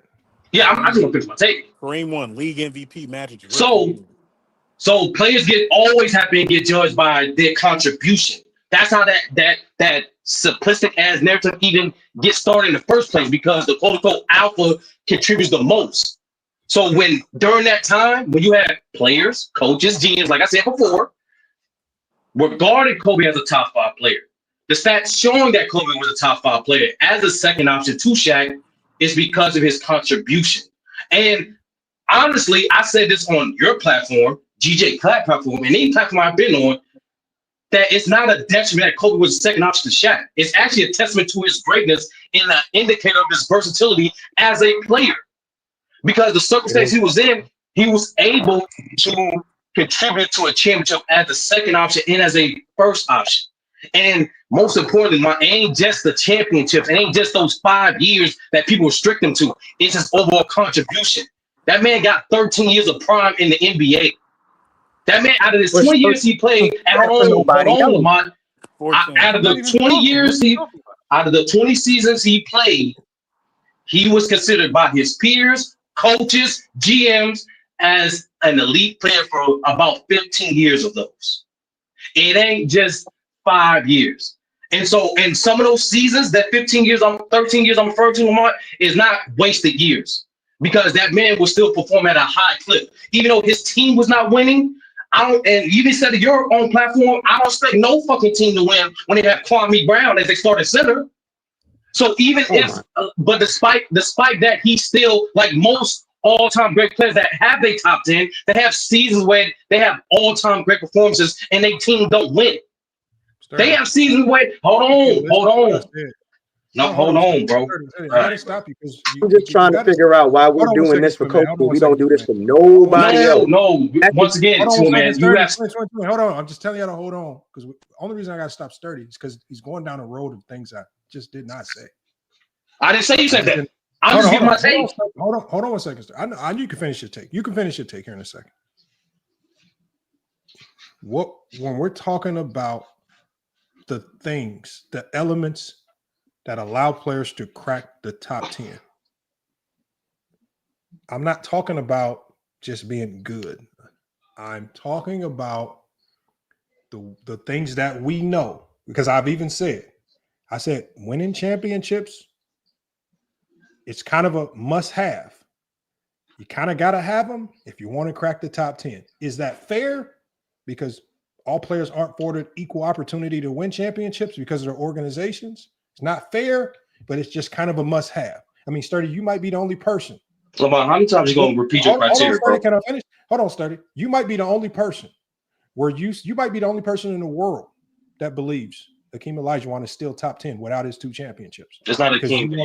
Because you want to judge him on just talent, or guess, or whatever. We all know that those championships, as much as we don't like to use them, are an entry into the top 10 if you have enough of them, especially if you combine that with MVPs. MVPs and championships combined, it gets super lethal. Then you really start finding your way into top 10 conversations. That's a fact. So that's why Steph Curry got himself in those conversations. This is why Hakeem himself has himself in those conversations. And a lot of people who are in these conversations is because of the mix of MVPs and championships. And the more of each that you have, the stronger your case. And so with Magic, as much as people want to say he was the second option, he still has the 3 MVPs, right? And he still has multiple championships as the number 1 option, right? And as a rookie, I mean, from start to finish, his career was just filled with crazy things of achievement that we've never seen. From what he did as a rookie to the graceful transition of power with Kareem, where Kareem allowed him to be the number 1 without running off to another team because he was pissed off, diminishing the Lakers, so Magic would have to struggle. They didn't allow that to happen. But unfortunately for Kobe, with Shaq getting ran off, it forced Kobe into purgatory for 3 years where he was struggling. No winning, no MVPs. He's in purgatory now. That's detrimental to your top 10 case because championships and MVPs are essential to your top 10 case. You keep reminding us of your limited criteria, Lamont, and I'm not trying to argue your criteria. Hold on. Everybody up here, when I go through your top 10, I don't care who your top 10 is, right? The majority of the players in your top 10 are going to have championships and multiple MVPs. Yes or no? No. Yeah. Yes. My only difference is that. Yes. Yeah, it's a good thing I don't pigeonhole. It's a good thing I don't pigeonhole into two things. Before, I don't pigeonhole into two things. The only people that find themselves to be some type of exception are the people that did something so historically transcendent that you just cannot leave them out. Number 4 leading scorer. No, Lamont. Once again, we get it. That's your criteria, bro. Like this is the third Kobe video. No, I'm talking about yours. 30. You can tell me your top 10. I didn't say my top 10. I didn't say my top 10. I didn't say my top 10. MVPs. I didn't say my top 10. I didn't because it's not about my top 10. Everybody in their top 10 got one person that won at least one. It's not about my top 10. No, well, it seems like everybody in their top 10 has one emotional selection. No, twin man. It's this simple, bro. Players get judged on what they We're do. trying to change how we always done it. No, twin man. I didn't interrupt you, bro. I didn't interrupt you, bro. It's this simple. Players has always got judged based off their production, how long they did it, how long they was great. That's facts. Yes, it is. Okay, hold on. If that's true, Sturdy, where do you rank Scottie Pippen? I don't know. Yeah. How? Give me you're smart, man. If it's just about production. Hey Johnny. I'm saying how right now because I'm focused on the topic of the video, which is Kobe Bryant being top 10. 30. That's a part of the topic, Scottie Pippen. Thank you. Scottie Pippen, where? He's on the thumbnail? Because of the sidekick. He's on the thumbnail? Because Kobe was a sidekick. You guys keep about Scottie Pippen the whole time, Brady. Being a sidekick. I don't have to. That's the thing. I don't have to. No. Hey, Johnny. I don't have to talk about other players to talk about one. 30. Let's just not get away from it. 30. I know you're one of the most intelligent people on the panel. If you judge players off of and what you do, know that in the game. Sidekick BS. Where do you rank Scottie Pippen if it's about production and what you do towards winning? It's not just those two things, Lamont. Once again, that's why you can't just cut niggas off in the middle of the tape and then pretend that's the only thing they're saying. Yes, he did me. It's not just two things. Okay, so you did it to every single person on here. What's your criteria? My criteria is based off production and impact, longevity, how do you perform the playoffs, and accolades. If you want the value to that things, I can give you that too. But those are categories I put. I don't value those as equally. You said production and impact, playoff production and impact. What else? Longevity. I swear, weird. And awards and accolades. Somebody. And no, twin man.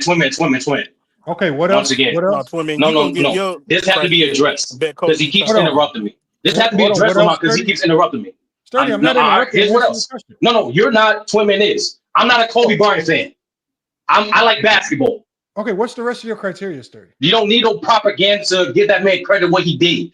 Okay, what's the rest of your criteria, Sturdy? I'm sitting here saying there are other players that we sat here and shat on for decades and didn't get their motherfucking.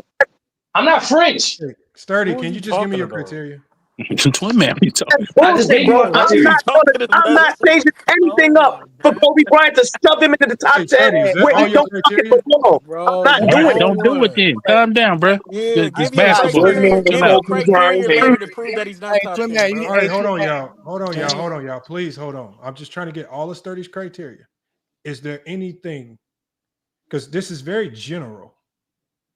And that's why I asked you, do you want the value of it? Because I didn't agree to putting this into okay, ChatGPT. So if there's any nuances, it's not going to take nothing but 10, 15 seconds for you to tell me the nuances.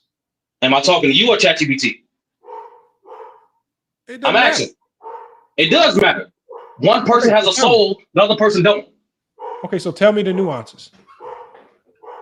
Amongst that criteria, I personally, this is obviously everything's subjective how you value it. Production and impact, Kobe Bryant for his decade. Hold on, that's another thing too. Why y'all let this man say this man didn't have a decade of dominance? Like this man, Kobe Bryant, wasn't by his peers and productive wise, accomplishment wise, and winning wise, was regarded as the best player of the 2000s. Because he only wanted to focus on 08 to 2011. Hold on, Sturdy. When did I say Sturdy? What did I base the decade of dominance on? No, when you mentioned the many things that this thing you didn't. I'm trying to finish. I'm trying to answer your question. What did I base it on? It's very simple. You based it on your criteria. You was mentioning during the beginning of your monologue. So what are two of the primary elements that should go to your dominance in your decade? One, MVPs. You said, yeah. How do you dominate your era? By dominating 2, 3, 4 Mhm. MVPs in your run of dominance. That tells me you're dominating the shit out of your era. Changing the game, completely changing rules. Shaquille O'Neal during his run of dominance, what did they do? Motherfucker, we got to bring the zone back to stop this motherfucker. That's how you know you're dominant. So when we talk about dominance, impact on game, statistical dominance, doing things. Now, if you want to say Kobe's 81-point game is statistical dominance, it's not better than Wilt's 100, but I guess I'll take that. But again, it just doesn't meet my criteria for dominance. Yeah, I'm not arguing your criteria. I get it. We understand your criteria. So if you want to go to the subjective, the other smaller things, give his criteria. That's what he's trying to do. That's what I'm saying. Like, how you ask me the nuance of my criteria, then start talking about your criteria? About my criteria. So hold on. I didn't ask you nothing. Okay, so let's just stick to. Can we stick to your criteria? What is I thought I was doing that. And what's your nuances? No, you went on a tantrum going off on Twin Man. Because he kept interrupting me as I was trying to get to the nuance of the criteria. Can we get back to it? The production and impact, 30%. When you look at Kobe Bryant, no, I got to explain why it's Kobe Bryant, or just I just need your criteria. Okay. How you play in the playoffs, that's 30%. Primarily during the players' part. That's how I judge it. Okay, so you said production and impact is 70%. 30%. Okay, so production and impact is 30%. Okay. Longevity is playoffs, 30%. Okay, 30%. Longevity is what? 30%. 30%. Okay. Accomplishments, accolades, 10%. Okay. 10%. Awards and Is there any other nuance? Championships. It's still very general. What? No, that's the thing, Lamont. When the way I break down basketball, the way I appreciate greatness, ChatGPT is not smart enough to keep up. So that's why I'm not. Okay, you can't sum it down into a few sentences. It's not smarter than a computer. You can't. So. It's not a computer. Look up what it is. Okay, so can you just summarize it for me? I did. It's not very difficult. I did. Okay, so what I'm saying is nuances. Is there any nuances you want us to implement in here? So things. What does you want? If you want to, relative to the player's part, that's the only other nuance. Okay, and so relative.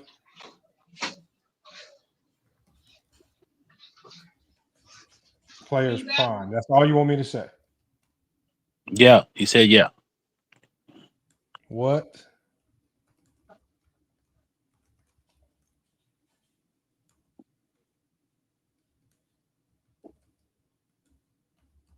Okay, let's go. And so what's your top 10? Do you have it to memory, Sturdy? Nope, the order don't matter. Kareem, Jordan, LeBron, Wilt, Duncan, Hakeem, Shaq, Magic, Kobe. That's it. That's the 10. And Bill, I apologize. And Bill, that's 10. And Bill Russell, right? Yeah, it don't matter the order. The order don't matter. Okay, so according to your criteria, number one for you is going to be LeBron. Production, playoffs, longevity, awards. And then it said the composite score of all 4 of these categories based on your percentages. LeBron is number one. Number two is going to be Jordan. Production, playoffs, longevity, awards. It says slight knock for shorter prime, longevity. Kareem is number 3. Production, playoffs, longevity, awards. All-time leader in sustained excellence. 4 is Duncan. Production, playoffs, longevity, awards. Quiet dominance that checks every box. Number 5 for you is going to be Steph Curry, production, playoff longevity, 10 years plus, still going. Awards, 2 MVPs, 1 unanimous. Slight dock for defense, but all-time offensive engine. Number 6 for you is going to be Shaquille O'Neal, production, playoffs longevity, awards, slight penalized for conditioning and inconsistent post-prime. Bird is 7. Production, playoffs, longevity, awards. Longevity knocks him down a bit, but prime was elite. Hakeem is 8. Production, playoffs, longevity, awards. 2 MVPs, finals MVP, 2 DPOY. Most skilled big man ever. It says slept on peak. Number 9 for you is Kevin Durant. Production, playoffs, longevity, awards. Not as complete defensively or as a leader, but huge impact score. And your number 10 is going to be Dirk Nowitzki. Production, playoffs, longevity, awards. Gets a major bump for peak longevity combo. Your honorable mentions are Kobe Bryant, Giannis, Moses Malone, David Robinson, and Nikola Jokic. Kobe's not in the top 10? No, he left out impact. As you hear, hey John, he touched impact, but it don't He matter. left out something. That's top 10. I don't. Once again, hey John, I'm a human being. I don't make my criteria limited to only 5 fucking sentences. That's retarded. Oh, it says. I feel like impact is subjective part of the criteria because everybody's is not objective. ChatGPT is not objective. Hold on. I said this is what I typed in for his criteria: production impact, 30%. Playoff performances, 30%. Longevity, 30%. Awards, accolades, 10%. All of this relative to a player's prime. And that's what you said. And I asked you for any subjective points that could help make this and fine tune it so it doesn't get too thrown astray in a muck. And once again, you listen to that part. You listen to the part I said I didn't want to participate in. It said 30% production impact, stats, efficiency, usage, gravity, two-way ability. Playoff performances, clutch, the ability to carry, finals dominance, longevity, years as elite, games played, sustained excellence, awards, accolades, MVPs, DPOYs, all NBAs, etc. 10%. It said, and this is what it gave me. It gave me Bron, Jordan, Kareem, Tim, Steph, Shaq, Bird, Hakeem, Durant, and Dirk. Yeah, I heard what it gave you the first time. I don't know who does this shit, but I don't. That's why I didn't want to participate in talking to an app. It's just a non-biased. I ain't gonna lie, Sturdy. Chat GPT be saying some smarter shit than those Zesty Jeffries. And we should But unfortunately, Johnny, once again, we're not talking about Zesty Jeffries. We're talking about Kobe Bryant. Unfortunately, the sidekick talk is Zesty Jeffrey talk. Y'all keep avoiding the elephant in the room. Yeah, right? but I'm not. But that's the thing. I don't speak for other men. I speak for myself. And you heard in my take, I refer to Kobe Bryant as a second option. I refer to Kobe Bryant as a versatile player. I refer to his greatness. You don't have to mention. I said this, Johnny, because you don't have to demonstrate everybody. You don't have to mention no other player. You have to mention no other narrative to describe the greatness of a player. You don't. Again, you know this better than anybody as the #1 debater here on FYF. That's why it's FYF, man. Fuck your feelings. Mark doesn't care how you feel, your opinion. He gave y'all the criteria. He laid it out. He said, and he talked about this because, again, of all the scap attack nonsense and all these Kobe Bryant fans who refused to accept that Kobe was a sidekick. Lamont accepted the role. He said, you know what, since y'all want to call people sidekicks and y'all want to punish people for being sidekicks, well, guess what? Kobe falls in that criteria. And it's not Kobe's fault, but that's what he's saying. That's all he's saying right now. Yeah, I know, but like that's the thing. That's the assumption part of it. The thing is sports, everyone don't have the same definition for the same terms. So a sidekick is not the same for everybody, Johnny. You notice that you notice the reaction? You notice the reaction? NBA.com said it's a sidekick. No, I'm not in the article. I'm not in the article of what a reporter read on NBA.com. Kobe said he's by Shaq. I'm not. No, that's not. Once again, look what I said, hey Johnny.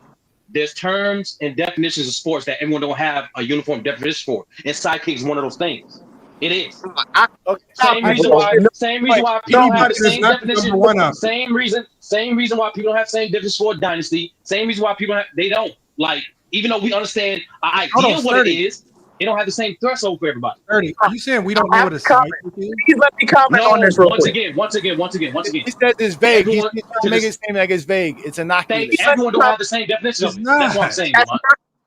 That is not true. It's like dynasty. Everyone don't have the same definition for a dynasty. 30. It seems like this topic, all of a sudden, sidekick has a different definition. No, I'm sorry. Twin man. You're not listening to my take. I don't know what it is. I'm listening to your take. I don't agree with your take. I'm not excusing or trying to defend this weird sidekick bullshit. I once again acknowledge who Kobe Bryant was as a player, with and without Shaq. I agree 100% with what you just said. He was an elite player with and without Shaq, period. Terms and sidekick can mean a different thing to different people. No, a sidekick is a sidekick. And for some strange reason, we're trying to twist it for Kobe Bryant what a sidekick was. Who's, once again, no one saying we. He was the second best player to Shaq, but he's still an elite player. He was still a top 5 player, even second behind Shaq. Period. Whether niggas accept the term sidekick or not, that's what happened. We're that's looking at the Kobe fans are looking at the production. I don't care. I have one question. I don't care. He was an elite player. That's the point. I have one question for you. I'm gonna be quiet. I have one question for him. I'm gonna be quiet, and I'm gonna be quiet. In NBA talk, ever has a sidekick ever been in the top 10, or ever been considered for the top 10? Yes or no? To answer your I'm gonna answer the question the way I need to answer the question. Players, like I said before, players get judged in the top 10 based on their overall contribution. So when numerous people on this platform keep bringing up other players like Magic, like Oscar, who's also in conversation with top 10 at one point, and Kareem, who contributed more than Scottie Pippen? They taking their overall contribution. They don't just segment their careers off. Who contributed towards winning championships more than Scottie Pippen? To answer your question, twin man. As a sidekick, who contributed more than Scottie Pippen? It's not just well, you can argue. Well, I won't say Hondo, but I mean, if we remove the term sidekick, where do we rank Scottie Pippen? 6-0, one of the greatest players of all time. I don't know. One of the best defenders of all time. I got him top 20. I got him top 25. I don't know. I got him top 25. I just think this is easy. No, it's not. It's still, it's not crazy. I think Scottie. You look at what players contribute in their role. Can I ask was a elite player as a second option. Lamar, can I ask your chat GPT some, please? Can I ask your chat GPT some? Ask them how many players in NBA history have at least 7 All NBA selections, 10 All Defensive selections. Hold on, let me go to a new one right here. Let me go to a new. Yeah, go to a new one so we don't get muddled up. How many? Yeah, how many NBA players in NBA history, right? Yeah. Have 7 All NBA selections,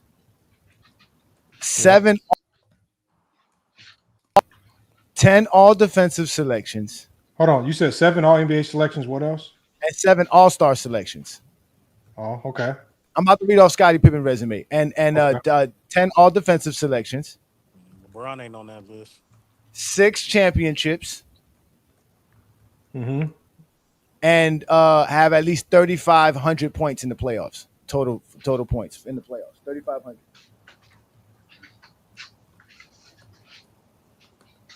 Okay, that's it.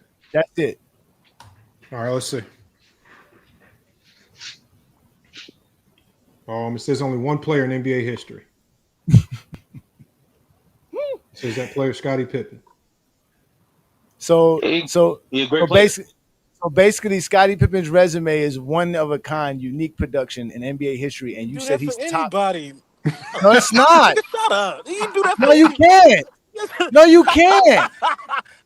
Okay, Matt Jeff, who else can you do it for? He's saying every all-time great has something that they ever had. That's what he's saying. But you don't consider who else? Scottie fucking Pippen. No, again, nobody's gonna have 6 championships. This whole he has to get 6 championships. You have to get 10 All Defensive selections. Bro. That's the point. There's not too many guys who have that. That's what you feel. You can't do that with Stephen Curry. And it comes. You can't do that with Stephen Curry. All right, type in ChatGPT. How many niggas got a unanimous league MVP? Like, yes, That's one category, nigga. Look, he said one That's his category. resume.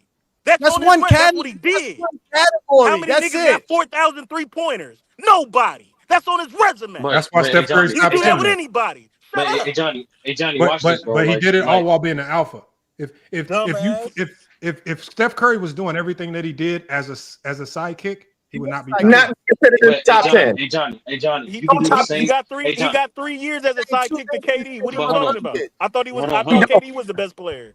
Like Dev, you falling for the shit again, bro. I thought hey, KD Johnny, was bro. the best player. You falling for the shit said- again, bro. That was Steph Curry.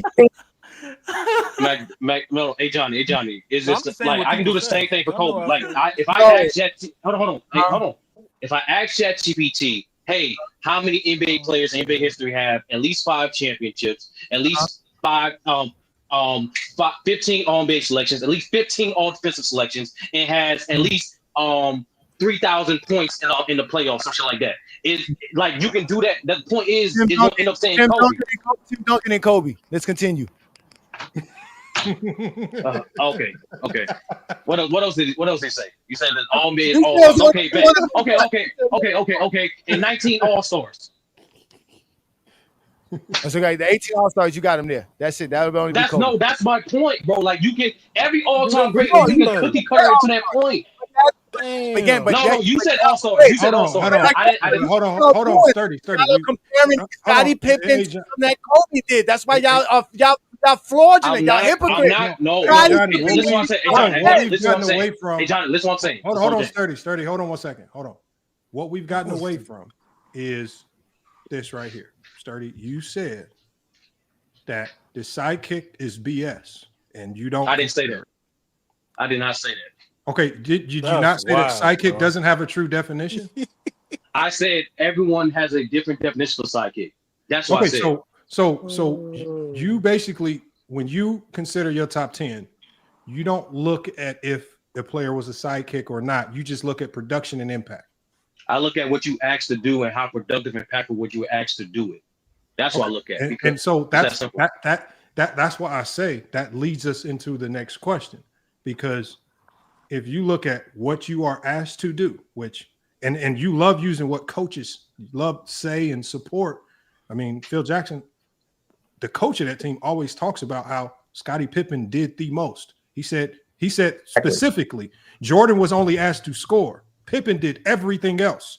So if you talk about production and impact based on, again, using, you love to use what other coaches say based on that logic, Phil Jackson would lend more credibility towards Pippen doing far more than Jordan. So if we go with that, that means shouldn't we weigh the championships more favorably towards crediting them towards Pippen, which ultimately would rank them a little bit higher? Like, how do we get top without definitive roles? It gets real murky where we you give the keep credit. pigeonholing it to championships.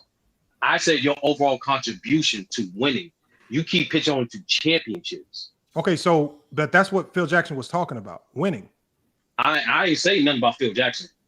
You brought up Phil Jackson. No, we're talking about Scottie Pippen. So, like, if you talking about Scottie I think we all know. And I'm like, why you keep I keep saying the same thing? I don't need avoiding the conversation. Hold on. I think Sturdy, you gotta address the question. The question is going to be, if you don't consider the sidekick as a term that means much and it's just about production and impact. I didn't say that. I think it gets very confusing. No, I did not say that. Hold on. What you just said, I did not say. Okay, so what are your sentiments about the sidekick that we are not understanding? I simply said, and how do you consider it? I said, what is your what is your definition? I said everyone has a different definition of a sidekick. Okay, what's your definition of a sidekick? Okay, so fuck that fourth thing. So my definition of sidekick is the second best player on your team. Point blank simple. Okay, I think generally, hold on, everybody on the panel, isn't that probably the general definition of a sidekick? Exactly. That's everybody's definition of a sidekick. Yeah, that's not everyone's Hold on, definition of does anybody sidekick. here, anybody in the That's chat, not. hold on, does It's anybody not. disagree with what Sturdy said? Can I finish? Option. Can I finish? Can I finish? I just want to finish. Okay, no, go ahead because and finish your we can be sidekick. Go ahead. disingenuous because you can I'm literally not being rewind disingenuous. No. I'm explaining something. You can literally just rewind the fucking stream when you have multiple people come up here and say they didn't think Kobe Bryant was a fucking sidekick. That's proof alone. That's literally proof of me saying everyone don't think sidekick's the same shit. It's because they changed it for Kobe. That's what the whole point of the show is. No, once again, you missed my whole point, hey Johnny. That's literally my point. Everyone don't have the same definition of sidekick. That's proof. That's the point of the show. The point of the show is that Kobe has no doubt. Sidekick? No, Lamar did a sidekick. No, Lamar did a sidekick stream. That's not the title of the stream. I can read. Yes, I'm doing it right now. He's telling but what Lamont is telling you, because of his sidekick status, he cannot be in the top 10. The title of the show is Kobe's not top 10, and it's because of the sidekick label. You don't want to address the sidekick label that is attached that Lamont keeps giving to Kobe. I did address it. Okay, so with him having that status, if you're going to still give him all of his production, then why can't Scottie get the same praise for all of his production, longevity, and all the other stuff? Because he had it too. Well, he don't have the same longevity as Kobe, so we can smash that. He played 17 years. He has a lot of longevity. He don't have the same longevity as Kobe. That's a fact. That's not the base. He has that. He has it. He don't have the same. Kobe has longer longevity. That's facts. That's not nothing. That's what it is. Better. Hold on, Sturdy. I'm not saying. I didn't say he's better. Hold on, Sturdy. I'm not trying to talk about Scottie. Sturdy. I'm not saying that Pippen will be better than Kobe. I'm saying if we remove the sidekick tag, it will bump Scottie way up from where people have him. I'm not saying not only will it bump Kobe up, but it should bump Scottie way up. It should bump John Havlicek way up. It should bump all the sidekicks like Kevin McHale way up. The problem is everybody likes to bump Kobe with the removing the sidekick narrative, but they don't want to bump Scottie or Kevin McHale or John Havlicek or Sam Jones or any of the great sidekicks in NBA history. They only bump Kobe, but leave all the other sidekicks in the dirt. But why are you keeping it? But why are you taking out? But why are you taking out? But hold on, but Lamont, you're being disingenuous from like you're only saying that's literally happens. I'm literally about to say it right now. You're because you're keeping it surface level, then talk about the nuance or even what the fuck, even why the niggas were considered sidekicks in the first place. We all know all players don't not actually do the same shit. We all know these players. You're considered a sidekick because you're number two. No, it's called. It's very simple. While I'm explaining, Lamont, you're only a sidekick because you're number two option. You said it. You're the second once best again, player. once You again, said it, Sturdy. I'm in the middle of it. It's not very complicated. Hey Johnny, I'm It's not rocket science. You're number two option. It's not. I'm trying to finish. I'm trying to finish. I'm trying to answer your question. I'm trying to answer your fucking question. I gotta hear it. Is not because we all know even for second options, guys aren't in the second options for the same duration. Even in the same guys who are considered second options, they're not asked to do the same shit. That's what the fuck I'm saying. But what we do, regardless, whether the second option, first option, third option, we look at what the fuck they're contributing. And the reason why you niggas keep harping on this fucking fact is, and what I forgot what the brother named, and y'all just completely dismissed what this man said. Even despite with Shaq and without Shaq, Kobe Bryant was considered a top 5 player longer than Pippen, if you want to fucking mention Pippen again. But he was considered a top 5 player for a decade, with or without Shaq.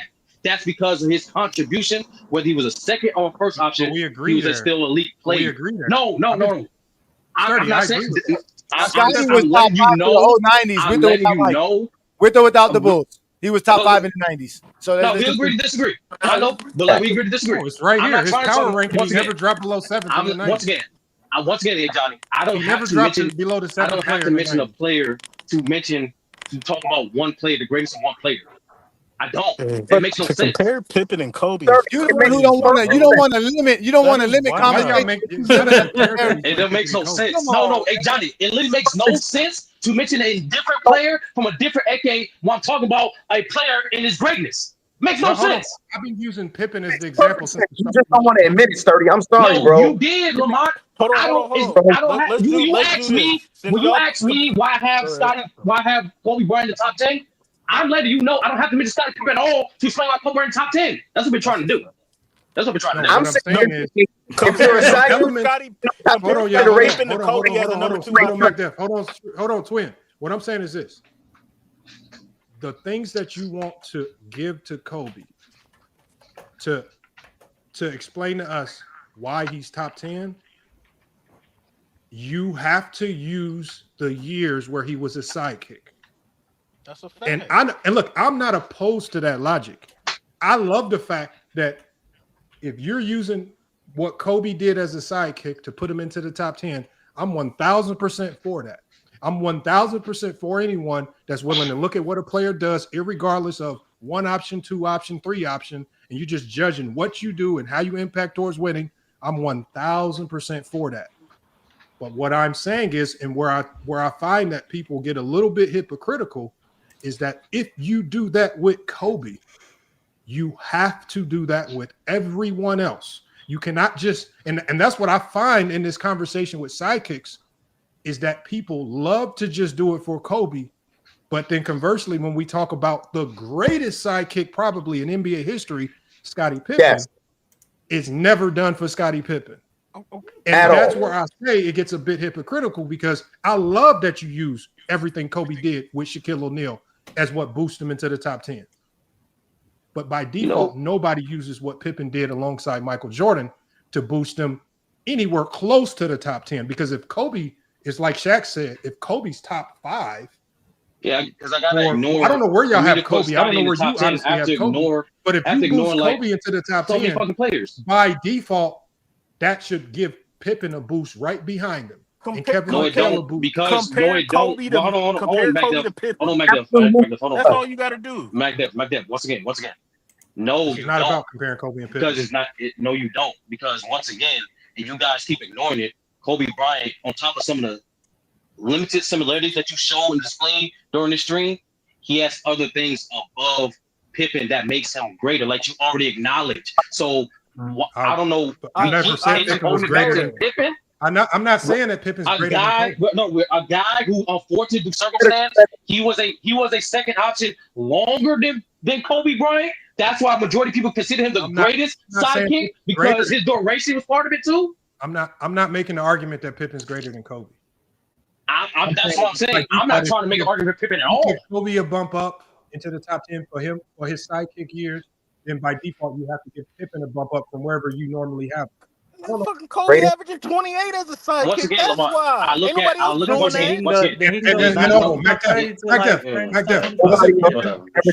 on. MacDev, wasn't Pippen the best defensive player in the NBA as a sidekick? When?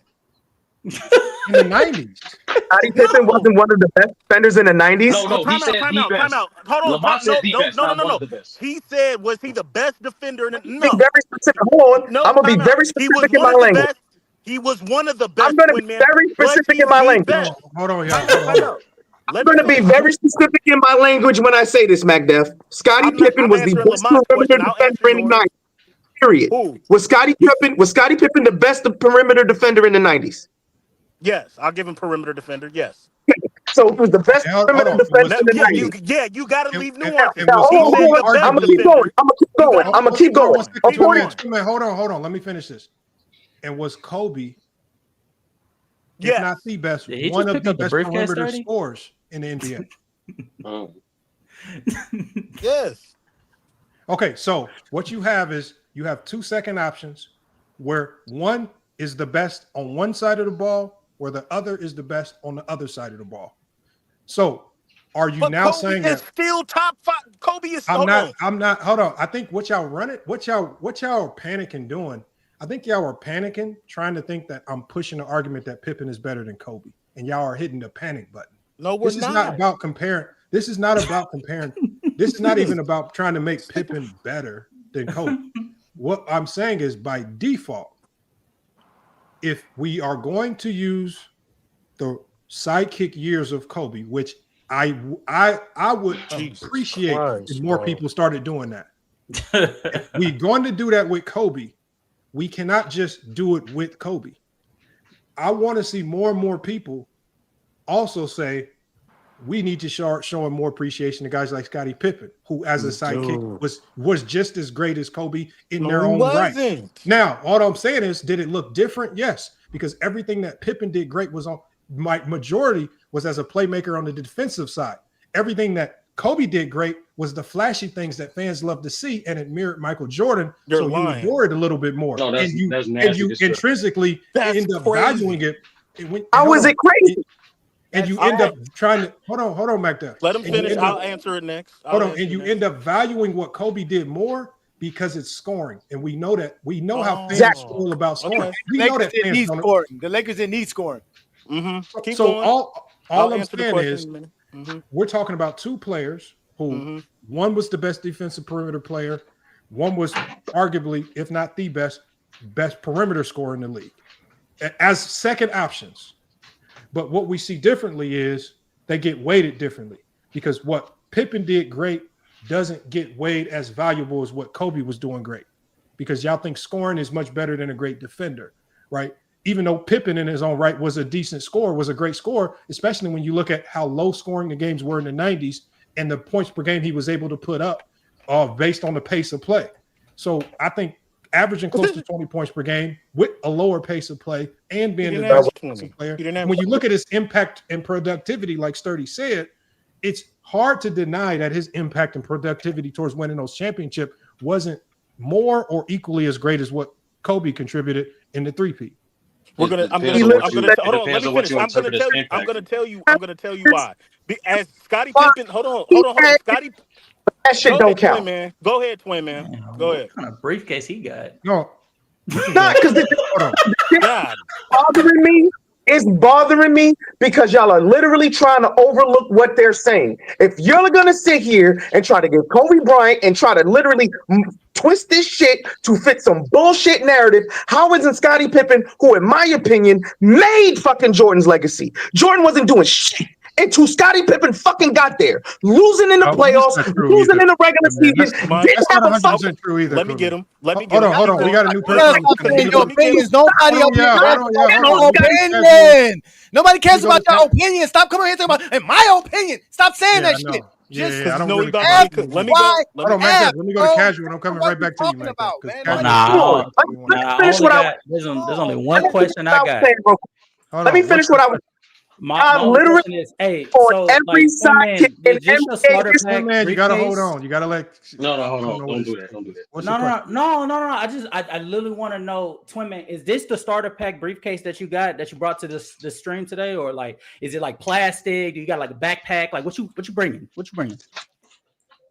Nah, what I'm bringing. Hold on. I'm bringing Captain Savo today. I'm not going to do. Hold on, y'all.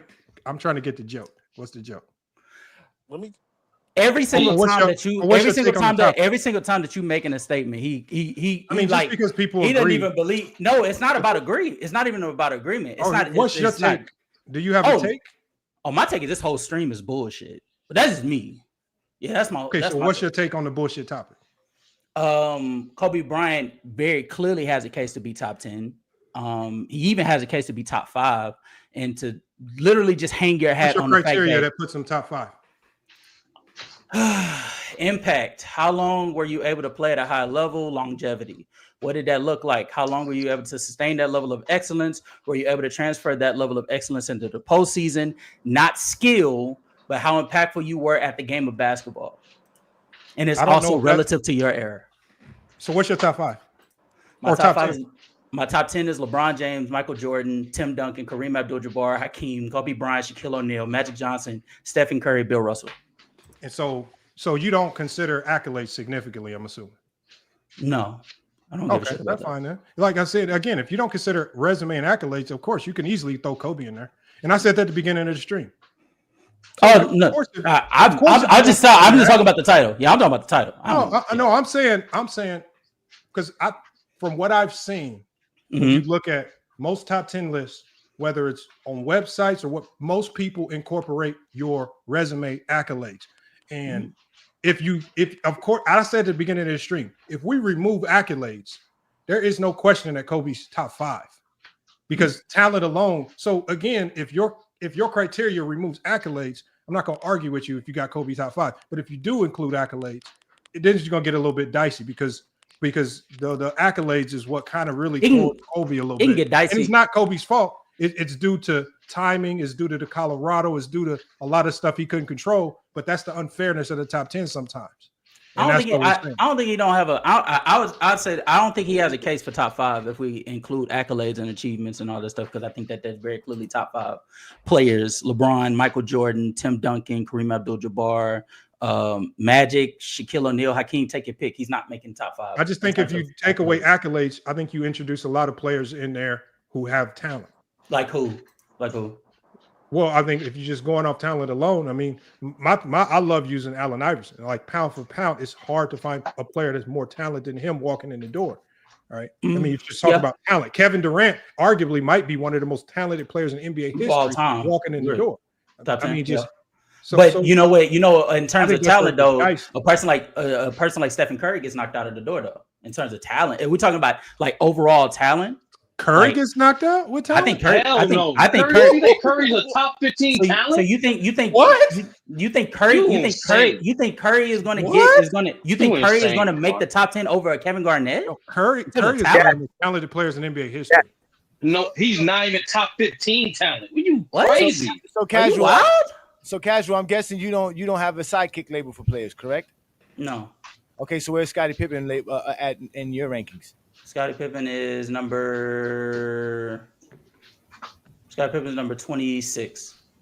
Top 25, top 30. Right out the 25. Oh my God! Thank you. You know what's funny? Hey, Johnny. Can I say this, please? Hey, Johnny, can I say this? I guarantee you that your criteria casual does not have him 20. I just want to make this clear. Hey, Johnny, got him less. I just want to make this clear. I can share my screen. I just want to make this clear. I quite literally have him 26 right behind Dwayne. I know you really have him ranked, but there's a lot of people. It doesn't fit with your criteria. That's the hypocrisy that Lamont is bringing up on today's show, which is why you think it's bullshit, because you got a bunch of hypocrisy in your criteria. What is hypocritical 26 about? When you talk about longevity, impact, all the stuff that you mentioned, Scottie Pippen should be higher than 26. Scottie Pippen only played 11 seasons. Scottie Pippen played 17 seasons. He played, in terms his prime. That's more than Dwayne Wade's prime. That's more than Dwayne Wade's prime. And he's in front of Dwayne Wade. 11 years of prime is a lot. He got. I don't know how many players got 11 years of prime, bro. I don't know how many players you got that got 11 years of prime basketball. Like y'all really fucking. Barkley, Malone. Hold on, wait a minute. Let's go down the list, guys. Julius Erving, Kevin Garnett, Dirk Nowitzki, Jerry West. I don't know. Moses Malone. 11 years. Hey, Johnny, I'm telling you, majority of the players that people consider top 25 all time, that's the one common thing they got. The niggas got a decade of dominance. Our number one option. Scottie Pippen has a decade of dominance. Stop taking away Scottie Pippen's dominance. I didn't say he did it. No one said he did it. No one said he did it. No one said he did it. No one said he did it. No one said he did it. No one said he did it. Sturdy, don't you raise your voice. Don't you raise your voice. Dominant player. No one said he was not a dominant player. Hey, Johnny, you can win some. Okay. Hey, Johnny. You can win some money right now, easily. You can win your money back if you can provide proof of me saying I don't win money, Scottie Pippen was not dominant. Niggas soul so that they go home and look into the mirror. I'm asking you a simple question. For the 10 years during 1990 to 1999, who the fuck had a better year than fucking Scottie Pippen? You ain't gonna find 25 guys. You said a better year? A better year? 1 year? 1 year? Better era. 1 year? Everything. Era. 25. You're not going to find 25 guys who had a better 10-year stretch than Scottie Pippen. If you once again, hey Johnny, it depends on what you once again. Hey, Johnny, name the 25 players in the 90s who had a better decade than Scottie Pippen. I didn't say that. I did not say that. All time. No, fuck that. All time. I didn't say that. All time. Once again, hey Johnny, I'm trying to answer the question. It depends on what you value. For a nigga like me, you already know this shit. Championships are team accomplishment. Let's go to I get the boost. FYF. I get the boost. I get the boost. FYF. I'm going off of what Casual said. We already proved your criteria is hypocritical. Again, every last one of y'all criteria is hypocritical when you don't have Scottie Pippen in your top 20. That's facts. I didn't give you my ranking by Johnny. That's not facts. That's what you think. Sturdy, don't yell. Don't yell, Sturdy. Don't yell. I never gave you my ranking for Scottie Pippen. I never gave you my ranking for Scottie Pippen. Don't yell, Sturdy. So how is it hypocritical? Everybody got their popcorn in the chat. Yeah, it's about to go down. I tried, McDuff. I tried. It's a simple This question. shit is crazy, bro. I'm ready. I'll answer. Go ahead. Go ahead. I'm ready to answer your question. Go ahead. How is it hypocritical towards Scottie Pippen when I didn't even tell you my ranking for Scottie Pippen? That's why. Because you can't even tell me. You can't even say it. You don't have to. No. You asked me to answer, nigga. I'm going to answer. You can't even equate Scottie Pippen's greatness. You know why, nigga? Because you don't know it. Why you don't know it? Because he was a sidekick for 20 years of your life. You don't know Scottie Pippen's greatness. That's why you don't have him in your top 20. And he's greater than anybody in your top 20, and he should be there. So once again, Johnny, since you didn't clearly listen to my answer, and you can rewind it, Johnny, because this is recorded, right? You said I don't know. You said I don't know. Just tell us where you rank Scottie Pippen. That was not my only answer, Johnny. So that's the point. You only took a certain part.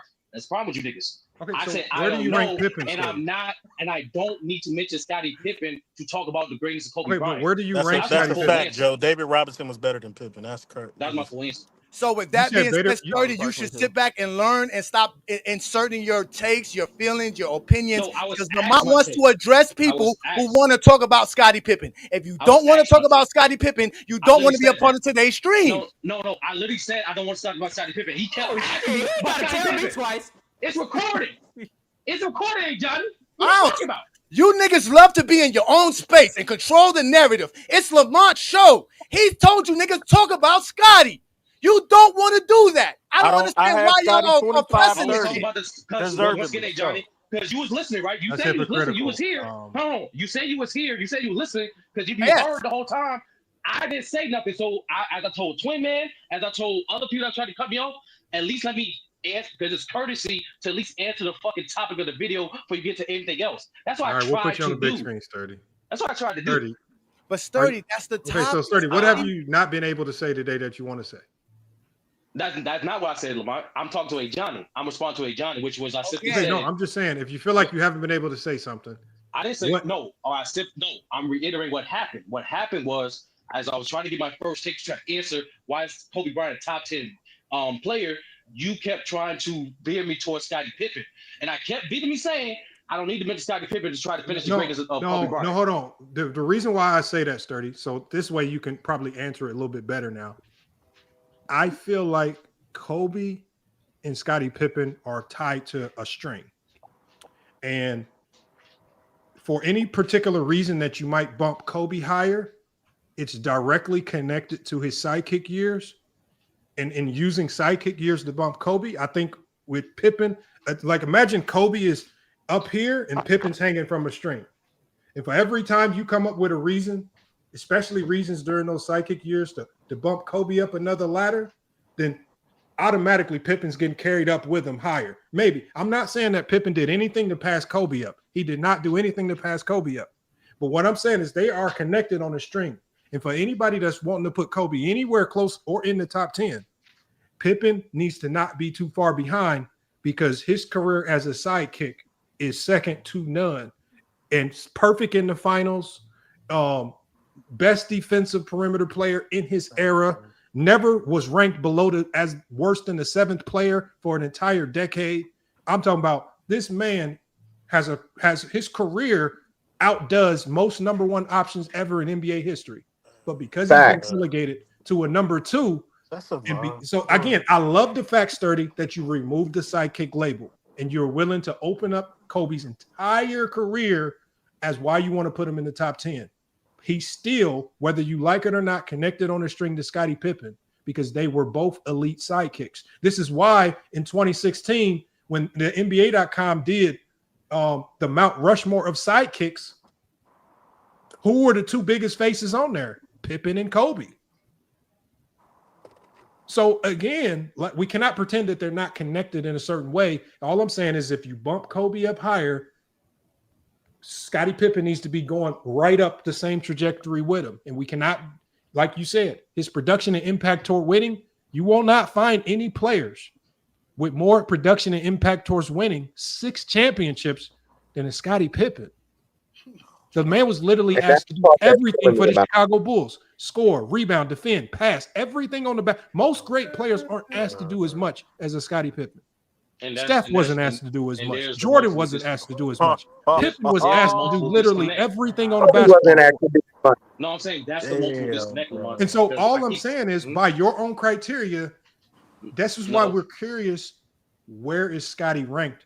Because if you are using the sidekick years for Kobe to bump him up, I would love to hear you say that you also have Pippen 14, 13, 12, 15, 16, as opposed to the safe play like 25. He's 25, 20, 25, keeping 30, him low in the dungeon. around 20, between 20, 15. between Keeping 20 him and low in the 30. dungeon. 20, Why top was 20 and 30. Why was Scottie Pippen But 15, I would love to 14? use Why Kobe's would sidekick years to send him up to the top. No, I'm asking why would Scottie Pippen be like 14, 15?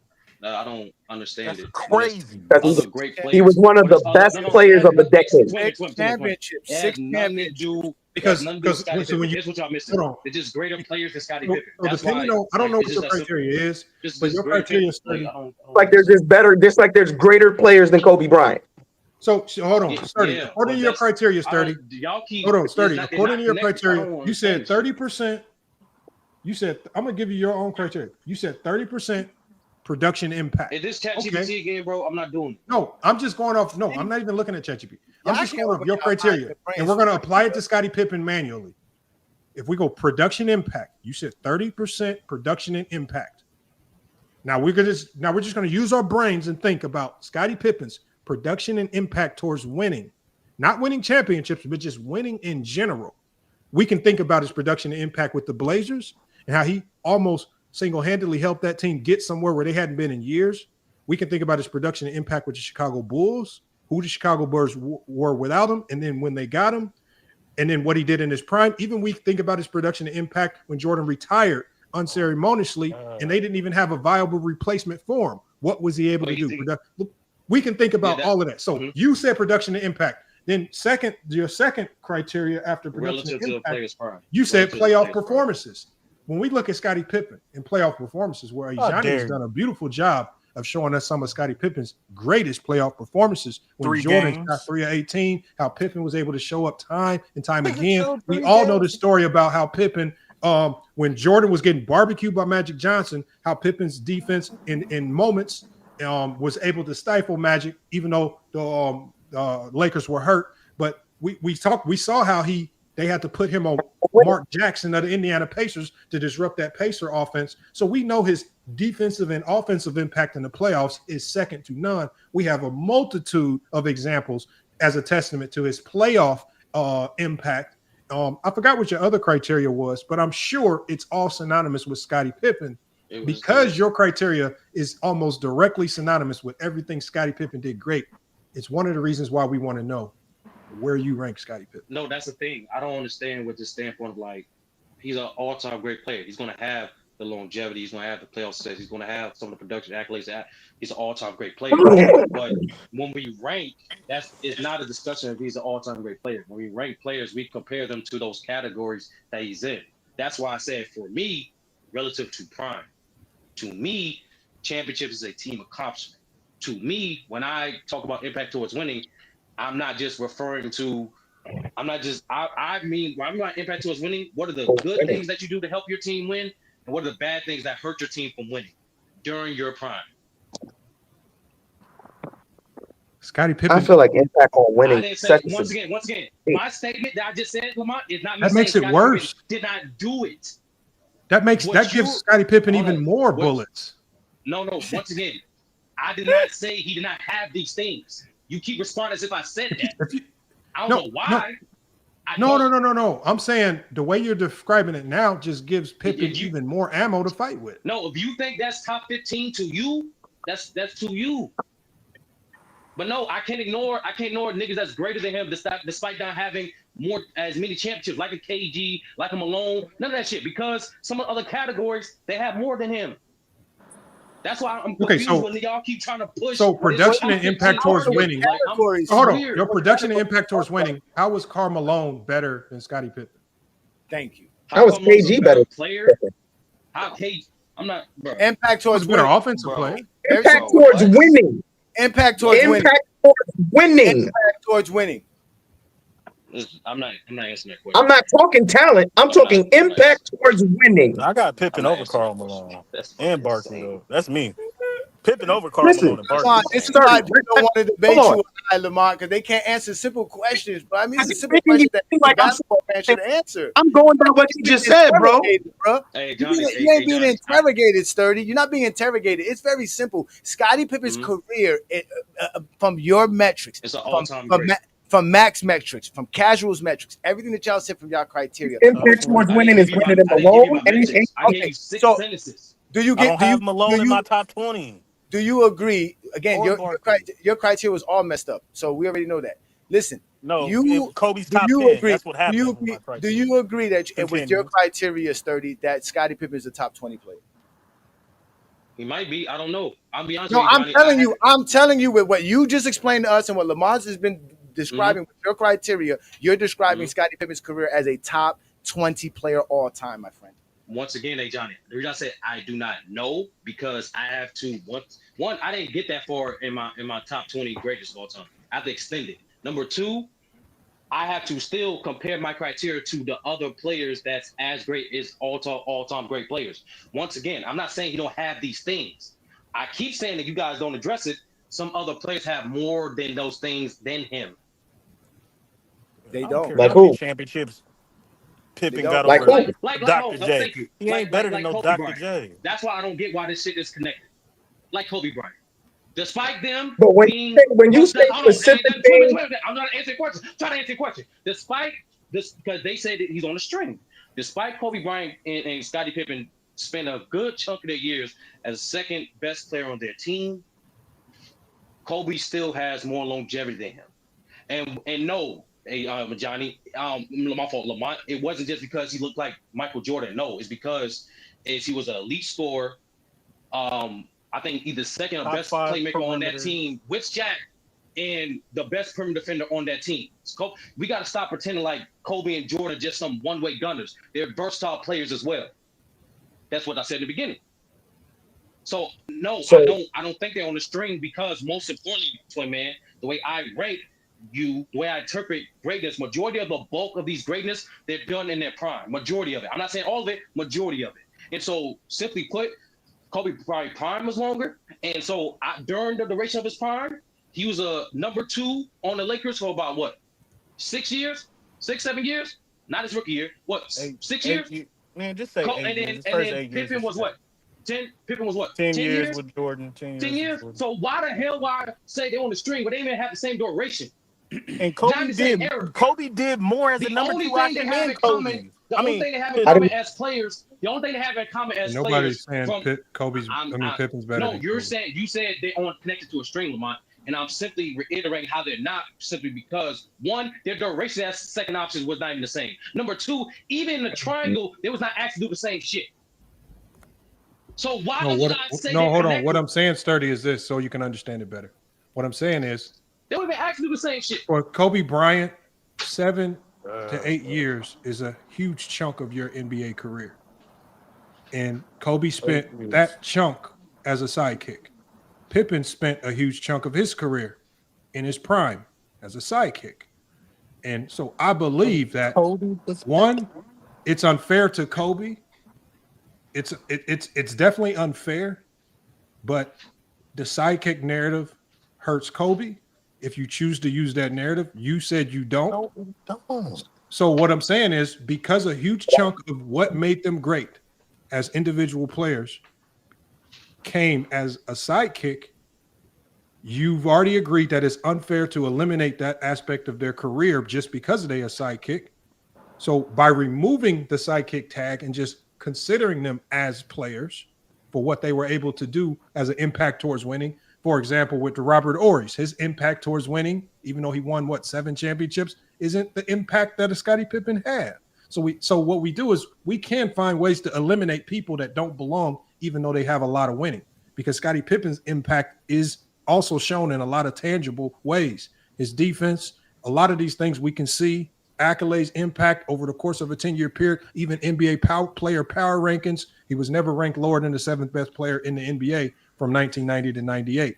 So there are a lot of things that we can point to that identify he was more than just your average Joe just riding the bus with Michael Jordan. And I just believe that you are right. Kobe's full career needs to be a part of the resume. That makes a ton of sense. I believe he's connected on the string with Pippen because Pippen's full career needs to be assessed in the way he's ranked, and we shouldn't use the sidekick tabulation to devalue him. I just think it's crazy how we trying to rewrite every last ounce of basketball talk for one player. That's exactly what we're doing, and I wish MacDef and Sturdy would literally just admit that. We're literally right. I'm talking now. I was quiet. We're literally trying to rewrite how we talk about NBA players because his name is Kobe Bryant. I'm sorry. He was a sidekick. Sidekicks don't get top 10 consideration. Listen, they don't. I agree. Listen to me, bro. I am agreeing. We are agreeing that Kobe's a sidekick. So he shouldn't get top 10. Let me finish. Just like Kevin McHale, just like Havlicek, just like Scottie Pippen, he should get no top 10 consideration.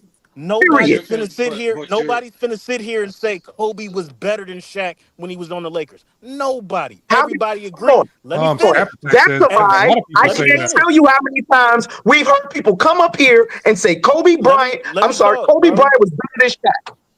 There's been too many people come up here and say that. A lot of people say that. I agree. Some people say that. The facts is Shaq was the best freaking player in the league. When nobody fucking with Shaq during his peak years, winning those championships. Kobe was the sidekick. He was the second best player on the team. We get that. Now, we have to also understand Scottie Pippen was the second best player on his team, winning championships. Magic Johnson was the second best player on his team, winning championships. I'm a Steph Curry guy. I'm a Steph Curry guy. I do not care. I don't. Well, how care. long was he was he the second best player? Who? Magic. 7 years, from 80 to 86. So he was winning MVPs as the second best player.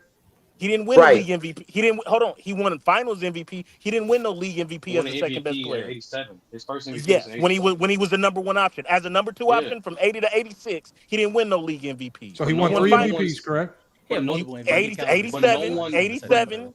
So he won 3 MVPs, correct? As a number one option. From being as a number one option. That's okay. a fact. Now, in your criteria, MacDef, do you consider accolades? Yes. Let me finish what I'm saying with the number two option and the sidekick. Let me finish, bro. Kobe was a sidekick. Steph Curry, I don't care if you say he was a sidekick. Cool. Pippen was a sidekick. Magic was a sidekick. Now to Sturdy's point, he's not tripping off that. He's looking at what they contribute to winning in their production. And if Kobe is number one, if Kobe is a sidekick with all these other sidekicks, but the motherfucker averaging 28 while being first team all defense, Scottie Pippen ain't averaging no 28. Nobody's saying Pippen's better than Magic Johnson ain't averaging no 28 points. Scottie Pippen didn't have to average points. That wasn't his job. Hold on. MacDef. You got to stop going down this road as if we're trying to pretend that Pippen is better than Kobe. There's no world in where Pippen is better than Kobe. No, you don't have to regurgitate like SFM used to do a whole bunch of Kobe stats. This nigga's we lying, all know. No, I'm not we all saying know that. We all know that Kobe is better than Pippen. We're just talking about their sidekick time frame, because just like you can say, nobody was scoring like Kobe. Well, as a sidekick, nobody was defending like Pippen. Kobe. So Kobe wasn't. Maybe if Kobe didn't have the Mamba mentality, he had Scottie Pippen's mentality, he would have more than 5 rings like Scottie does. Hold on, let me finish what I'm saying. This nigga, he mute me, bro. This nigga Because muted me. nobody gives a fuck about 28 points per game, man. Shut the fuck up about that That's bullshit. not even what I'm. That's Well, not no, even that's what I what was Nobody gives a trying fuck to. about those 28 points per No, game. no, Nigga, no, don't you make you can't better say than that. nobody because you can score That's what 28 points per that's what he game. no, Nigga, that's shut the what fuck he up with that contribute. bullshit, Oh man. That's yeah, what he he contributed, can say bro. that. You can't You got it you can't be then. like, okay, Scotty Pippen 16 to did this for us, 28 but don't like matter. While that's what being they first team all contribute, defense, bro. cool. Man. That's what they contribute. Fuck out of here, But man. hold on, Mac That, Def, no, hold on, continue what you're saying. Let me finish. Mac Def, Let me hold finish. on, Mac 30. Def, continue what you're Let. saying. Bro, listen to me, bro. Yeah, but Scottie Pippen was the Go best defender fuck while Scotty. being first team All NBA. Just correlate your shit to Magic, bro. Magic, Kobe's I mean, more it still connected to Magic correlates. I than he mean, is to just the Pippen. opposite way. He's more connected to Magic than he is to Pippen. That's what it is. Okay, so make the correlation. No, he's not. Either He's way, better Scottie than Pippen's top Magic as the 20. number 2 option. Please explain, Sturdy. And make the correlation Okay, and show the me where in your correlation- All rankings y'all do is where compare Magic. Scottie Pippen to No, all these top 10 players. Show me in your the rankings where Magic correlation- That's also what the gets a fuck bump. y'all are doing. No, because that's what correlation Scotty's career is Scottie doing. Pippen It's is his top 20, career. 25. It's He's his top career. 20, You guys don't 30. want to recognize Scottie Pippen's just- career. You guys are all No one's diminishing not everything doing Scottie that. Pippen's No one's doing. mentioned Scottie Y'all Pippen. literally No act one's like mentioned Scotty has Pippen. nothing to do with 6 titles and Michael Jordan never winning in the playoffs without No one Scottie said Pippen. that. Is No one stats a said part of that. is stats a part of your criteria? Yes, and Scottie Pippen has the stats. Scottie Pippen stat wise is nowhere near top Back when 25 winning. players all time. What are you talking about? That's because you're looking at points per game. No. That's why- Right. Stats. Yes, it No. Yes, Points, it is. rebounds, assists. Yes, it is. Yes, He's it nowhere is. near top Man. 25. Somebody was Man, yelling my God. KG. He averaged 18 points per game. Oh Shut my! the fuck up. No. We're Shut the talking. fuck No, up. you're talking stats. Shut the fuck Okay, up. so- Johnny, you're talking Hold on, stats. hold on. Yes, motherfucker. I just gave you a stat. 18 points Hold per on, game, y'all. Hold on, y'all. motherfucker. No, your You got stats him is top total. 20. Shut the fuck up. Your stats is Hold your on, stats is Mac total, Def, sir. Mac Def. Hold on, Mac hold Def, on, can I- Lamont. Let me talk to him. No, Mac Def, let me ask you one question.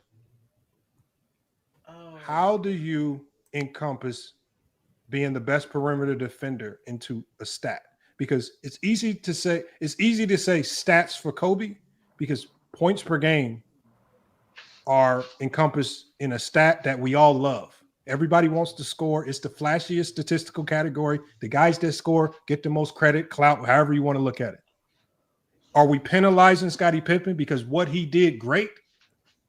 No. Defense can Sounds like arguably be the most important thing you can do No. on the basketball court, even still today. Top But 10 in because it's steals. not fully encompassed in Michael any Jordan real taking his stat, steals away. why are Top we 10 not? steals. Why then are we penalizing Oh my Pippen God. because what he did great isn't Nobody's found in the penalizing stat? him. That's Nobody what it is seems like. penalizing. No, hold on. You are penalizing him, MacDef, Let me because answer- you just Twisting your said words is. you Nobody's just said. penalizing This him. nigga's Hold literally on, let me answer the question. Hold on. Go Let me ahead. finish what I'm saying. Hold on, y'all.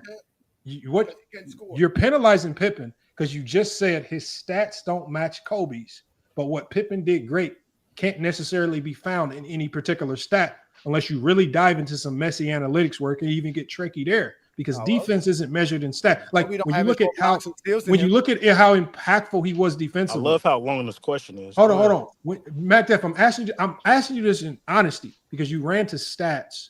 When you measure Scottie Pippen in just stats, is it a fair assessment, being that his greatness did not lie in stats? That's a fact. His greatness didn't lie in stats. The reason I said stats is because of Johnny's freaking criteria is stats, and stats is totals. And Scottie Pippen, as a stat guy, is nowhere near top 20, top 25 in stats. Now, the reason we all have Scottie Pippen as high as we do is because of his impact, versatility, and his impact on defense and winning championships. That's why we have him as high as we have him. Now, you can value it how you want to value it. I'm gonna value it as he was the best perimeter defender in the league. He was the best defender on his team, right? He won 6 championships. He was impactful. Now, was he the guy to get the job done? Was he the closer? There's other impacts. Was he the number one option? No, he wasn't the number one. Is that what you're option. saying? He wasn't the. Let me He said finish. closer. So you're penalizing him for not being the number one option. No, Let he me said finish. closer. Let me He said finish. closer. He was the Let best me finish. playmaker, the best Let defender. me finish. Let me finish. He wasn't A, the number one option. He wasn't B, the So you're penalizing him closer. for not being the number one Let option. me finish. Let me finish. He wasn't the number one. He wasn't the number one option. He wasn't the closer as well.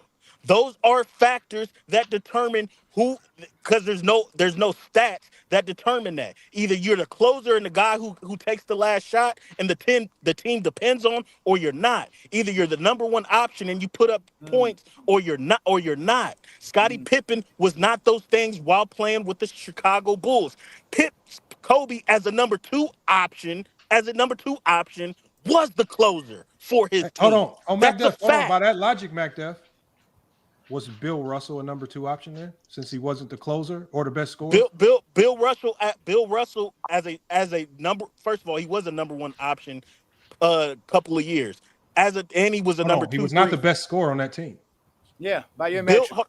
time out. Bill Russell And he was definitely not the best closer. Sam Jones was the best closer. Can I finish? Bill Russell led his team. Bill Russell led his team in scoring through a playoff run in 1962 and won a championship. So you can say he won playoff run. Hold on, let me finish. I want to bet money. That's a lot. Hold on, look it up. 1962, he led his team in scoring.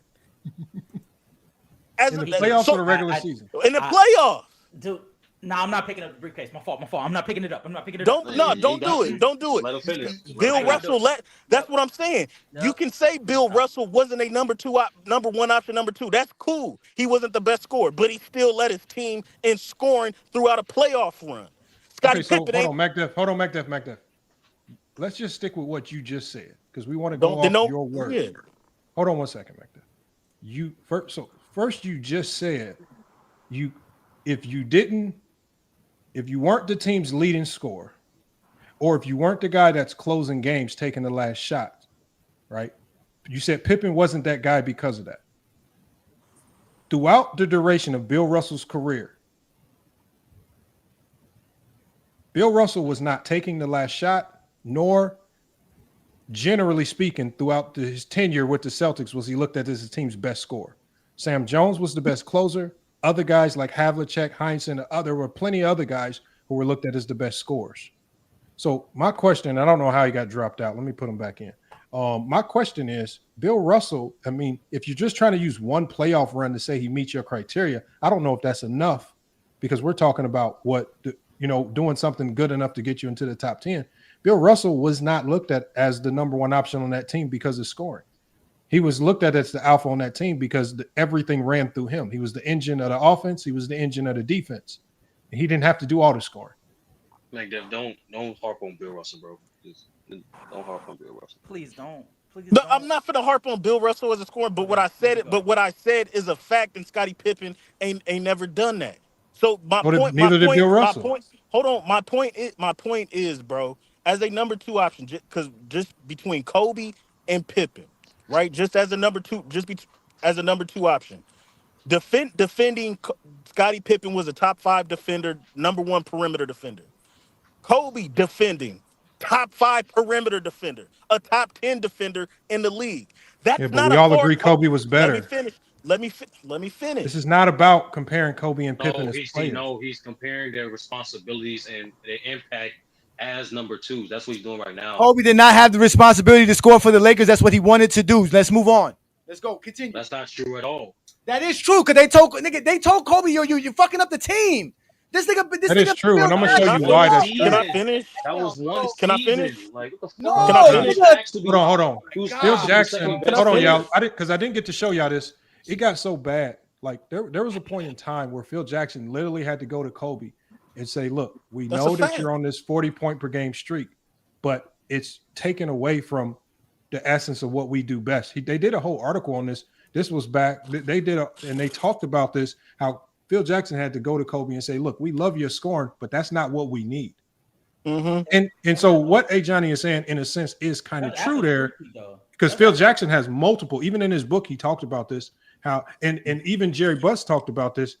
This is why he said in 2004, shit hit the fan for Kobe. He said, once we hit that wall with Kobe, there was no going back because Kobe wanted to be that guy. And being that guy for Kobe was through scoring, right? And he could not accept the fact that people were doubting what he could do without Shaq, because Shaq was the alpha, getting the majority of the credit, while people were running around doubting Kobe's greatness.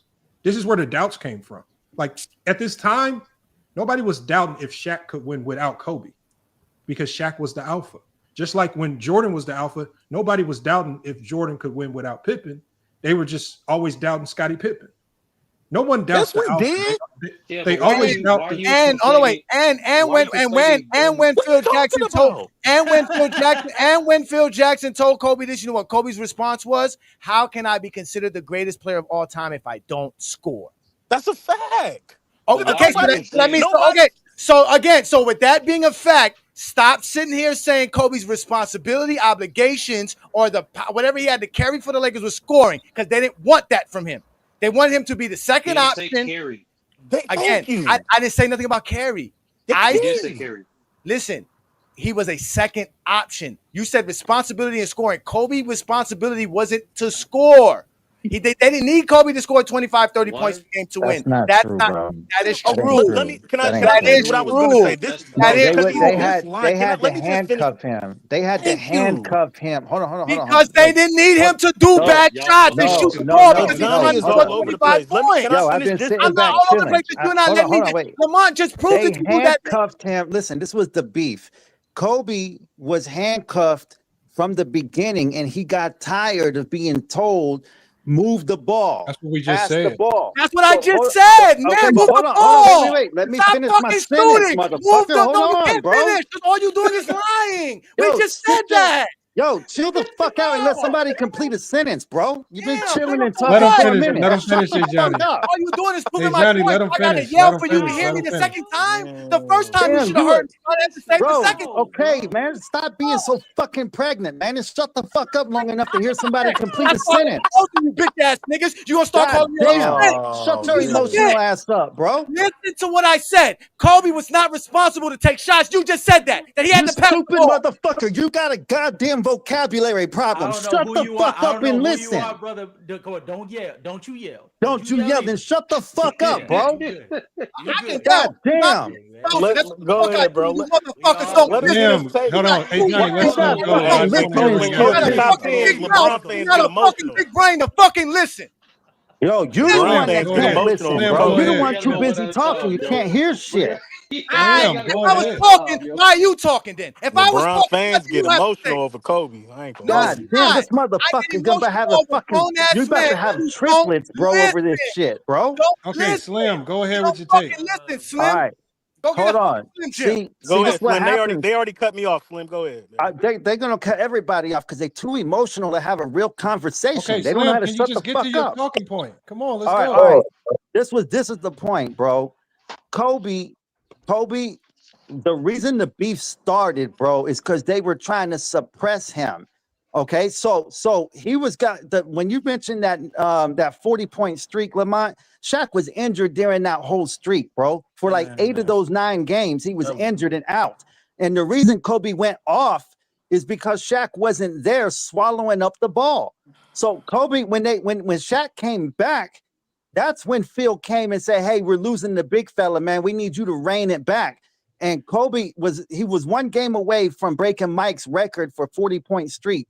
Yeah, and I know. He ended up giving in the field to try to show those guys, because they've been beefing the whole fucking year, the whole previous year. They were fighting with Kobe to say, "Yo, we need you to dial it back," because every time he scored a 40-point game, when he dropped 54 points in 3 quarters against Memphis, when he had blew up games like that, bro, after the win.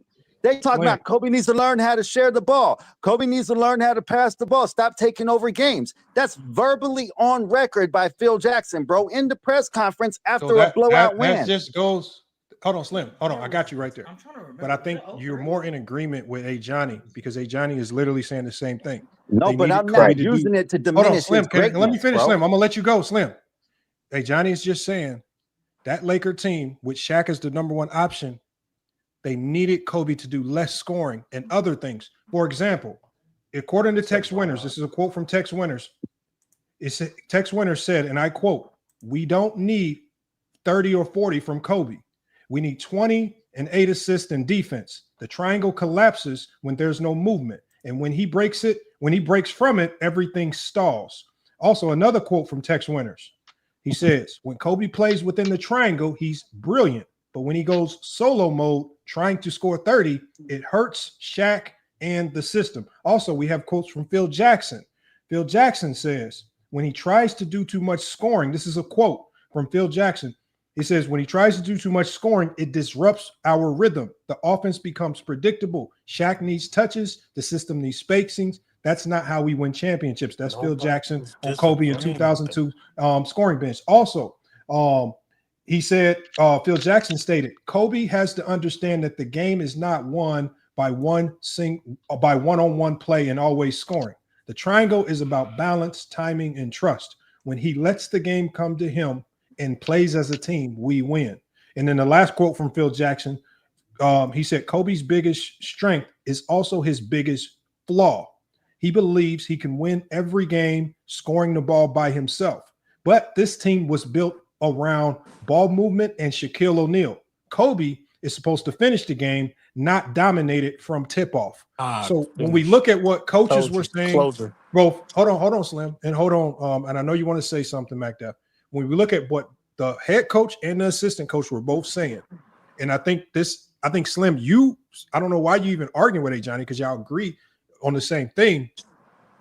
He's basically saying, and this team, this Laker team for the first three-peat wasn't built around needing Kobe to score 30. It was built around Kobe kind of playing more like Scottie Pippen, to be honest. No, right? I agree. And this is according to their words, but Kobe understood early on, and he started to really get a lot of pushback from media and fans, because when he started to play like that, then the doubts started to come about. And I played the video at the beginning of the stream where Kobe was saying, I was being selfless. I was playing within the team. But when I started doing that, everybody was like, oh, you can't win without Shaq. And they started doubting him. And so that's when Kobe was like, well, shit, fuck it.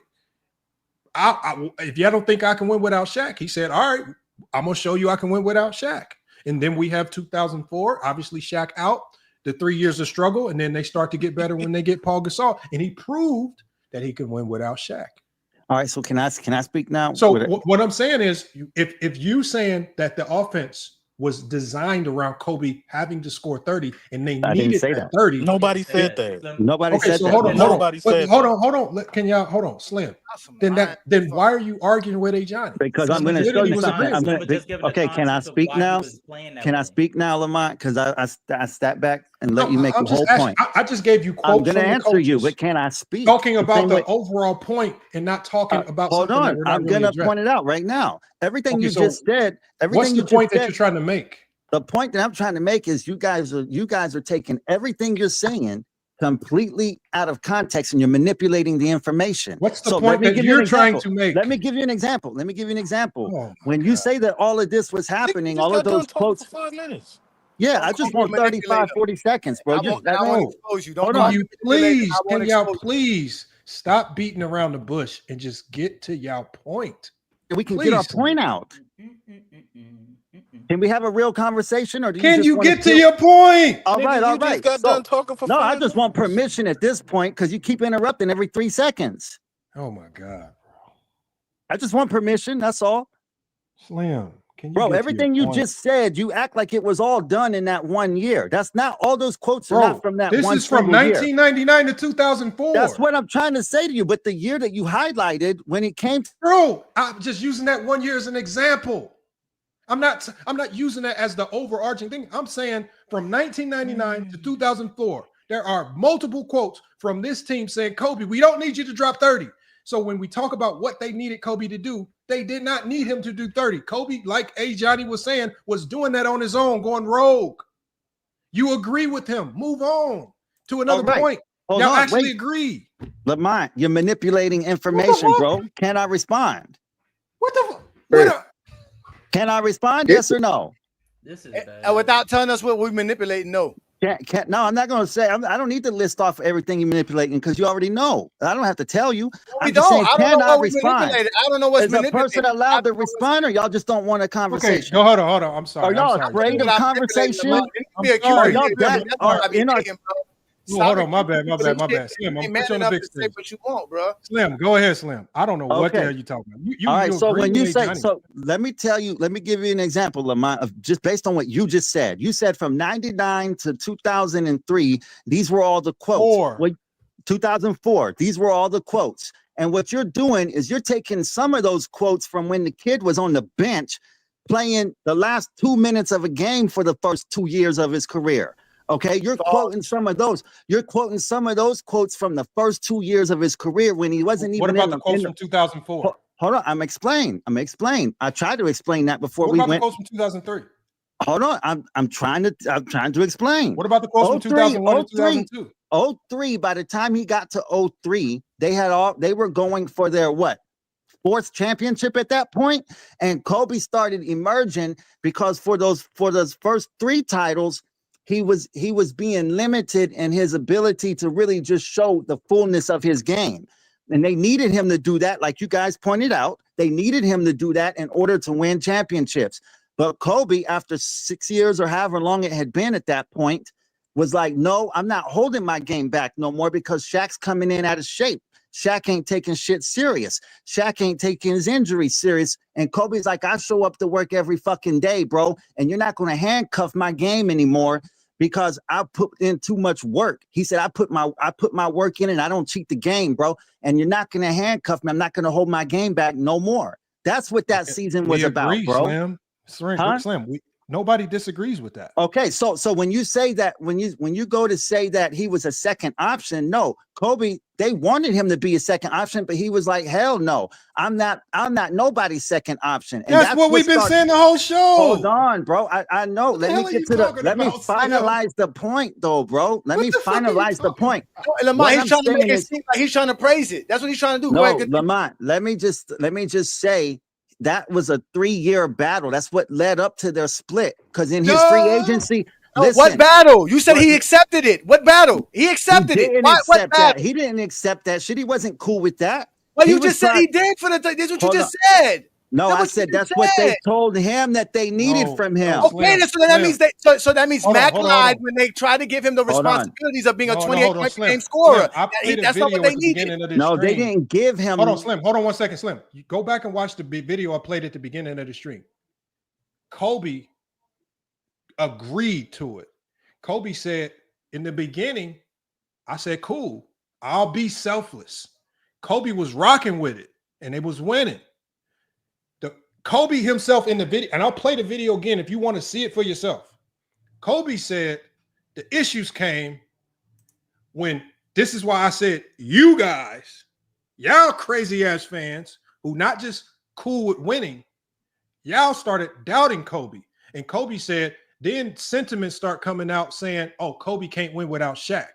And Kobe specifically said in the video, he got pissed off that Phil Jackson and nobody in the organization was standing up saying otherwise. So Kobe said, since y'all motherfuckers ain't standing up for me, fuck it. I'm about to show y'all I can go out there and be the lead dog by hook or crook. And that's when the 2004 said, this is what I could play the video again for you. He was cool with it to start. So we cannot say he wasn't cool with it because he said, I was selfless. He said it in the video. He says, I was rocking with it. But he said, y'all, he said the fans, the media was saying I couldn't do something. That's not what it was, because he's on record. Lamont, he's on record. I can play the video again. Hold on, Slim. If you don't believe me, I can just play the video again. It's on video. But Lamont's talking. But Lamont, that's what they do. Lamont, he's on record with Shaq. They disrupt he's the conversation. On record talking to Shaq, saying it when you said it. Lamont, do you want me to play the video, Slim? Hold on, wait, before you play the video, Lamont, the whole point of this conversation, why we got Slim up here to try to challenge this conversation, was the fact that Max said that Kobe had to score the 28 points per game to be the guy in the top 10 because that impacted the 3 championships. He wants to ignore Scottie Pippen's 20 points per game for the 6 championships because he believes Scottie Pippen cannot score more than 20 points per game and did not have the responsibility to do such. That was the conversation. The Lakers still would have won 3 championships with Kobe averaging 20 points per game. In fact, if Kobe did play his true position that he was supposed to play, the Lakers would have won more than 3 championships. No, that's not true, bro. The same way the Chicago Bulls won the 6 championships because Scottie. And if that's not true, Slim, why did they lose versus Detroit? They lost versus Detroit because, first of all, Kobe had a bad series. That's one. And Shaq. So we can go with what you say. Shaq had a bad. Hold on.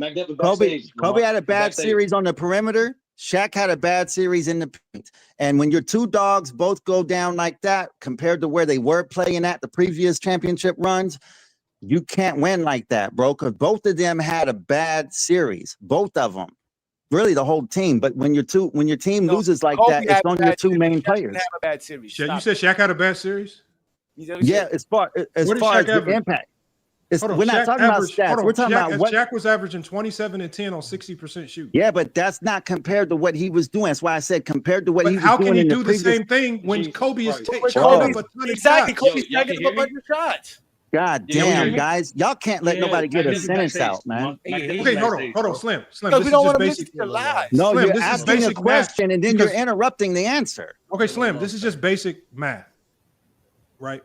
If you cannot ask Shaq to do the exact same thing, averaging like the 35 and 15 in a playoff series, if Kobe by default chooses to go rogue and instead of giving the ball to Shaquille O'Neal more, because Detroit, as Phil Jackson said, was guarding him one-on-one, allowing him to dominate that matchup, Kobe chose to chuck up more shots at a less efficient rate, passing up Shaquille O'Neal.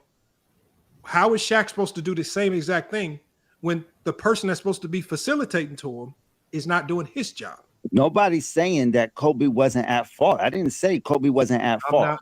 I'm saying compared to the level that they were both playing at in the previous championships, neither one of them matched that level, and that's why they lost. How can Shaq's job is primarily just like any big, because I even talked about this with Anthony Davis. Bigs are heavily reliant on guards to facilitate and make sure they get the ball consistently. If Kobe, as a guard who had the ball a lot with high usage, chooses to go rogue to prove to the world that he can be the alpha number one and is chucking up all these shots at low efficiency, how can Shaquille O'Neal continue to give you the 35 and 15 or whatever he was giving you in all the other playoff series when they were highly successful and he was the finals MVP? What was his shooting percentage for that series? 63%. 63. Okay, so are you? Okay, so and so are you saying that he took less shots than the previous championships? Yes. Okay, Yeah. what was the difference? I don't know the numbers like that. So what was the difference? Shaq was okay, hold on. 16 shots per game in this final series. He was not taking 16 shots per game versus the Indiana Pacers, the Philadelphia 76ers, and the New Jersey Nets. Yeah, I agree then. Well, shit. Well, that y'all made Okay, the point on that. here's the numbers right here versus the Nets in 2002. Versus the Nets in 2002, Slim. For the entire series, Shaq averaged. bro. Hold on 1 second. No, but that don't disvalue. Slim, hold on 1 second. For the Nets in 2002, and Shaq averaged 36 and 12 in the NBA Finals. He shot 60% from the field. He took 106 field goals. When you go to 2003, when you go to the next year, Shaquille O'Neal averages versus the Pistons 26.6 and 10.8 rebounds, and he only for the entire series takes 87 shots. He was 55 of 87. Shaq was highly efficient. Shaq was doing exactly what he always did. The only difference is he was taking less shots. And those less shots stemmed directly from Kobe Bryant attempting to take more shots. As Phil Jackson said, he went rogue. Okay, so now what was the difference? As Tex Winters said, the offense stalled. And when the offense stalls, Shaq don't get his touches. Now let me ask you this. How many more shots in that Detroit series did Kobe take than in that previous NBA championship? All right, let me go. Let me find Kobe's. In 2003. In 2004 against Detroit. They lost to the Spurs. They lost to the Spurs in semifinals. All right, so yeah, in 2002. Yeah, so in 2002. It was like 29 and 2004, he took 113 shots per game, so that's roughly like 26 shots, 27 shots per game. No, I'm sorry. They swept them, right? Shaq took 84. No, it'll tell you how many shots he averaged. That's 22. I'm sorry, 22 shots per game. I'm sorry, 21 or 22 shots per game. And in 2004, They swept them, right? But what was his average number of shots in 20? What was the 2002 stats? In 2002, it was 80. It was 84 shots that Shaq took. It was 70 that Kobe took. It's Kobe. No, I'm saying the average number of shots per game in 2002. How many did Kobe take that year? 17 shots. Let me get 17 shots per game. 17 shots per game. So 5 shooters. You said 17 shots. No, hold on, Slim. What I think you're missing, Slim, is the Detroit series particularly stands out because Shaq needed to get more touches, maybe more touches than he had gotten in any other finals, because Detroit was set on defending Shaquille O'Neal with one player. And it was why the Lakers were so desperately, and Phil Jackson talks about it in his book, they were so desperately trying to get Kobe to give the ball to Shaq because they were only guarding him with one player. What's the one thing you couldn't do with Shaq at that time? I don't care if he was out of shape or not. You're not guarding him with one player. And if you're dead set on doing that, you're going to have some really, really tough nights. The problem was Kobe was trying to do what he was doing versus one of the best perimeter defenses in the league, Tayshaun Prince and those guys. And it was just not. So, again, they weren't playing to their strength, which the triangle was designed to operate out of the post through Shaquille O'Neal. It would have been the perfect recipe to destroy the Pistons. And the Lakers that year leading into that finals was so bad. If y'all ever did y'all watch that last podcast where Reggie Miller and Steven Jackson were talking about the Malice in the Palace?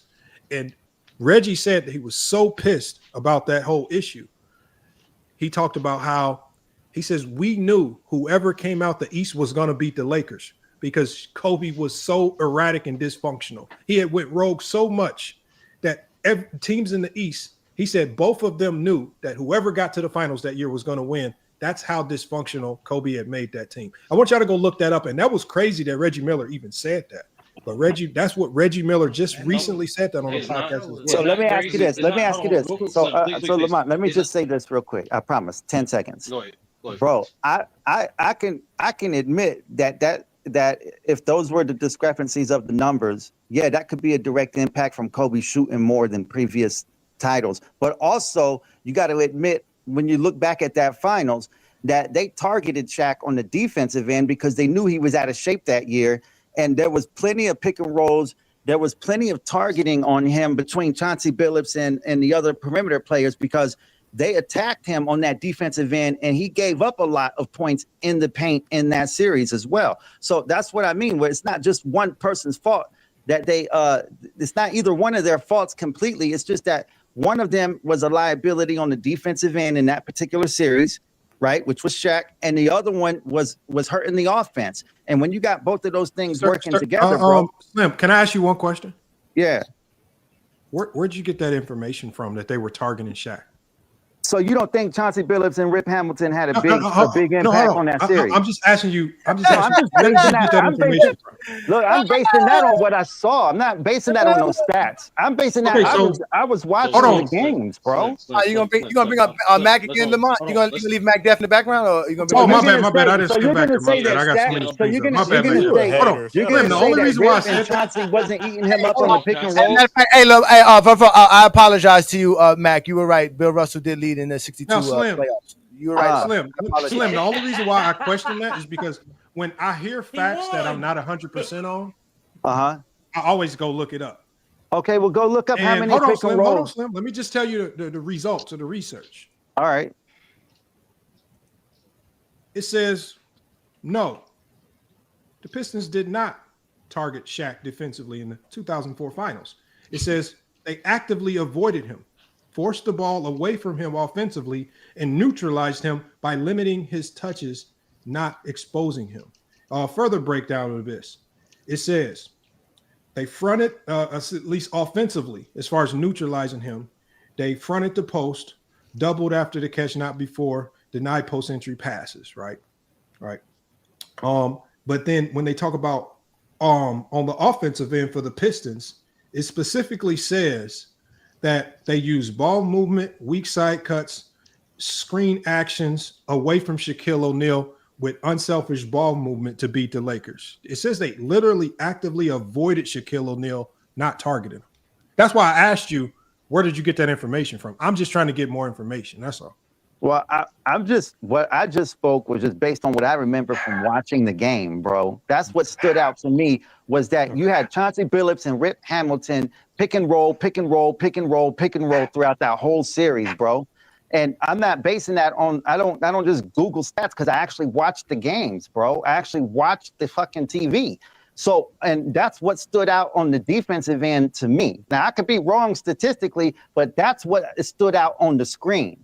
And then when we're looking at the offensive end, like I said, I can admit if Kobe was taking more shots, but we got to also remember that Karl Malone got injured in that series. And we got to also remember that Gary Payton was an older player that wasn't as effective in that series as well. And so Kobe had to take more shots to try to keep them in games because they were playing from behind. So I don't Can I give you something else? Go ahead.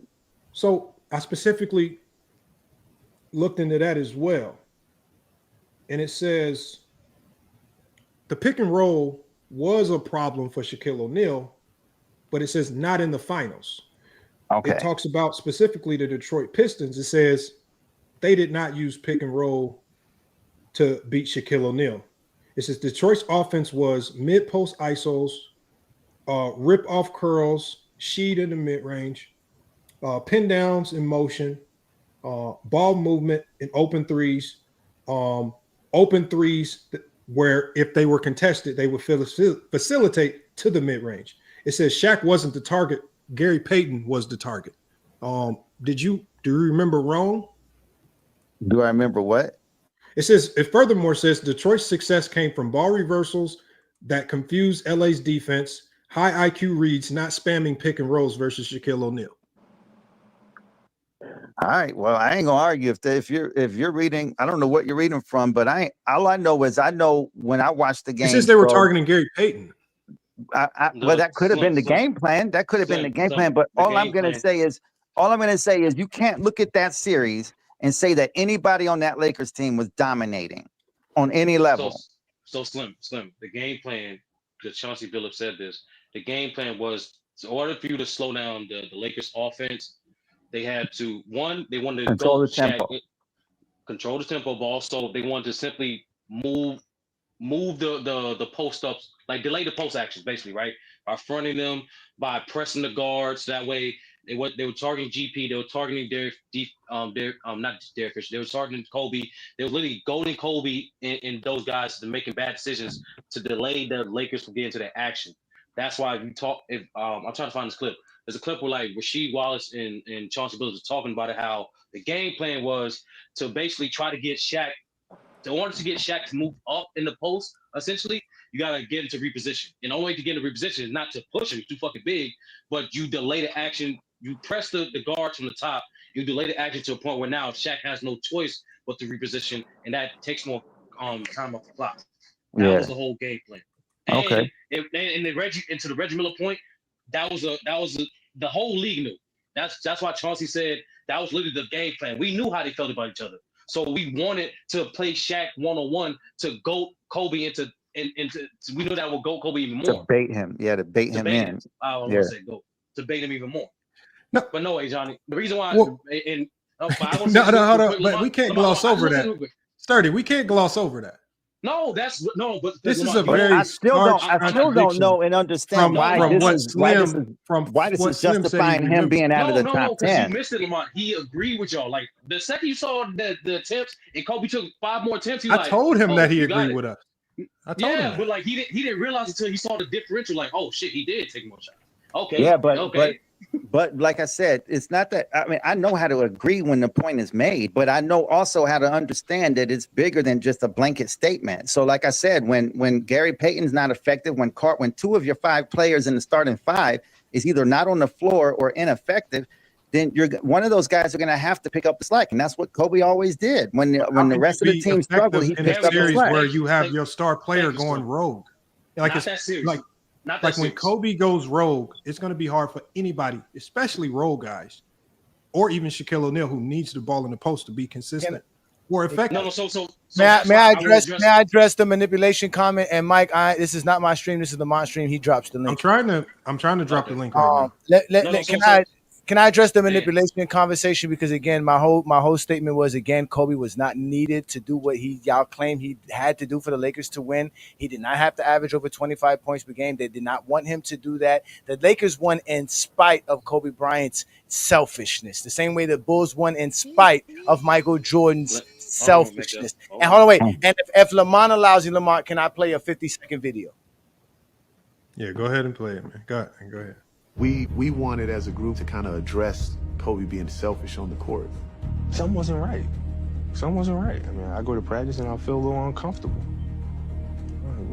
What's this about? The mood in the locker room was not good. So I asked the ball boys, the trainers, Jerry West, Mitch Kupchak, to leave the room. I want to talk to these players alone.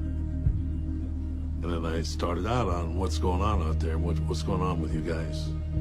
They didn't want to talk. It was about them thinking I was out for myself and I was being selfish, and which was totally not the case.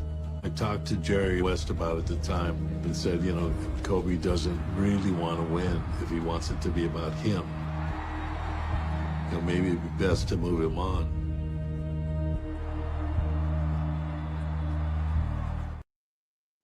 Damn. Now that was during the three-peat run. Okay, and Kobe Bryant. Now the sad part about this is the true manipulation is from Kobe Bryant fans who are revisionists in history. The true problem was when they said Kobe was being selfish, people took that into the media and talked about Kobe's character. That was not the fact. They were talking about Kobe on the basketball court. They were talking how he played the game. They said he was being selfish as a basketball player. People in the media took that and said Kobe was just being selfish in general because Kobe didn't communicate with the media too well.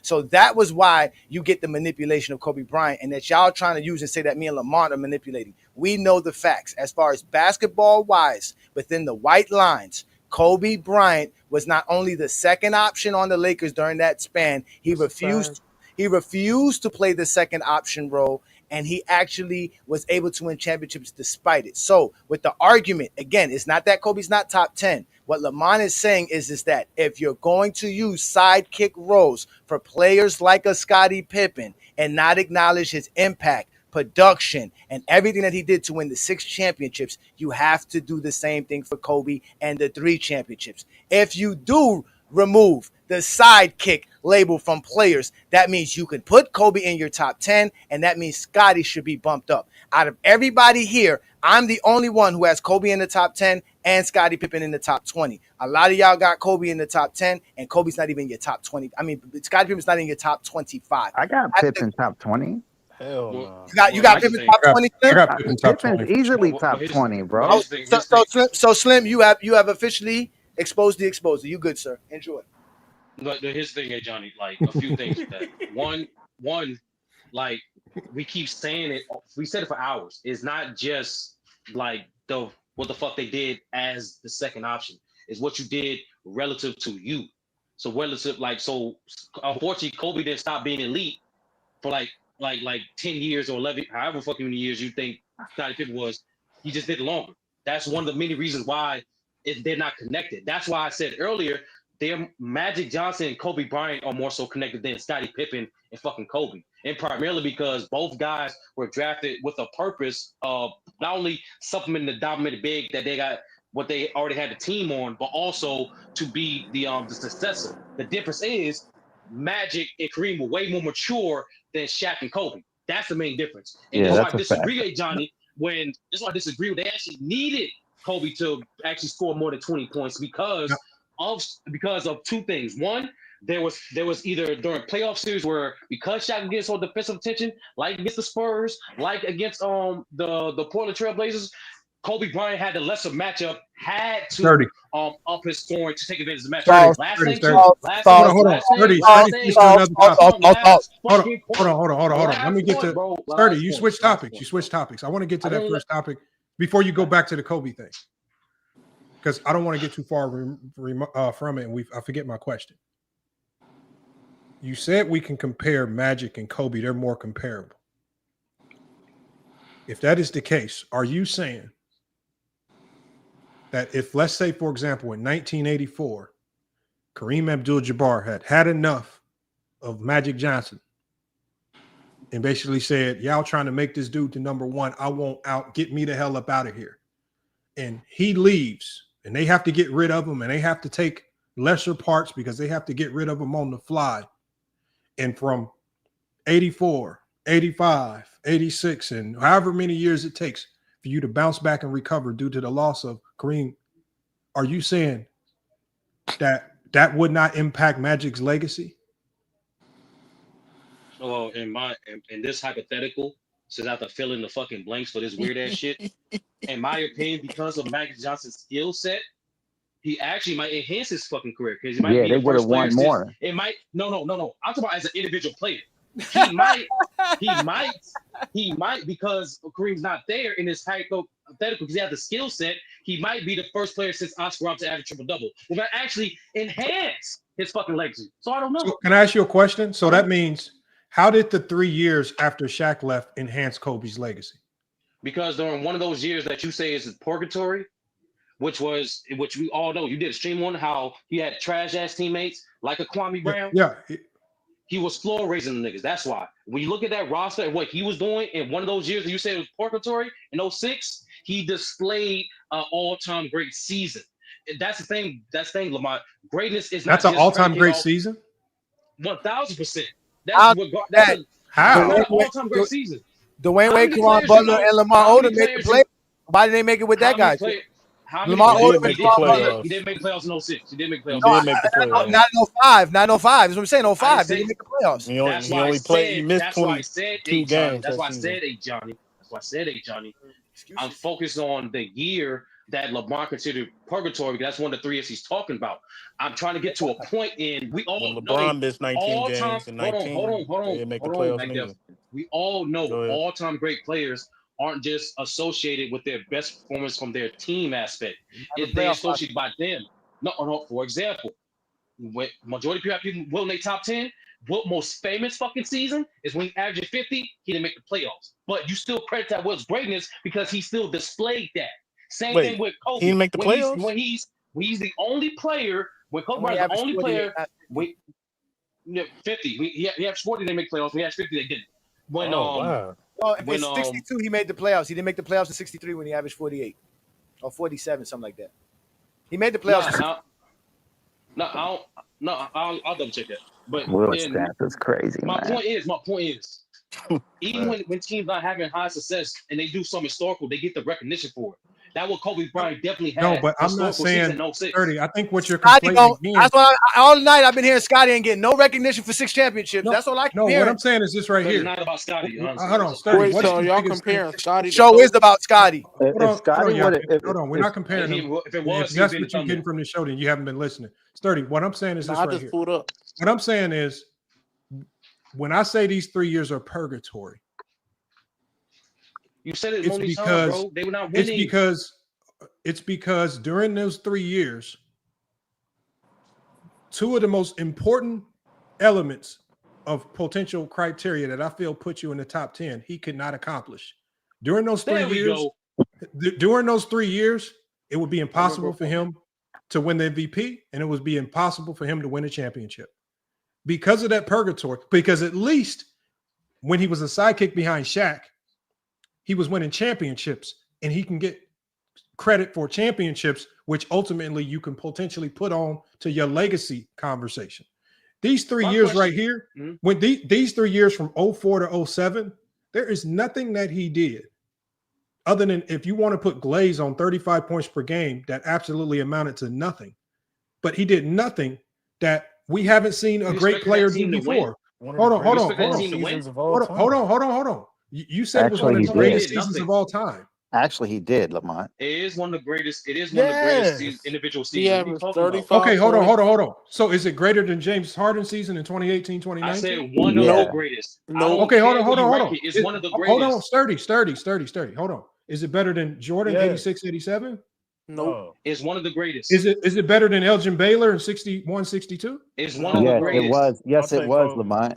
The only one it wasn't better than was Jordan. Was it better than the guy averaging damn near 40? No, y'all don't answer for me, my nigga. Like, y'all don't. Is one of the greatest. That's the point, Lamont. Once again, Man, stop it, all-time great players aren't just subjected to the years that their team was winning.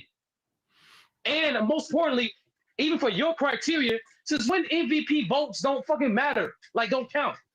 Like don't MVP votes don't matter in my criteria. Can I finish? He should have. He got robbed for MVP. Shouldn't because we all know, especially when the media took over the fucking MVP. The accurate number of MVPs a player gets is never accurate. But indicator, 30. hold on, I didn't want to finish my 30, point. But what? Can I finish my point? Can I finish my point? 30. It can make sense. I don't care about. It will make sense. I don't care about your emotional ploy as to how these awards were given out. It's not emotional. I'm trying to finish. I only care about if you have it or you don't. I only care about if you have championships or you don't. I only care about if you changed the game with your talent and skills or you didn't. I don't care about what coulda, shoulda, woulda been. No, I'm not. Kobe only has one MVP. Hypotheticals. You ain't Johnny was the only people talking about hypotheticals. Hold on, Sturdy. This is not a hypothetical. My criteria is not based out of hypotheticals. It's about what you have or don't have. MVPs is I'm not when I say you need MVPs, right? Because I feel like it's the most significant individual award you can win. You either have them or you don't.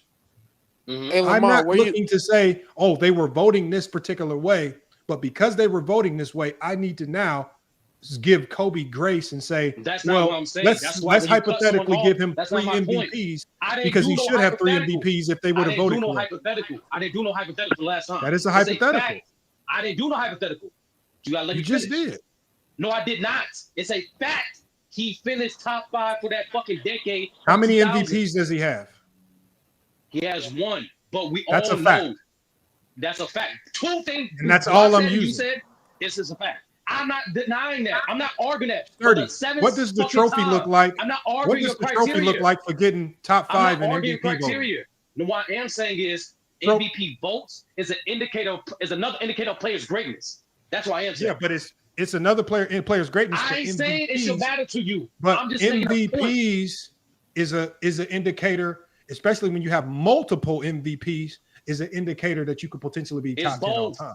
It's both. But Steve Nash is not in your top 10. It's both. So we can move on. Hey, because Lamont, he doesn't check the box of all the other criteria. Lamont, where you got Shaq all time? Because he doesn't check the box of all. Steve Nash changed the game. He did. With his 7-second offense, yes. No, so that's Lamont, D'Antoni. My question is, Lamont, if that's the case, if that's the criteria, Lamont, are you saying that Shaq, are you saying that Nikola Jokic is better than Shaq because he has more MVPs? No, what I'm saying is that's his criteria. Because Nikola Jokic has as many MVPs as he does, his legacy and where his career could potentially land is a higher ceiling than where Shaq is right now. So we don't know where Nikola Jokic's career might finish. But with him as it stands right now, with the 3 MVPs, with the 1 championship, for example, if he finishes his career slim, and this is just all hypothetical, and we all know it takes a ton to crack the top 10, but we all know he's already changed the game as a center. He has the 3 MVPs, which already in and of itself is historical. What did he change? Point center. Okay, hold on 1 second. So we already know he's changed the game as a center, averaging a triple-double center, something statistical anomaly that we've never seen. The 3 MVPs, most significant individual award, right? If he, for example, and obviously the winning isn't there yet when we talk about championships because it's still only 1 championship, but if we say hypothetically, and his career's still going, so we don't know, if he finishes his career with, let's just say something that might be more realistic, 3 championships, 3 MVPs, right? With all the other things he's done to the game, are you telling me that he will not have a case to be ranked higher than Shaquille O'Neal? He'll have a case. He'll have a case. And it's hypothetical, no. Say that last part again. What? Because in this hypothetical, the other 2 championships he has, I don't think he'll be number 1.